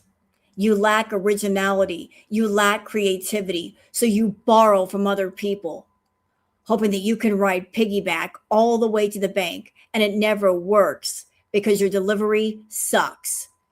You put no work into yourself. You put no work into your content. You have no thought about yourself or your audience, and you're boring. You are a boring person. And the only time that you've gotten money and gotten views was when you got mad. Drama has always made you money.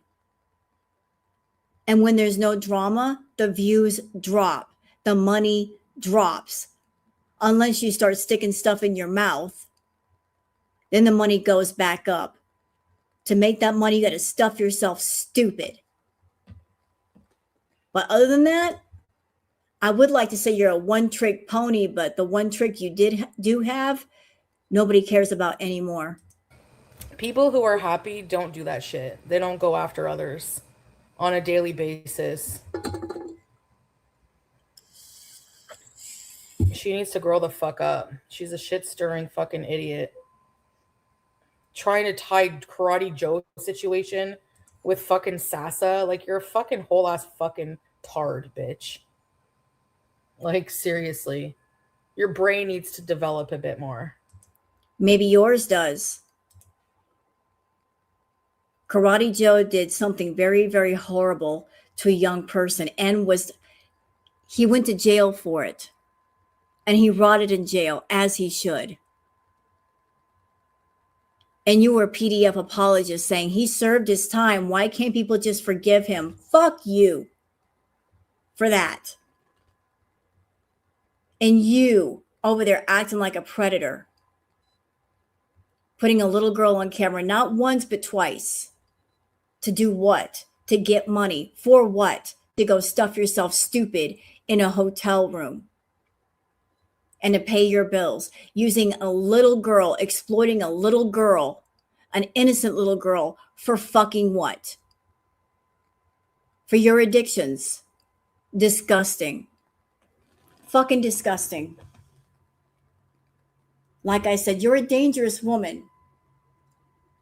You are a predator and you're also an addict. Those two things together are dangerous. A predatory addict is dangerous, especially one with addictions that cost a lot of money and you need a lot of money to maintain things.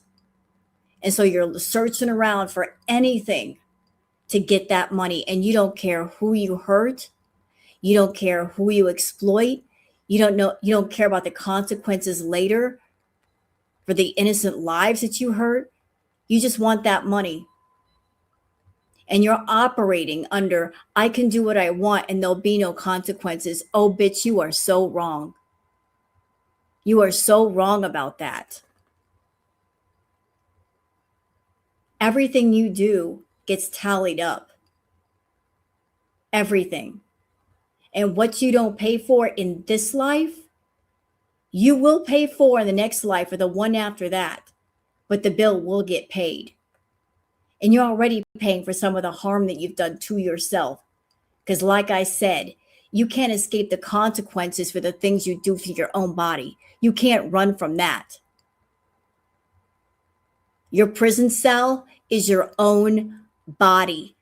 And the kicker is that you created that prison cell and you live with it every day and you can't escape it no matter what you do. You got to live with all of that. That's part of your sentence.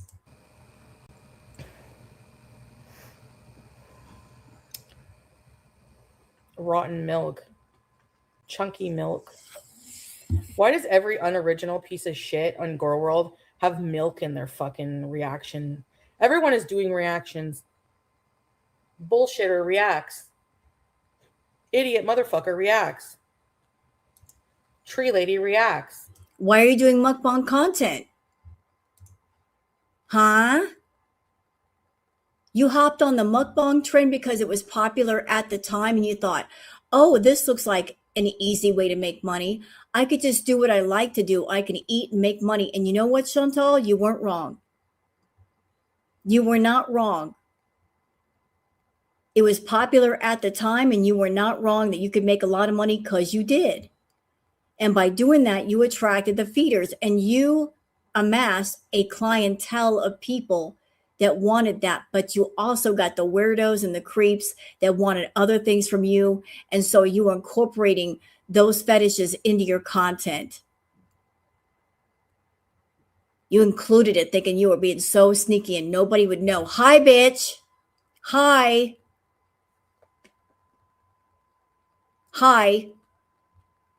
I'm in the adult industry and I know about those fetishes.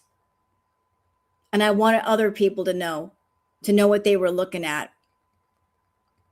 because they needed to know.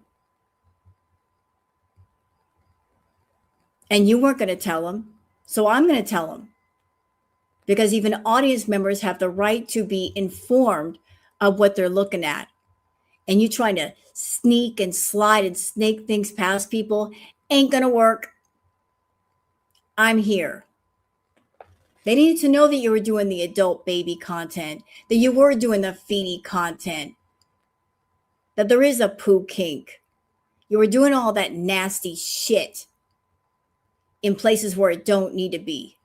As I've said, you want to do that stuff in private? I got nothing to say. Do what you want to do in private. Make a page, a website, whatever you want, where nobody can see it.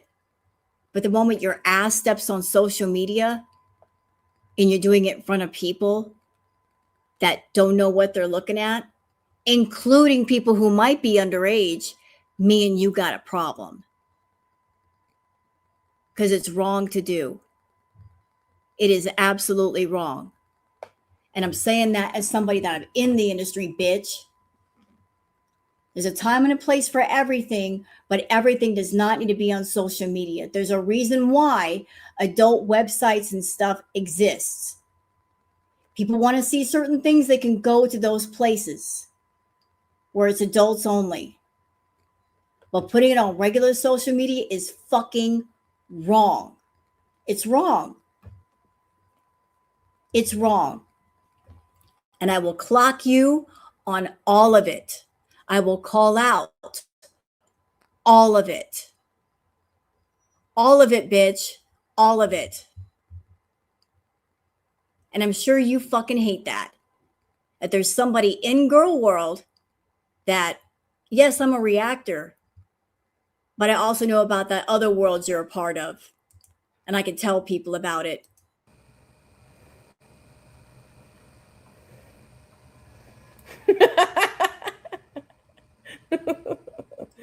In the live she made with Estefan. I know, she cried. Like, what are you crying for? Were you ever even at Paradise? Rosie? No, go suck your thumb and cry about it. Were you ever at Paradise? No. So why do you have an opinion? Be quiet. Still trying to attach yourself. Bitch, you were never there. So why are you speaking on it? What opinion do you have? These people are so sick and annoying. I just want them away from me. God.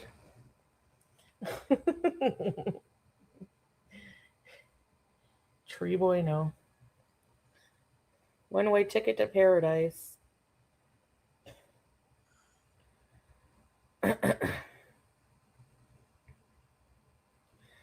Ginger. You know, I even though Chantal's trying to act like she's not bothered, trust and believe she is. It's not that Rosie is bothering her. She's bothered by the attention. She knows what's about to happen. She knows what's going to happen after that. She knows that once the documentary drops, a lot of people are going to be talking about the documentary, whatever's in there, whatever's being said. There's going to be lives, there's going to be videos, there's going to be coverage all over the place. Less for her because she's not included. That it's in her head right now. It won't get out of her head. She's so angry that she can't be absolutely included, that she's going to be left out and in the dark. She's mad about that. She's like, oh my God, the attention's going to go somewhere else for a while. Yep, it sure is. And it won't be on you. There's nothing wrong with Gingers. I'm so excited to watch it Wednesday. Yep. Yeah, exactly. This is her mindset. What about me? Literally, what about me? What about you?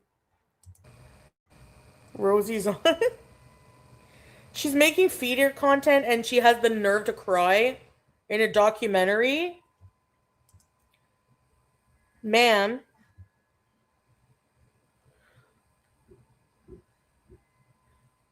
I have a huge impact in the economy. They should be grateful. Yeah, they should be. They should be. I hope they take her out of it, seeing all the negative feedback. They won't. Well, her boyfriend says that.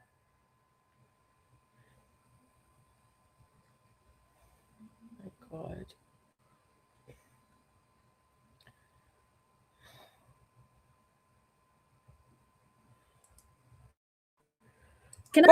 Can I just say something about people who refer to other people as, oh, this person's a ginger? That's not nice. I like to think of this person as very beautiful red toned hair. Redheads are gorgeous. Shout out to all the redheads in the audience and those who know redheads. Like, redheads are fiery. Yes, they are. I've seen some beautiful redheads. Wasn't Jessica Rabbit a redhead? Yes, she was. Red hair is beautiful. Beautiful. And you know what? Y'all are going to laugh at me. Go ahead and laugh at me. Once upon a time, yours truly has strawberry blonde hair. Let me tell you what, I got hit on so much. I did. I got hit on so much when I was like a strawberry blonde. I didn't maintain it though. It's a lot of work if you're like a dark brunette. So I just went back to being this. But red hair is very attractive. Yes, it is. It's beautiful. Beautiful. You got your 10. Yay. I gotta put an emoji. Is this Cyrax, this guy?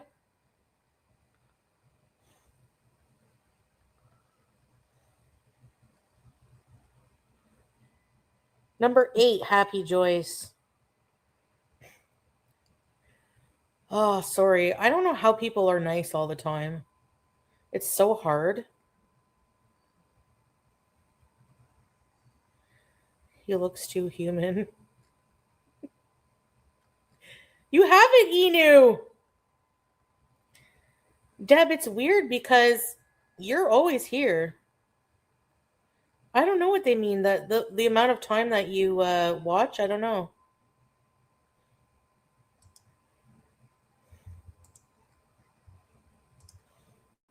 And for those who might be wondering, not that you asked, how did I go from like dark hair to like strawberry blonde? I'm an idiot. It was the 80s. I used that sun in shit on my hair. 8 bottles of sun in. 8. And I had strawberry blonde hair, but it wasn't all the way like one color. I had to go to the salon to get it all the way fixed. But man, it went light. It turned orange.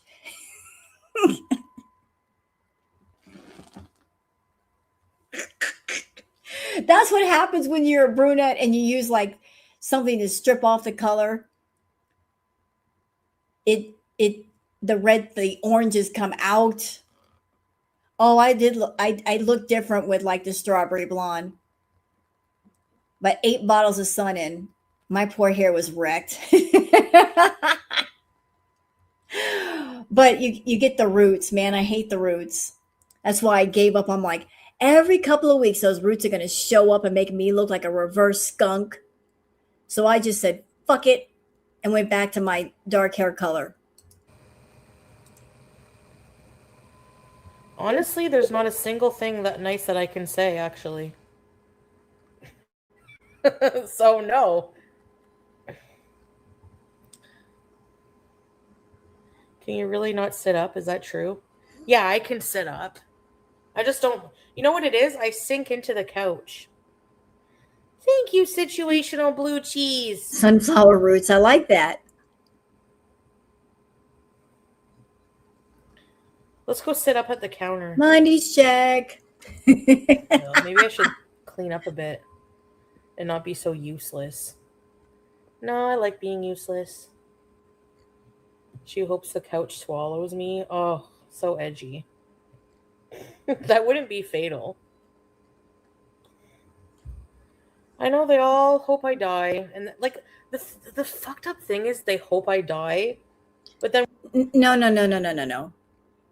No, I'm not going to let you get away with that. You like to say that. Oh, girl world hopes that I die. No. You say that about us.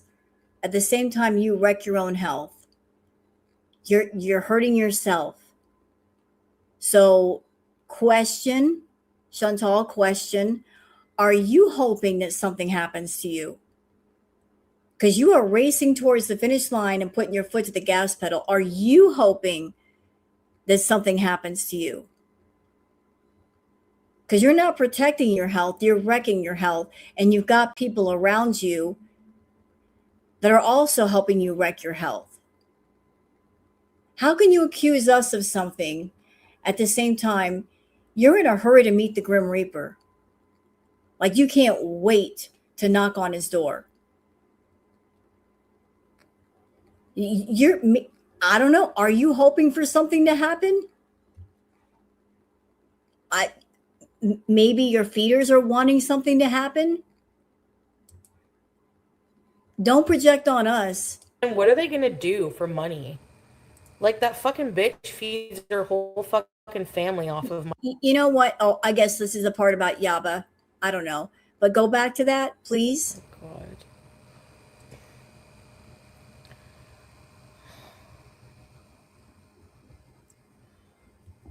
Glamour. Barbie, you got your 10. Glamour shots. Yes. Yay! I gotta put an emoji. Is this Cyrax, this guy?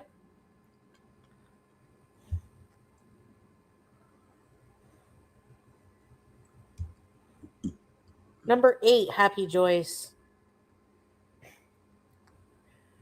Oh, sorry. I don't know how people are nice all the time. It's so hard. He looks too human. You have it, Inu! Deb, it's weird because you're always here. I don't know what they mean. That the amount of time that you watch, I don't know.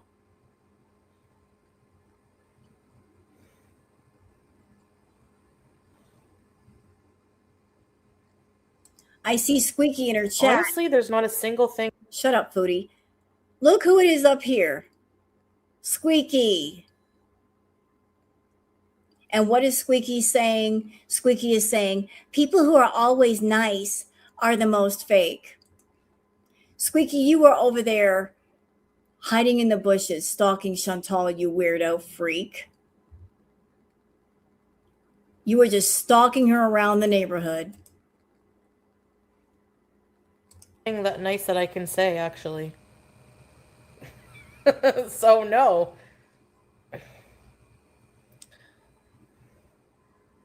Can you really not sit up? Is that true?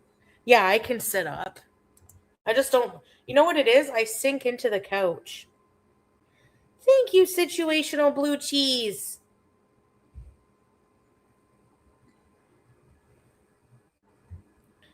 Let's go sit up at the counter. Well, maybe I should clean up a bit and not be so useless. No, I like being useless. She hopes the couch swallows me. Oh, so edgy.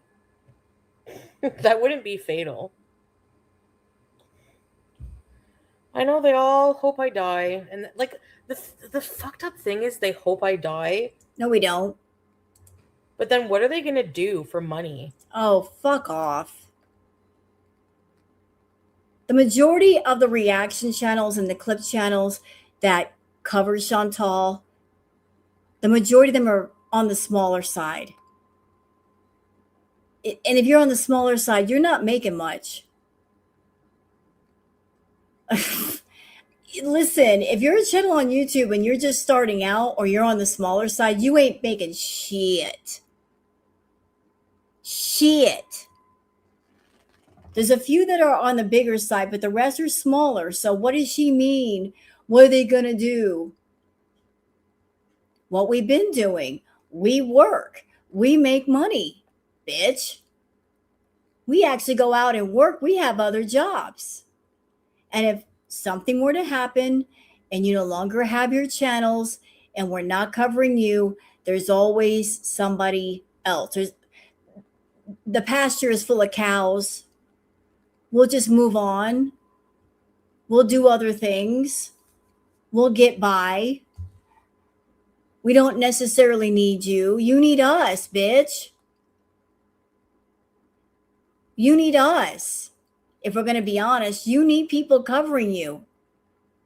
Because if nobody covered you and nobody cared, why would anybody go to your damn channel? You get less than 200 people in your room. Imagine how much lower those views would be if Girl World stopped covering you. How about that? Like, that fucking bitch feeds her whole fucking family off of my content. Like, excuse me?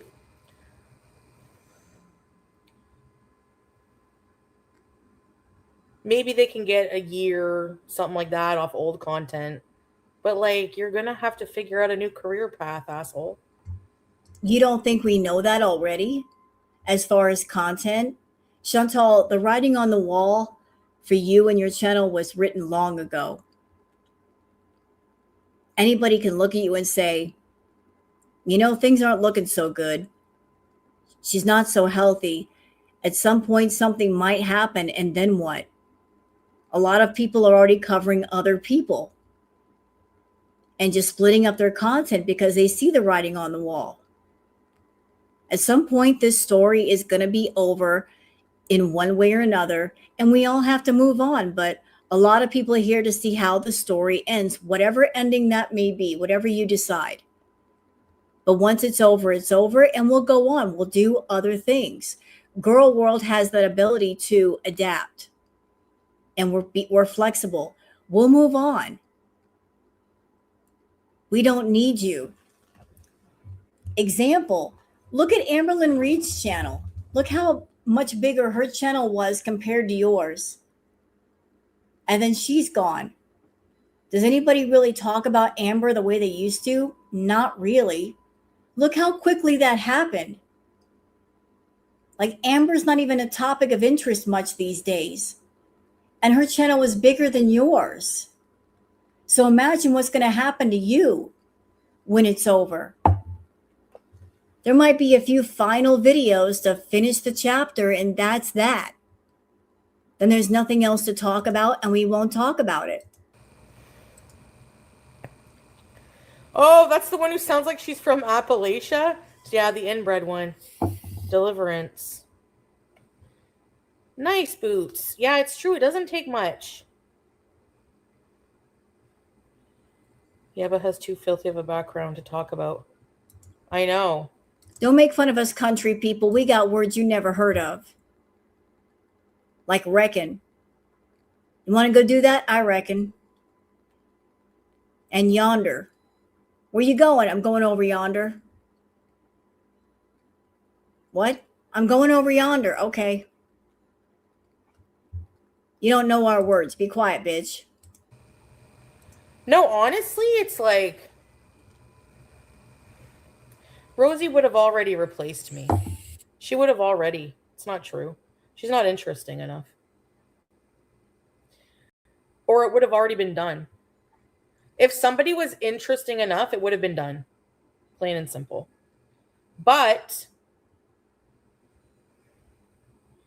I remember seeing a tweet. I think it was Yaba commenting about, was it Karate Joe or some kind of pedo or... Oh boy. She likes to accuse... Okay. I haven't watched this live stream. I don't know how bad it's going to get. So trigger warning. But I think this is the part where she starts talking about Yaba and that situation, like going in on Yaba again. Although she's done it before. There's no reason to bring it up. There's no reason to talk about it. Just trigger warning. Accuse me of like that kind of shit. And it's like something about me not knowing about Karate Joe. Yeah, just like you didn't know you're the baby. You did know. Karate Joe had your phone number. I remember. I was there back in the day. He had your phone number. You talked to him offline. He was a feeder. You were going through drive-thrus late at night when BB was asleep, going from drive-through to drive-through, and him making comments in the chat like fat is beautiful and telling you what to eat. He told you when to live stream and when not to live stream, but he had your phone number. You knew about him. And he was your top mod. He was your internet husband, you said. There's no fucking way you didn't know. And then when Girl World find out what he did, he still continued to come into chat. And you defended him.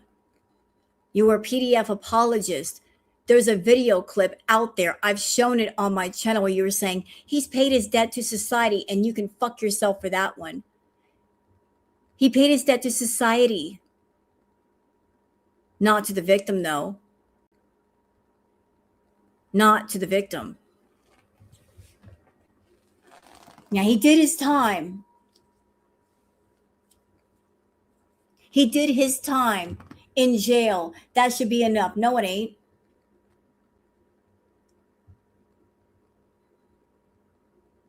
No, it ain't. The only reason why Karate Joe was removed as a mod is because you were put in a place where you could not have him there. Because at that time, you were concerned about your views and your subs on YouTube. You knew there was no way he could be there. It was a no-win situation.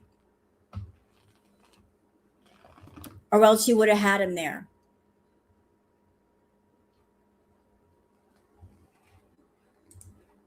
Bitch. Of the fucking baby daddy was a pedo, right? Like, how is this idiot who had 3 children or 2 children with a whole ass literal convicted pedophile gonna talk anything about me with kids at all. The Chantal, even to this day, you act predatory towards children. You're exploiting children. You were in Kuwait going to Chuck E. Cheese where there were children.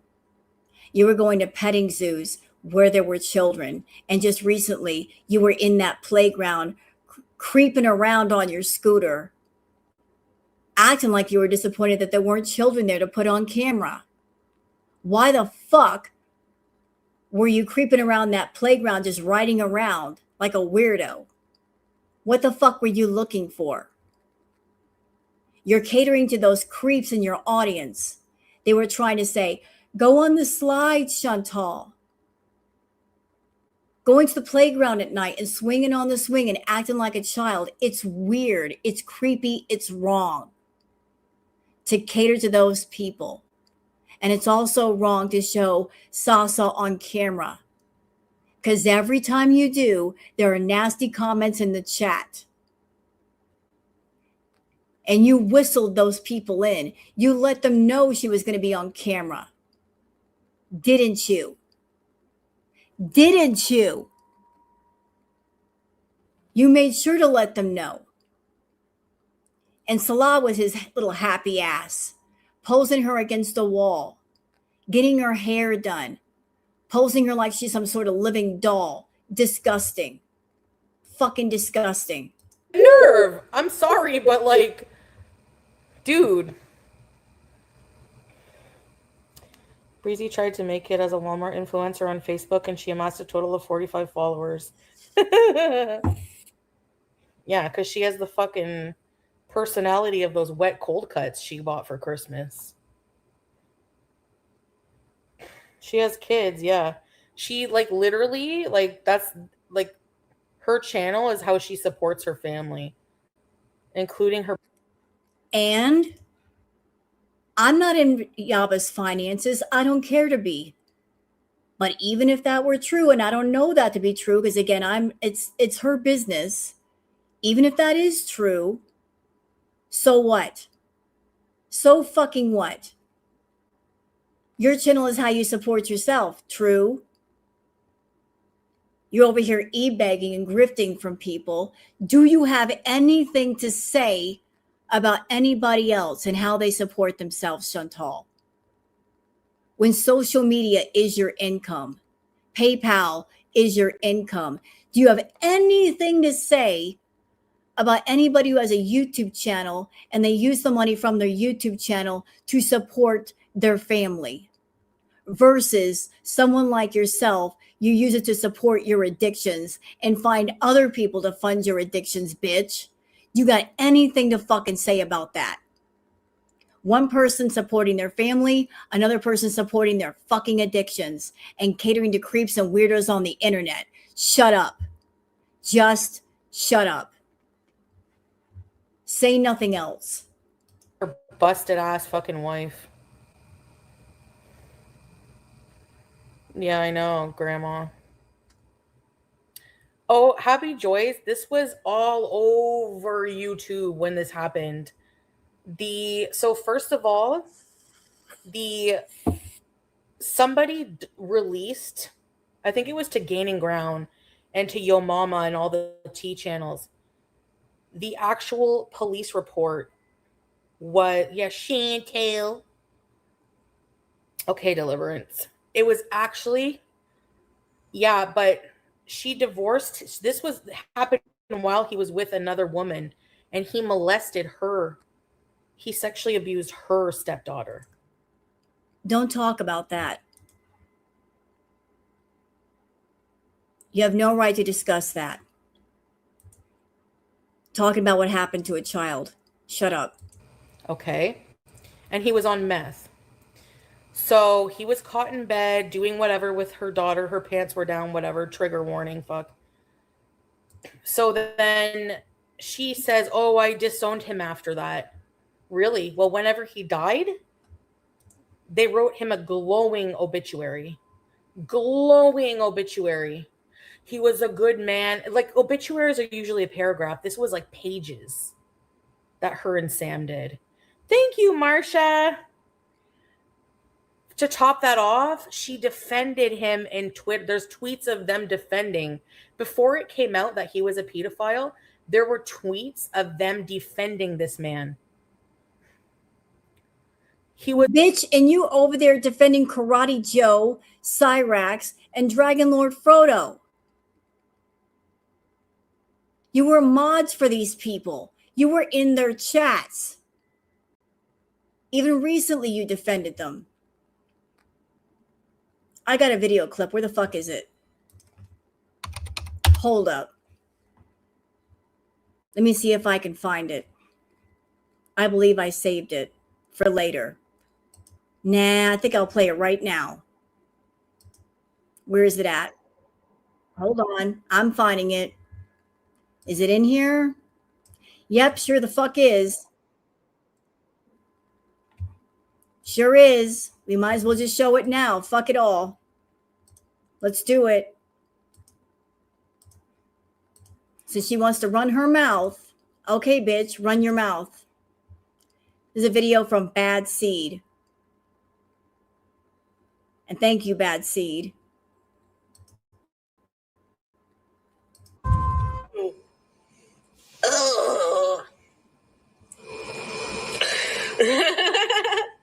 I saw the name Chance Wilkins in your chat the other night, and I had a mouthful of food. Oh, fuck, do you think it was him? Ugh. He thanked me before he thought it was sticking up for him. I want to say thank you. Like, really appreciate what you did. Like, I can't thank you enough. Like, aside from the misconception that I'm autistic when I'm actually not, which I understand where you get that misconception, I do, so it's all good. It was like, wait, I just won the video. So she stuck up for him. Imagine that. Sticking up for someone like him. Sticking up for a nasty, disgusting guy like Cyrax. I just want to thank Funny Booty. Holy fuck. I don't want to go to hell, but his parents must have been doing meth, GPH, fucking crack, coke, every fucking thing. Alcohol. What the fuck? I thought he was just like, you know, just really ugly, and that's why people made fun of him. Show his pic. Okay. Oh, here he is.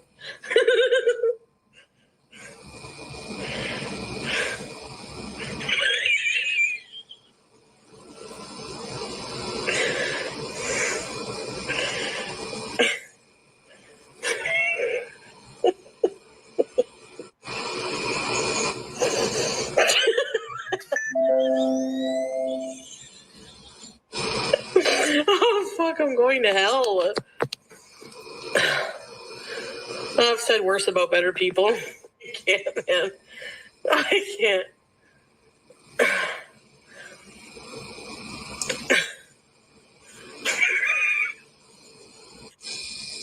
You guys don't know this lore? Nightmare Beast. I saw Marty beat him up. I didn't know anything about the lore. I just saw him picking on someone a lot smaller and uglier than him. So that's why I said he was a bully, but I didn't know, like, they set him up with fucking, like, saying a 14-year-old girl, and he still talked to them and shit like that. Like, he's a creep. I, like, fell down a rabbit hole with this Cyrax guy.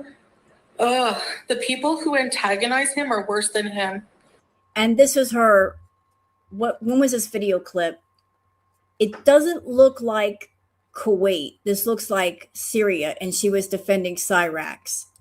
I don't care what anyone says. So pathetic. Yeah, Cyrax is a mess, but he's antagonized a lot. People, like, he's got issues. He's autistic. Like, he's highly mentally unstable. People are disgusting.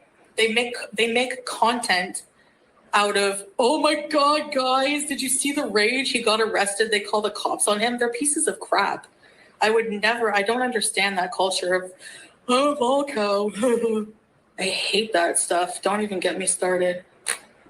so pathetic to get entertainment out of antagonizing someone with mental illness, and like, just don't even get me started on that. I don't know how people live with themselves doing that. His family. How do you live with yourself defending predators and exploiting children and animals, bitch? How do you sleep at night? People have a right to be on the internet. Why shouldn't he be on the internet? Why should he not be allowed on the internet? What does he do on the internet that bugs people? Please. People who bully other people shouldn't be allowed on the internet.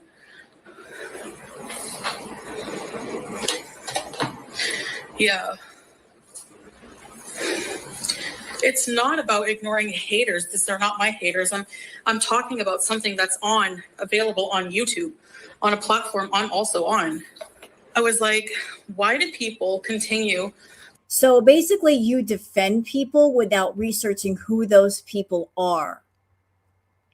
You just jump into the ring without seeing what's going on in there and why is this going on and why is there this drama? Why is there this hate?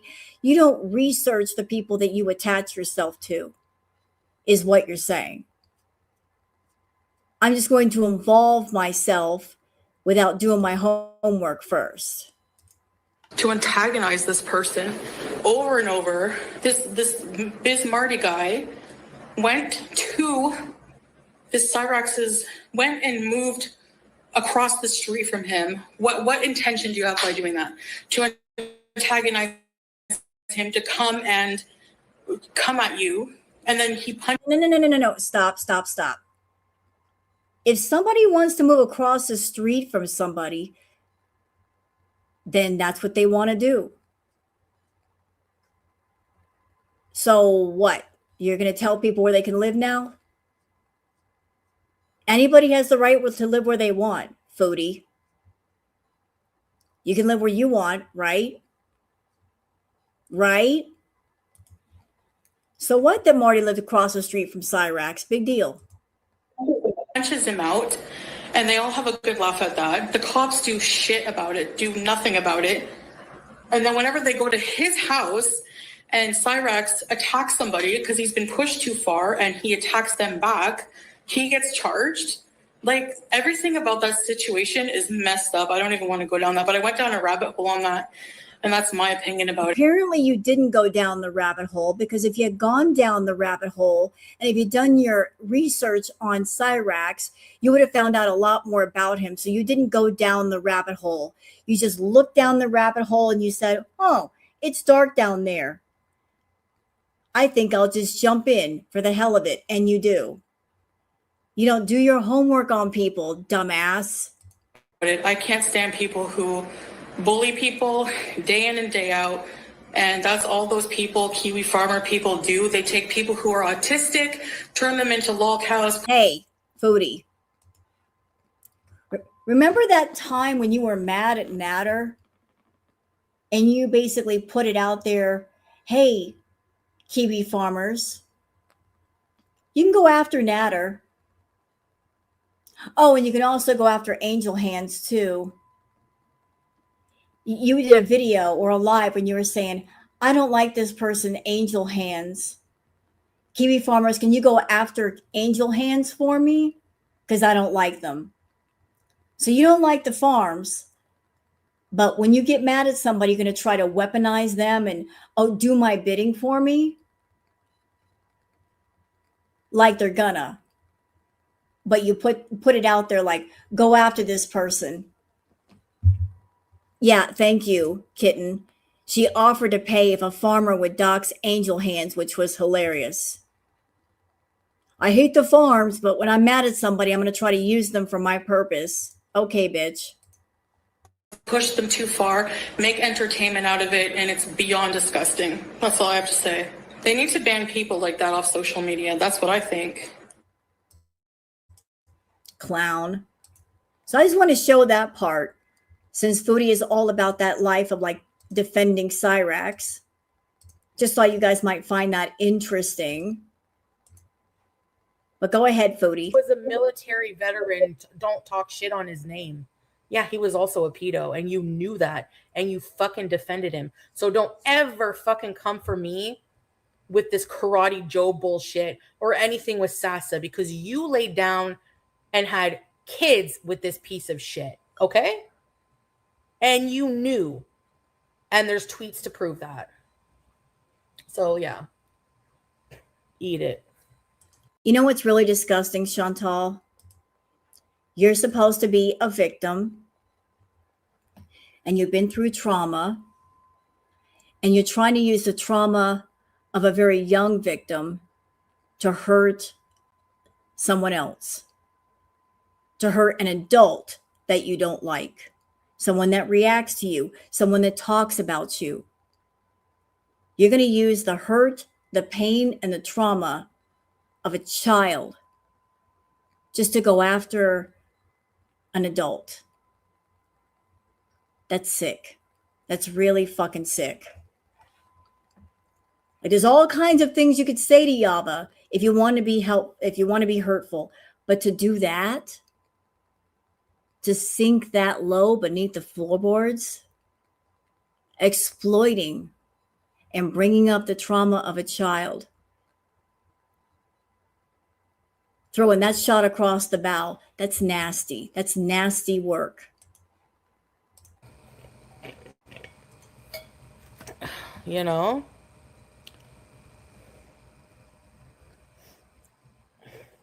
Purple Wasabi, how about you go fuck yourself?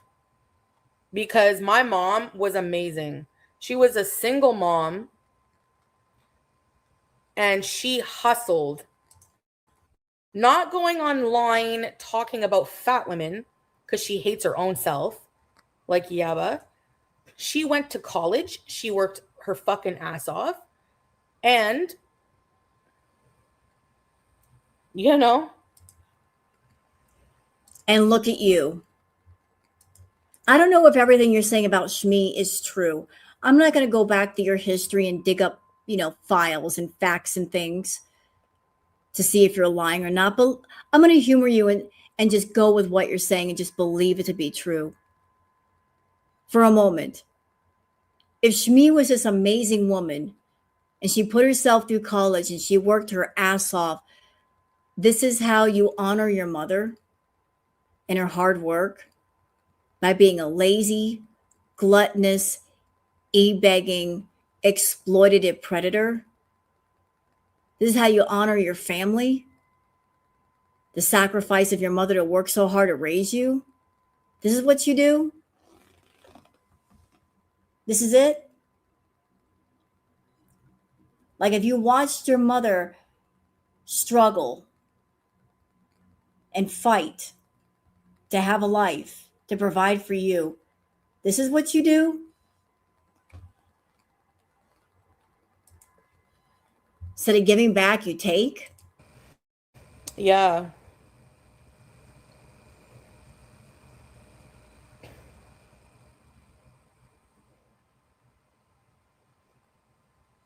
Yep.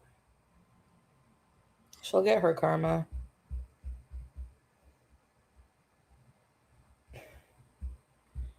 Yeah. Excuse me. Being a vet doesn't mean shit. Exactly.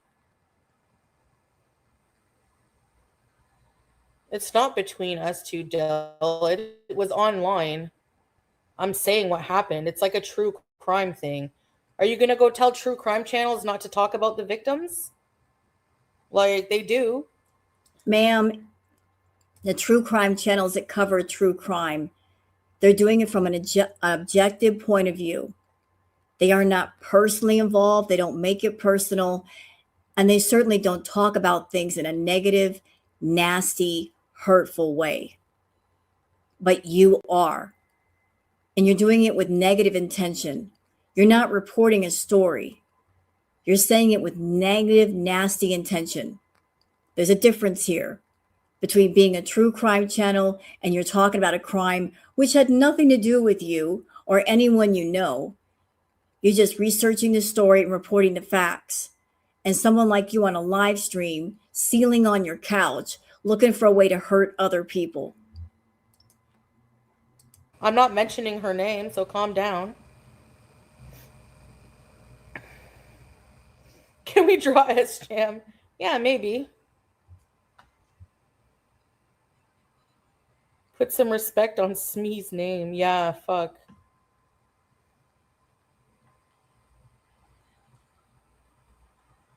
Yeah, I'm not mentioning her name. He died on someone's porch from a drug overdose. You don't have to. I mean, you already said too much. You're saying this is a reactor, this is her name, it happened to one of her children. People could go back and research. You've already said too much. You're not saying a person that I know of. You're pointing a finger where you shouldn't be pointing a finger.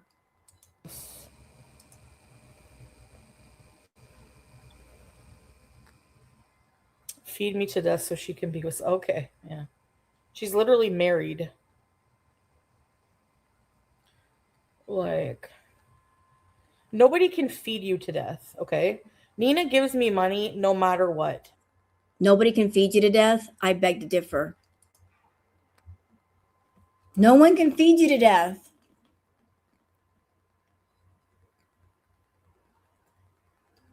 Really? Then explain all your health problems. Explain your high blood sugar. Explain your lack of mobility. Explain your enlarged heart. Explain your non-alcoholic fatty liver disease. Please explain all these things. If you've been surrounded by the feeders for years, they've been giving you money for content for years, and you get bigger and bigger and bigger and more unhealthy. And you're at the point where if you gain another 50 to 100 pounds, you might be bedbound. And then if you become bedbound, that might be fatal. Explain.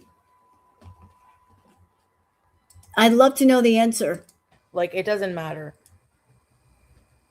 If I don't want to do something, I'm not going to do it. It's up to me. I'm not like Rosie blaming other people for my weight. It's fucking ridiculous. Imagine a true crime channel. Yeah. Yeah.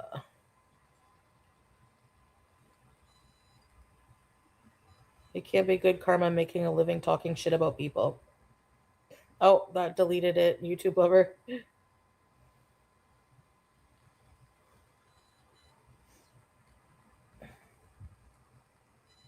Like, basically, like, imagine, like, their kids have to, like, grow up seeing what a piece of shit their mom is. Like, that's what she does for a living. Like, makes fun of other people. And talks about their pooping habits and laughs. Like, this is a, like, it's... Okay, you know what? Here's my counter argument. Chantal, since people are reacting to you, what positive can we say about you? I mean, you do the content that you do, and it's negative. What positive are you expecting us to say? What positive thing can we say about you and your content if you're on camera and you're gorging and you're sick and you're burping and you're farting and you're shitting on yourself and giggling? How are we supposed to handle that? Can we praise that? I'm not going to praise it because it's gross. And you doing self-harm content, I'm sorry, I'm not going to co-sign on that bullshit. And I don't think anybody else would either. You want praise? Is that what you want?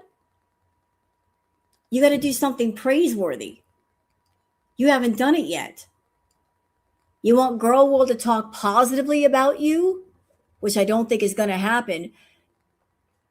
What positive thing can we say to negative content? We really, really can't. You don't put us in that position. You never will. As long as you continue to get on camera and hurt yourself You do self-harm content, addiction content. Sorry, we're going to say what we're going to say about it. We're going to call it out. We're going to call it for what it is, and we're going to criticize it. And if you don't want us doing that, do something fucking different. So fucking weird. It's okay, Dill. But I mean, yeah, I'm not talking about the person's name or anything. I don't even know. I'm just saying what happened.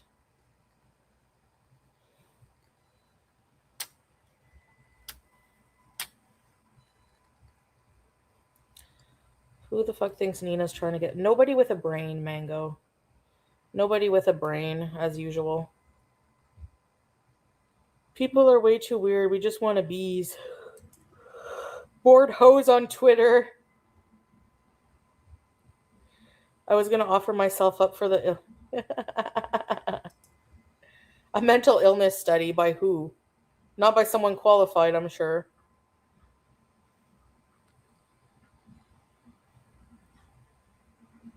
I love how people just say I'm the most mentally ill one in Gore World. Like, you are. You do have mental illness, and you know it, and you don't want to treat it. Okay, your choice. But you have to agree, Chantal, there you do have a degree of mental illness going on. As a matter of fact, you've confessed to that. You have said, I am not mentally well. You have awareness of that fact, and you don't want to change that fact. I'm not the one obsessing, like, with an obsession channel.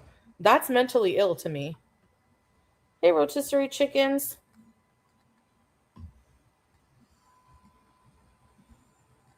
Right, Breezes? Hello! I love you. Come here. You know what I think? I think that there are bigger React channels that have been around a while.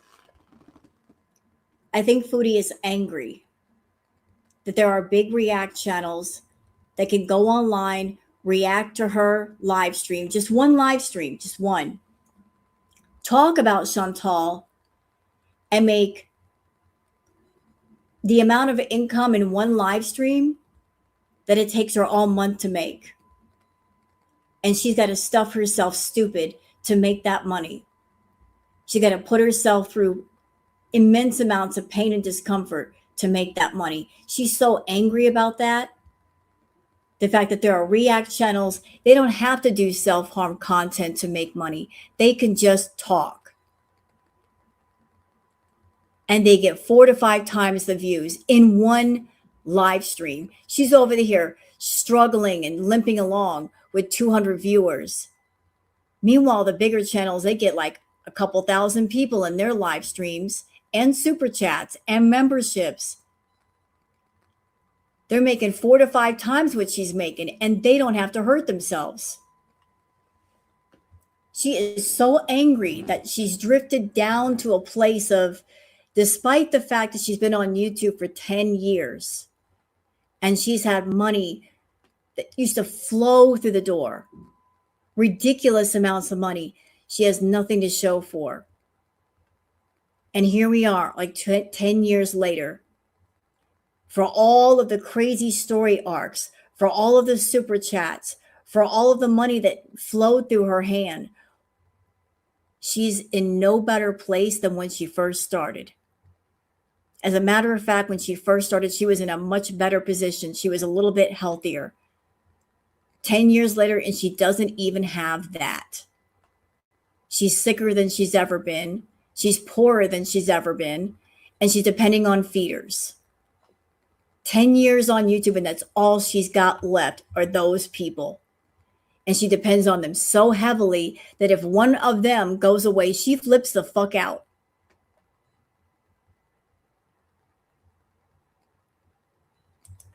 Sad. Are you, little weasel? Why are you a weasel? No, BG. BG. BG.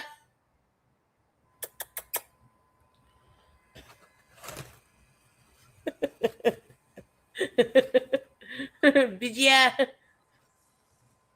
Princess has woken.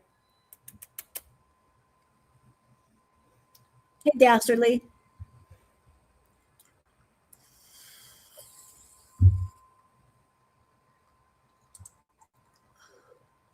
And you know what? It actually is, Marina. The reaction channels are creating content from non-tent. It's pretty amazing. It is. Big shout out to all the channels that are covering stuff like this because she doesn't make it easy. We are creative people and we will add stuff in. We will add funny bits and humor and like even just like me doing the Twitter peeps and adding in stuff like Rufus and grass growing to make it entertaining. We have to add stuff in to keep people interested, to be more entertaining for you guys. I'm happy to do it because if I'm a viewer, I go into live streams, I'm there in the audience. You know, I'll go into Kiwi Kitten's chat, Kiwi knows, and I'll hang out with people and talk to people. And I'm very entertained with Kiwi Kitten, and she does so much work with the intermission parts and the cat pictures, and then you got Chantal Gucci and all the wonderful channels are just keeping things rolling. You know, it's work, but it's work we like to do. We like to entertain people. That's the thing. We got a passion for what we do, and Foodie has lost hers. It's not there anymore. She doesn't give a shit. Yeah, and the songs. And isn't it amazing, Girl World? Think about Foodie as a person. How many different types of channels have sprung up around Foodie? She should be flattered. You've got Sansa Cooks breaking down the macronutrients. That's a different angle. You've also had like Dank Fupa that was doing the animated stuff. You've got Cheyenne Jasmine doing the parodies. On point. Like the many different angles that people have to react to Foodie and spotlight Foodie. She should be flattered. All that creativity centered around her. And people doing it to be entertaining. Like the amount of creativity in Girl World is crazy. Absolutely crazy. Falafel. There's so many wonderful channels in Girl World. Holding it down. We're doing 10 times more work than she is.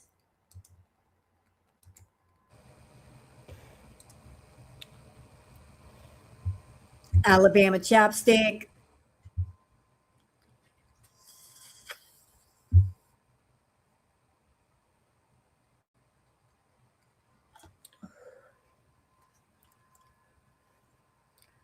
Oh, hi, Pooh. Thank you. Who's Chuck? Sorry, let me open this here. Thanks, Pooh.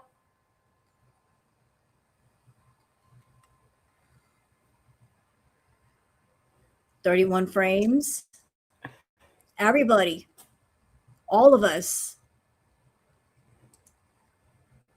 Whether it's a channel you like or you don't like, they are all essential. It takes the whole community to keep up with this bitch and make her entertaining. Everybody matters. Whether you have a liking for them or you don't, everybody matters.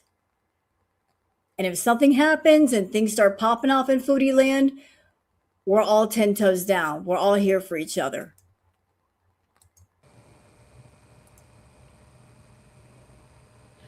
Oh,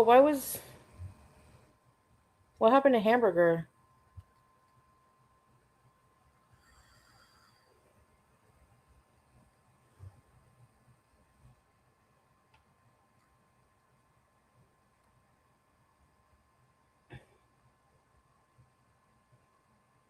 Nina! Oh my god. Totally not for food. Thank you. I think it was a mistake, Hamburger. Thank you. I was trying to get the teardrop come. Oh. Thank you, Nina. See? Our chat doesn't come for other people. They don't care about your life. They don't. Bullshit. They don't come for other people. I've seen some nasty comments from some of your chatters. What is this with YouTube lover being obsessed with garlic bread? Even if he is not being, even if you're not talking about him, YouTube lover is obsessed with him for some reason. There are people in your chat that come for other people, and they deliberately mention people just to get you all kicked up, foodie. Who are you trying to kid? They don't come for other people. Are you fucking kidding me? Sometimes you put out a call to arms for them to go after certain channels.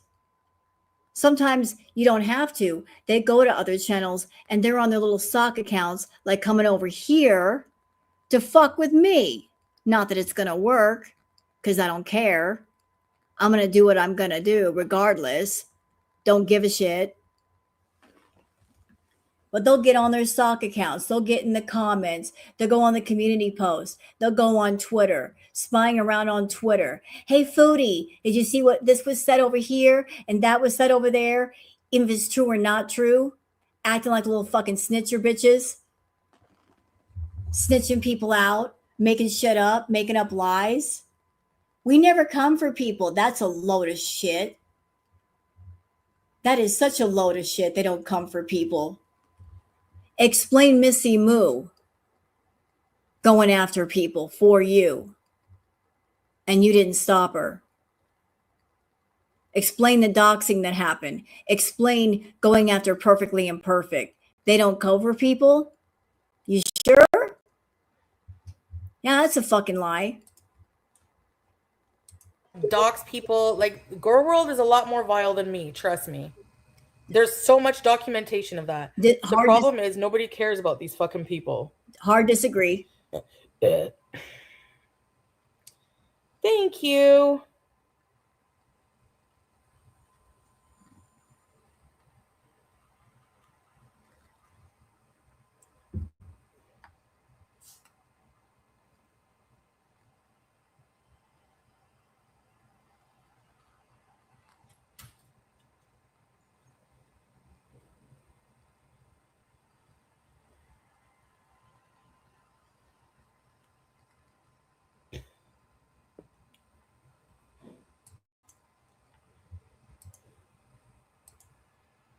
Actually, I do have a goal, but you don't need money for it. My goal is to come on my channel and talk to you guys and entertain you guys, and I don't need money for that. That's my goal. I don't need money for that goal. If I make you guys smile today, if I entertain you, my goal is achieved. That makes me happy. Hi, foodie fan.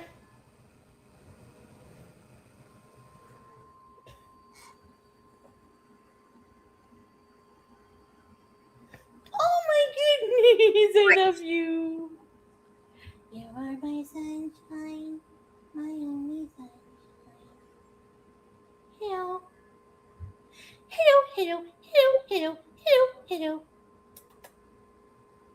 hello. Aww. Oh.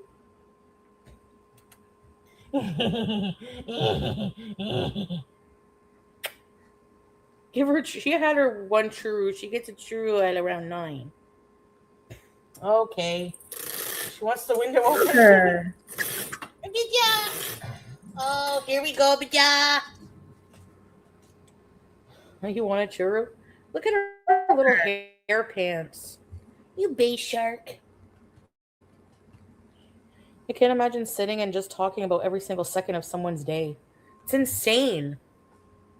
It's like insane at this point.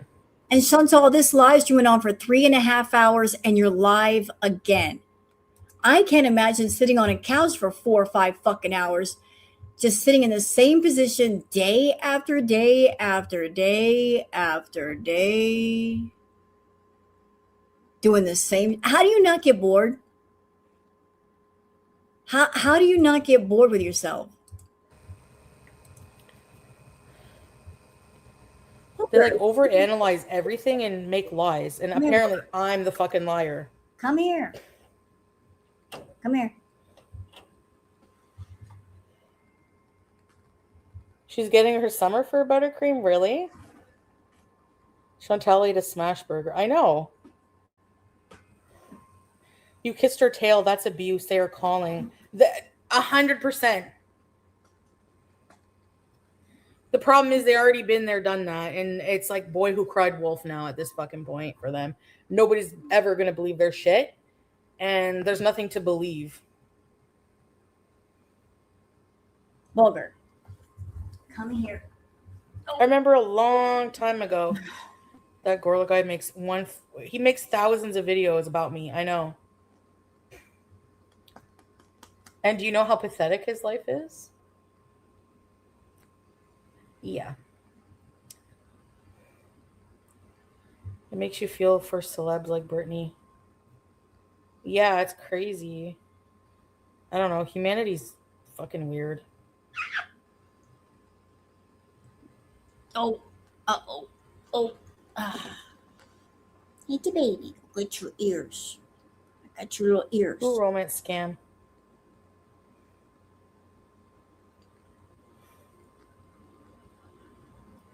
Sick people think that way, saying of sexual abuse. I know it's probably fucking yabba because they like to call people and they accused someone of doing that with their dog. I can't remember who, but they did accuse someone of doing that with their dog. Isn't that sick?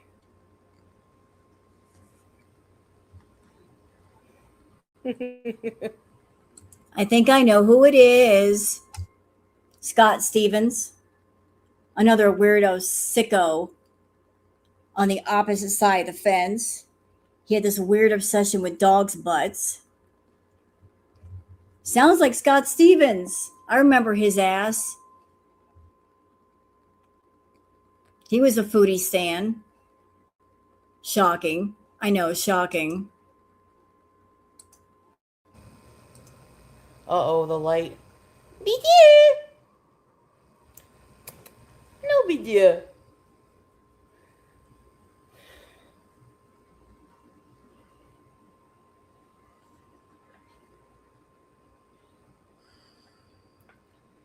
There's a little light. Because of the time of day, the sun's going down, so there's like a little light.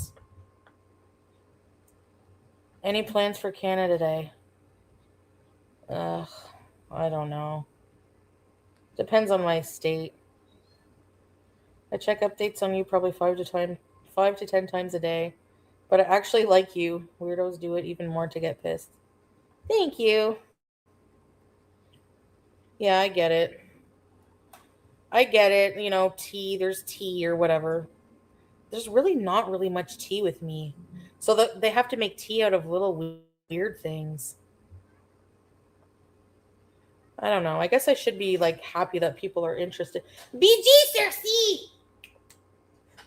No BG Cersei! Stop talking to her in that screechy hag voice. BG Cersei! Good girl. Brainless. Oh, I didn't notice that. You're right. She did pull it down further. Maybe because of all the comments about her forehead, the shape of her forehead. People commenting that she's got a forehead that looks very similar to Tammy Slayton's. So she's covering it up now. But she's not insecure, guys. Not at all. Sugar addiction is real. God help me, it is. They make spreadsheets of calories for each stream. Meanwhile, her audience, remember that lady Sally and her audience? They're all fat too. You know, a lot of them are fat. Do they not take offense to that? Like, I don't know. You're not going to see me in a stream of somebody fat shaming somebody over and over if I'm a fat ass myself. Like, that just would make me a fool. Walker. They should make a movie. You should start inserting yourself in a drama. I just don't have interest. I find it... Nah, you're scared, bitch. You're scared. Remember when Foodie said she put together a channel called Chantal Reacts Back? I remember that. She was making promises. Oh, I'm going to react to the reactors. And we're like, bring it on. Would love to see it. She promised that she was going to react to us, and we were just waiting. Content all day. She didn't do it. She was scared. She's tried a couple of times to react to people. She reacted to Frenchie and also to Charlie, and she got tore up. She's no good at it. She sucks at reacting. But she was supposed to have a react channel. If she wants to react to us, hey, if you've got things to say, Chantal, you want to react to our content, do it. Please do it. Oh, that would be fantastic. Would love to see your work. And then you could see our work when you're done. So she sucks at reacting. If you put her up on panel with other people, she still sucks. She sucks on her own doing content. So what doesn't she suck at? Oh, that's right, eating. Stuffing her face. Doing fetish content. Well, I guess everybody has to have one talent. Stupid and childish, a lot of it, you know? But depends on the drama, I guess. The old posh lady, yeah, it's tea and dust. And a bowl full of cherries.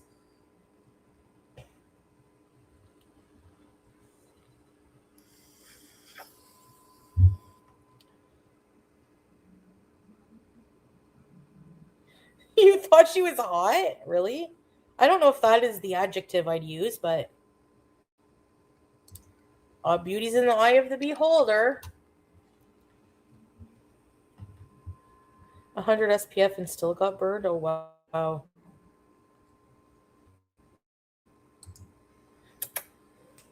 Get on.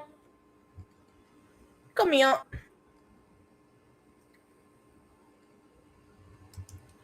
Sass sounds fat too. She doesn't come on camera. So she could weigh 350, but she concentrates on what Chantal eats. That's what I'm saying. She does. She sounds fat. You can tell when someone is fat just by how they sound. Don't forget what? Who is she talking about? Who sounds fat? Who's she talking about?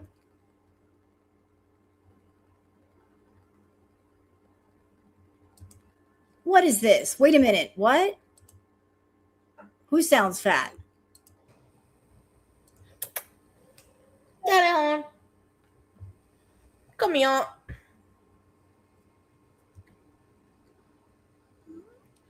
Sasa sounds fat too. She doesn't come on camera. So she could weigh 350, but she concentrates on what... Oh, hell no. She's trying to say that Sansa? Is she trying to say Sansa cooks, not Sasa?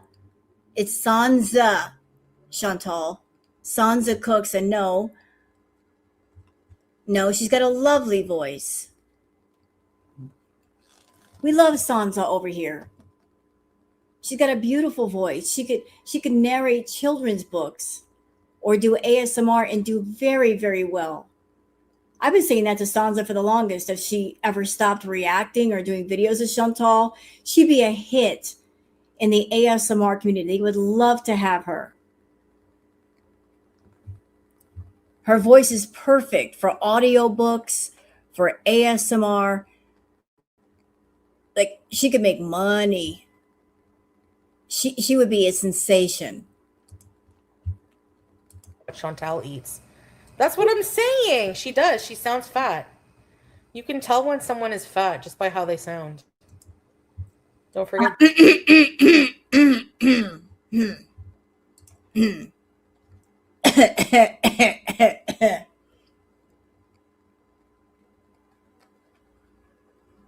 Do you hear yourself, Foodie? You can tell someone is fat just by how they sound.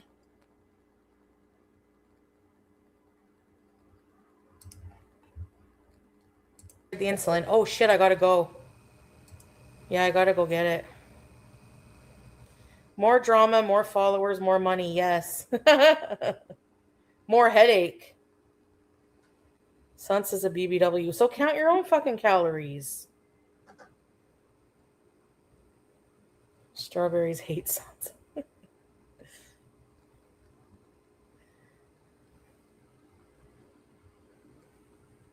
I clicked on a vid like, ooh, this is about me. It was Foodie's Ass Kissers. They said Teardrop Tracy and Melly. I was incredulous. Like, Melly? Come on. Ass Kissers. But they don't have ass kissers in their streams, right? Only me. Maybe we should do an expose on their stupid fucking ass kissers. Joan probably being one of them. Anyways, guys. Well, I'll go in about a half an hour, okay? Joan of Fart. Joan of Sharts. Meanwhile, FFG was on vacation with Hijab Cheese, her viewer. Fucking insane. How is anyone gonna, like, make fun of me and go hang out with her? She's fucking hideous.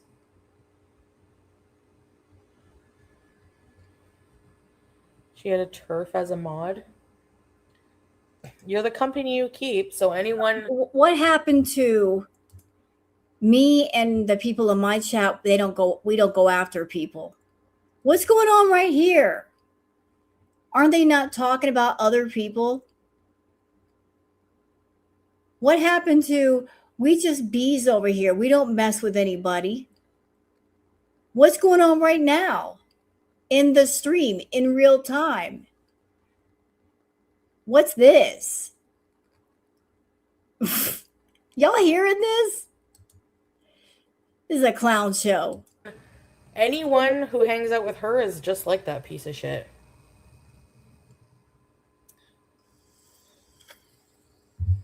Basket, please.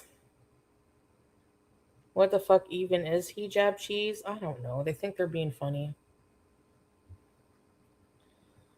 Like, ma'am, you have a frizzy ass fucking ponytail, slick back, your head looks like a rotting potato, and you stink. Like, ma'am.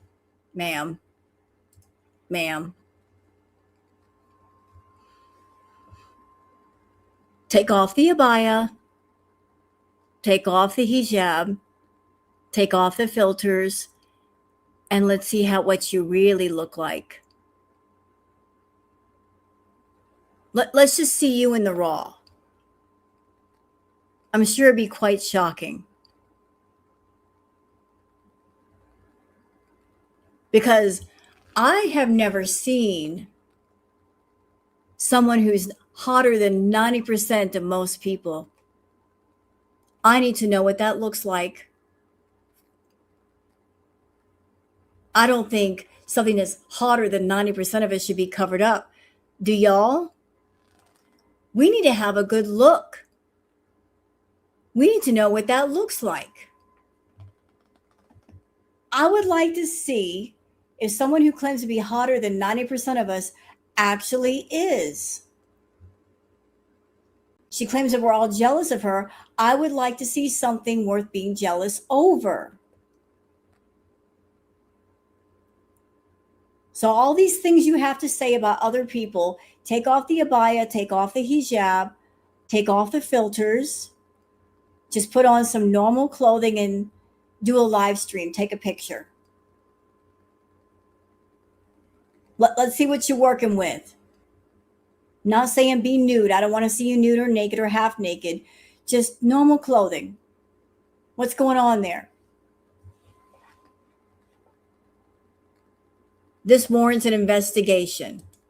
fucking ashes, okay? So... And she can't say I smell because she saw me in person and said I smell good. You can't take that back. So... Shove it up your ass! Ponytail cheese. Oh, I made cheese in a hijab. Okay, sure. There you go. But I repurposed the hijab. You know? Okay, I better go get my stuff. But I'll be back, okay? It's like 6. I gotta go get my insulin. It's gonna close. I can't take you in the store. That's where I got in trouble. She's not going to get her insulin. She's going to the dispensary. Who waits till like almost closing time to go get their fucking insulin? She's going straight to the dispensary. We know where you're going. But I'll come back after. I'll come back after. You know I will. Even in the purse. Or should I go at 6:30 maybe? BG Cersei. Please come back. I just cleaned the kitchen. And I don't know what's going on her current live stream, because you guys said before that she was live. Is she still live, or is she done already? I bet she's done already. If I know Chantal, she went to go get her party favors, and then she got high, and then when she gets high, she doesn't want to do anything, and she gets all in her little fluffy little cloud. So she's probably not on right now, is she? She's on her own little cloud. It was less than see, I knew it. I knew it. I knew that was going to happen. How'd I know? I'm not even watching her. I didn't cheat. I didn't pull up her tab and go look. I just knew. I was like, let me guess. She's going to come back on and she's going to get high. And then when she gets too high, then she's going to be like, I got to go. Right? How'd I know that? I've been watching her too long. I know her habits. Yes.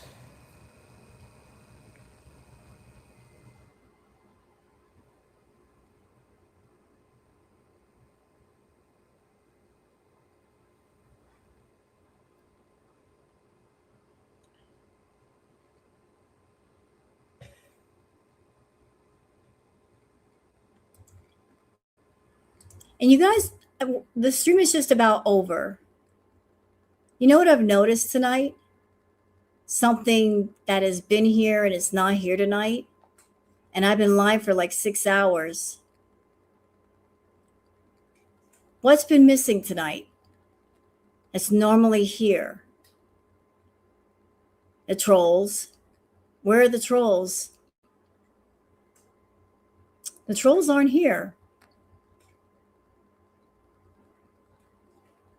Are they? I think they heard my song and they got the message. Good.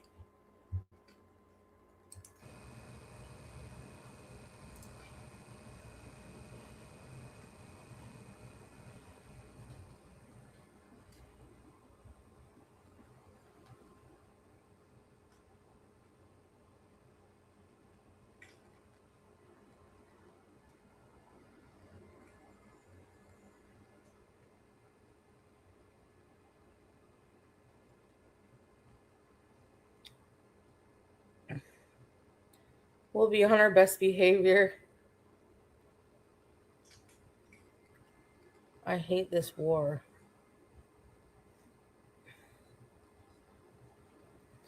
I'm talking this.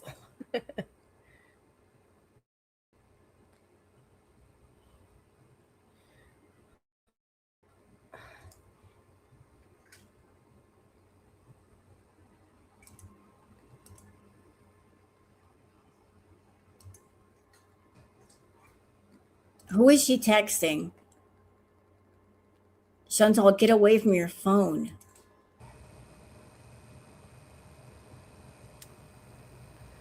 Aw. Hey, Kiara.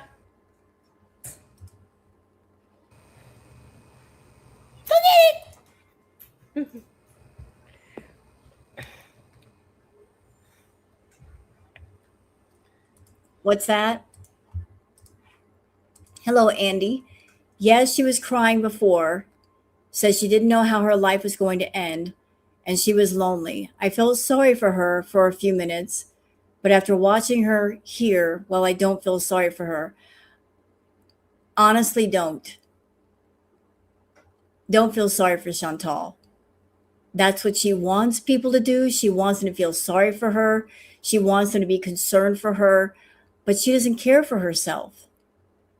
She does not care what happens to her. So I don't think it's fair to ask complete strangers to have more concern for her than she has for herself. I think that is emotionally manipulative and it's wrong. That coming on camera, clickbaiting people, making titles to get people worried and concerned, doing concerning things on camera, hinting like there's something wrong, and yet she's in Canada and she's surrounded by people and resources that can help her, and she doesn't want the help. So if there's something wrong with you or a bunch of things wrong with you, and there's a whole lot wrong with Foodie, and she is not willing to take the steps to fix any one of them, then at that point, the suffering is a choice. You're saying, I am suffering and I'm choosing to let it continue, whatever it is. So her suffering is not by accident, it's by choice. And if that's what she wants to do, if she wants to be in pain, then that is what she wants to do. And we should just leave her to it. Because there's nothing that anybody can do. We can't help her. We can't fix her. She's surrounded by people in Canada that could help her somewhat. And she's saying no. She's known about her eating problem for many years. She had an eating issue before YouTube and it just got progressively worse. Same thing with her mental illness. She knew that her mental illness needed attention. She chose not to address that either. And she cannot say, I didn't have the money to fix it, and I didn't have the resources to fix it. She's had everything she's ever needed. The tools were there. She just needed to pick them up and do something with them. And that is why, Girl World, we do not have sympathy for this woman. We are not hateful people. We just come to understand that she is hurting herself. And she's surrounded by people that help her hurt herself. Her content is not regular content. It is addiction, self-harm content for profit. She's monetizing things she shouldn't be monetizing. And she's doing it on a public platform. She is showcasing adult fetishes on social media that really should be behind closed doors.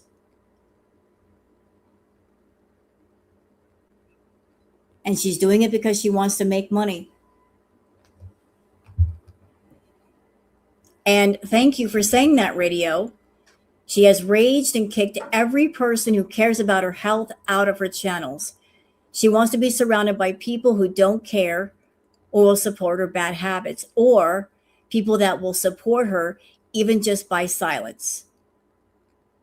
Like, just watch me, give me a view, give me a super chat or a bit, and beyond that, be quiet. Don't voice your concerns. Don't give me your advice. I don't care. If you try to give her advice, your breath will be wasted. She wants nothing but people who will tell her that what she does is normal, and it's not normal.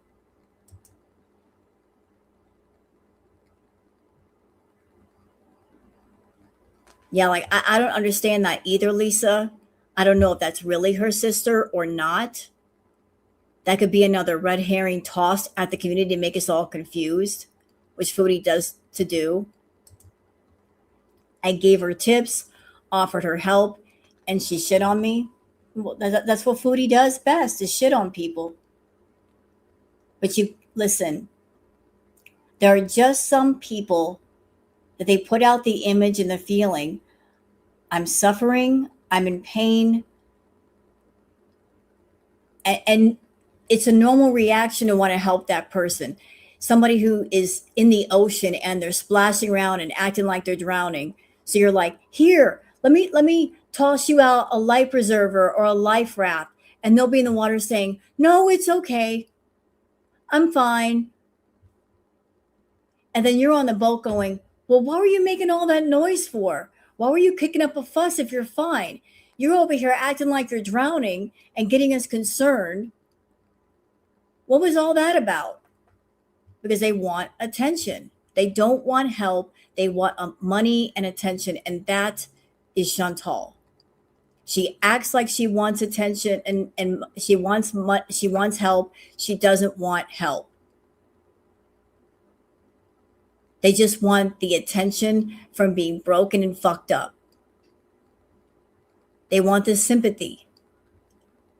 And they use stories and an image of being messed up to connect with people.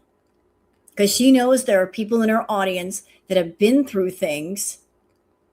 And she's using all kinds of angles to get those people attached to her. That's why she's bringing all these subjects to the table. Oh, I've been through this trauma. I've been through that trauma. I've got an eating problem. I've got mental illness. There are people in our audience, I guarantee you, that have all of that going on. And that is their connecting point with Chantal. Oh, you've got some trauma? I've got some trauma too. You got any problem with food? I've got a problem with food. Oh, you've got mental illness? I've dealt with mental illness. That's how they're bonding with her. That is their connecting point with her. They're bonding with her in the wrong ways. And that's what she wants. She's an addict and she's like, I know how to bring people to me. I know how to attach them to me. I'm going to use all these different things that are painful. They're attaching to her through pain. Yeah, they're bonding to her in the wrong way. So tips and advice, don't bother with Foodie. It's not going to do any good. Lots of people have tried to help her, her family, her friends, the OG Beezers, nothing worked. 1 minute she'll come at you and say, I'm in pain, I'm suffering. And then when you try to come forward and try to help her, then she's going to get on your back like, don't tell me what to do. I'm not here for your advice. Then don't solicit it. Don't make people concerned. Don't make people worried over you. Then you won't get bothered or aggravated. But she gaslights people because she wants to work all angles of the fence. Yeah, don't talk to me! Thank you. Appreciate that. Oh, by the way, guys, I think I have figured out the sound where that came from. I got a working theory. I think that's the sound that Foodie makes when she sits down on the toilet and takes a dump. I think that's where that came from. She sits down like,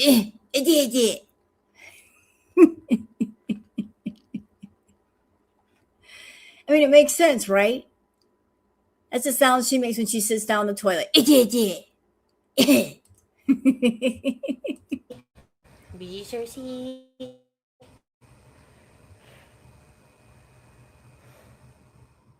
Pay it forward. Bellessa, what is that?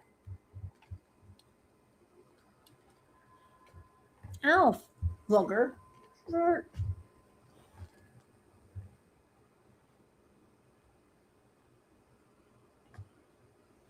I gotta set my alarm. You know, ever since Girl World hijacked Idiot, notice she doesn't say it anymore.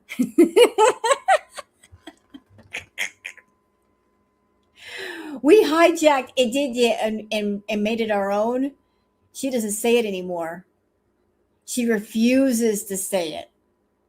Idiot took on a life of its own and she can't get it back. It belongs to us now. It's a funny thing for girl world. It did, yeah. And it was turned into songs and techno songs, and she hates that. She won't say it did, yeah, no more.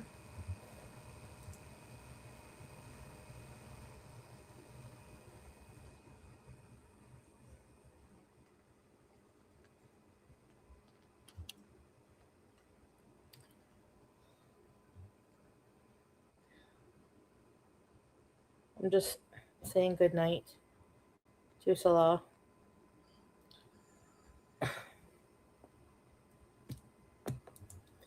He went fishing today. So showing me the. You know what? I might hijack that to sandwich. I might turn that into a techno song. What do you think? Should it be techno, blues, country, folk, old school rap? What would be the best format for that?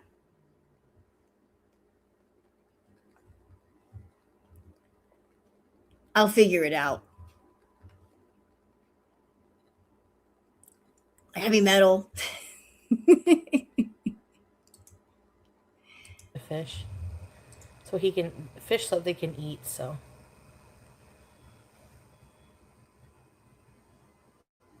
Yeah. He caught some. No way, Kiara. Country. BG thirsty. She's a beauty queen.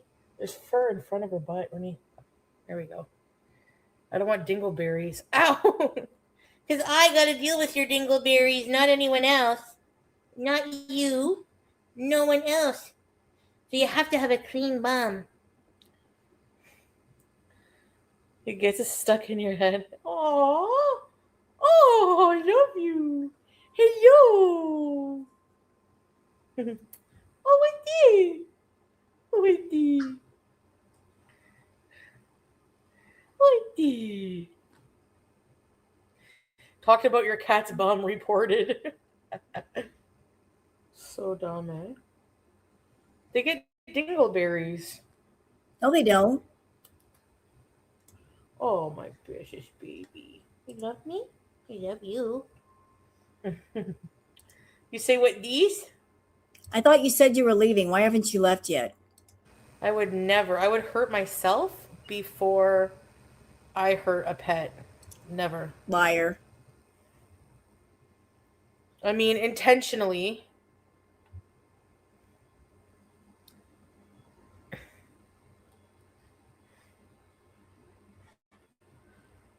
Oscar Wilde said there's only one thing in the world worse than being talked about, and that's not being talked about. Oh, fuck. That's interesting. Hi. Honestly, what makes it worthwhile, like going through all the hate, having so many haters, is that I still have a lot of lovers. Like, I still have you guys, you know? Yeah, not exactly. A lot of them are around for one reason and one reason only, and that's because you cater to their fetish. But the moment you stop, they will all disappear. You are the equivalent of a urinal, foodie.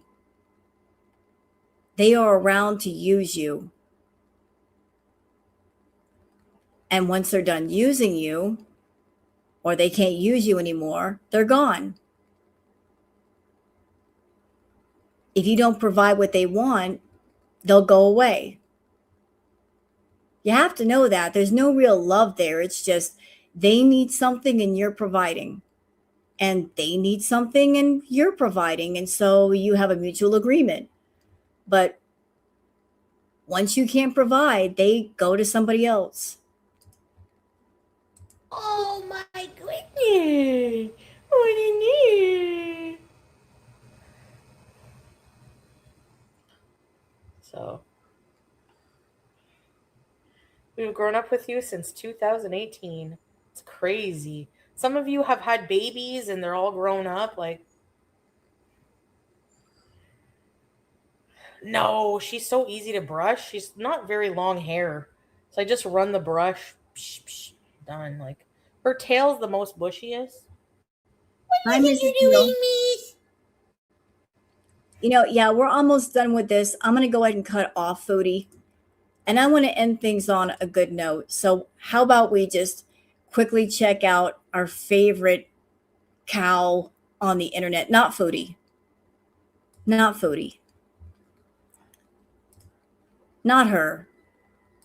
You know who I'm talking about. You know him. You love him. You're very familiar with him. It's Rufus. Rufus, now you stop it. Stop it. You stop it. What are you yelling, man? Hey.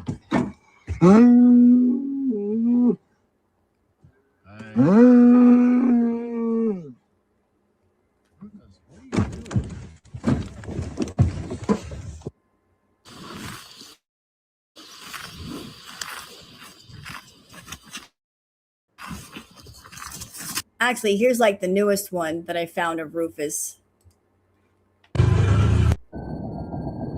And this is why you don't run from a bull. This is why you don't run. If you got a bull near you, you do not run. So Brent is in the vehicle. Look how fast Rufus is.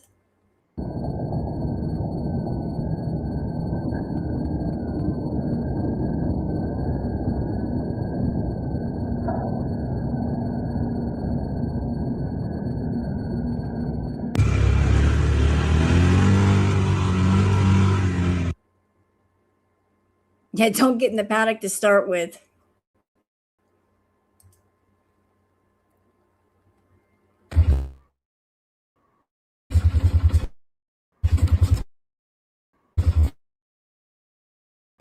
Nope. What? Nope. Oh! Hey.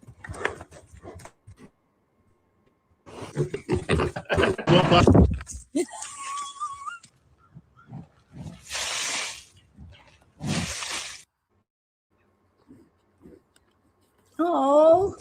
Rufus, you be nice to Lucky. Ah.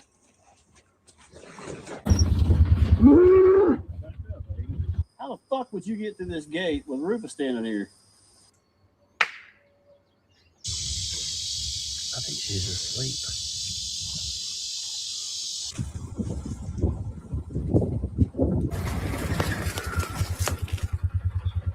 Look at that. So I just want to end that with Rufus. It's just something to make you guys smile before we end the stream. But I'm done for the night. We've been going for like 6.5 hours. Damn. I didn't know I was online that long. I was just having so much fun. Why not? So thank you guys for coming in. For those that are still here, don't forget to like and subscribe. And I'll see you guys on the next one. I'm going to leave you guys with a pretty song. I'm out. Be well.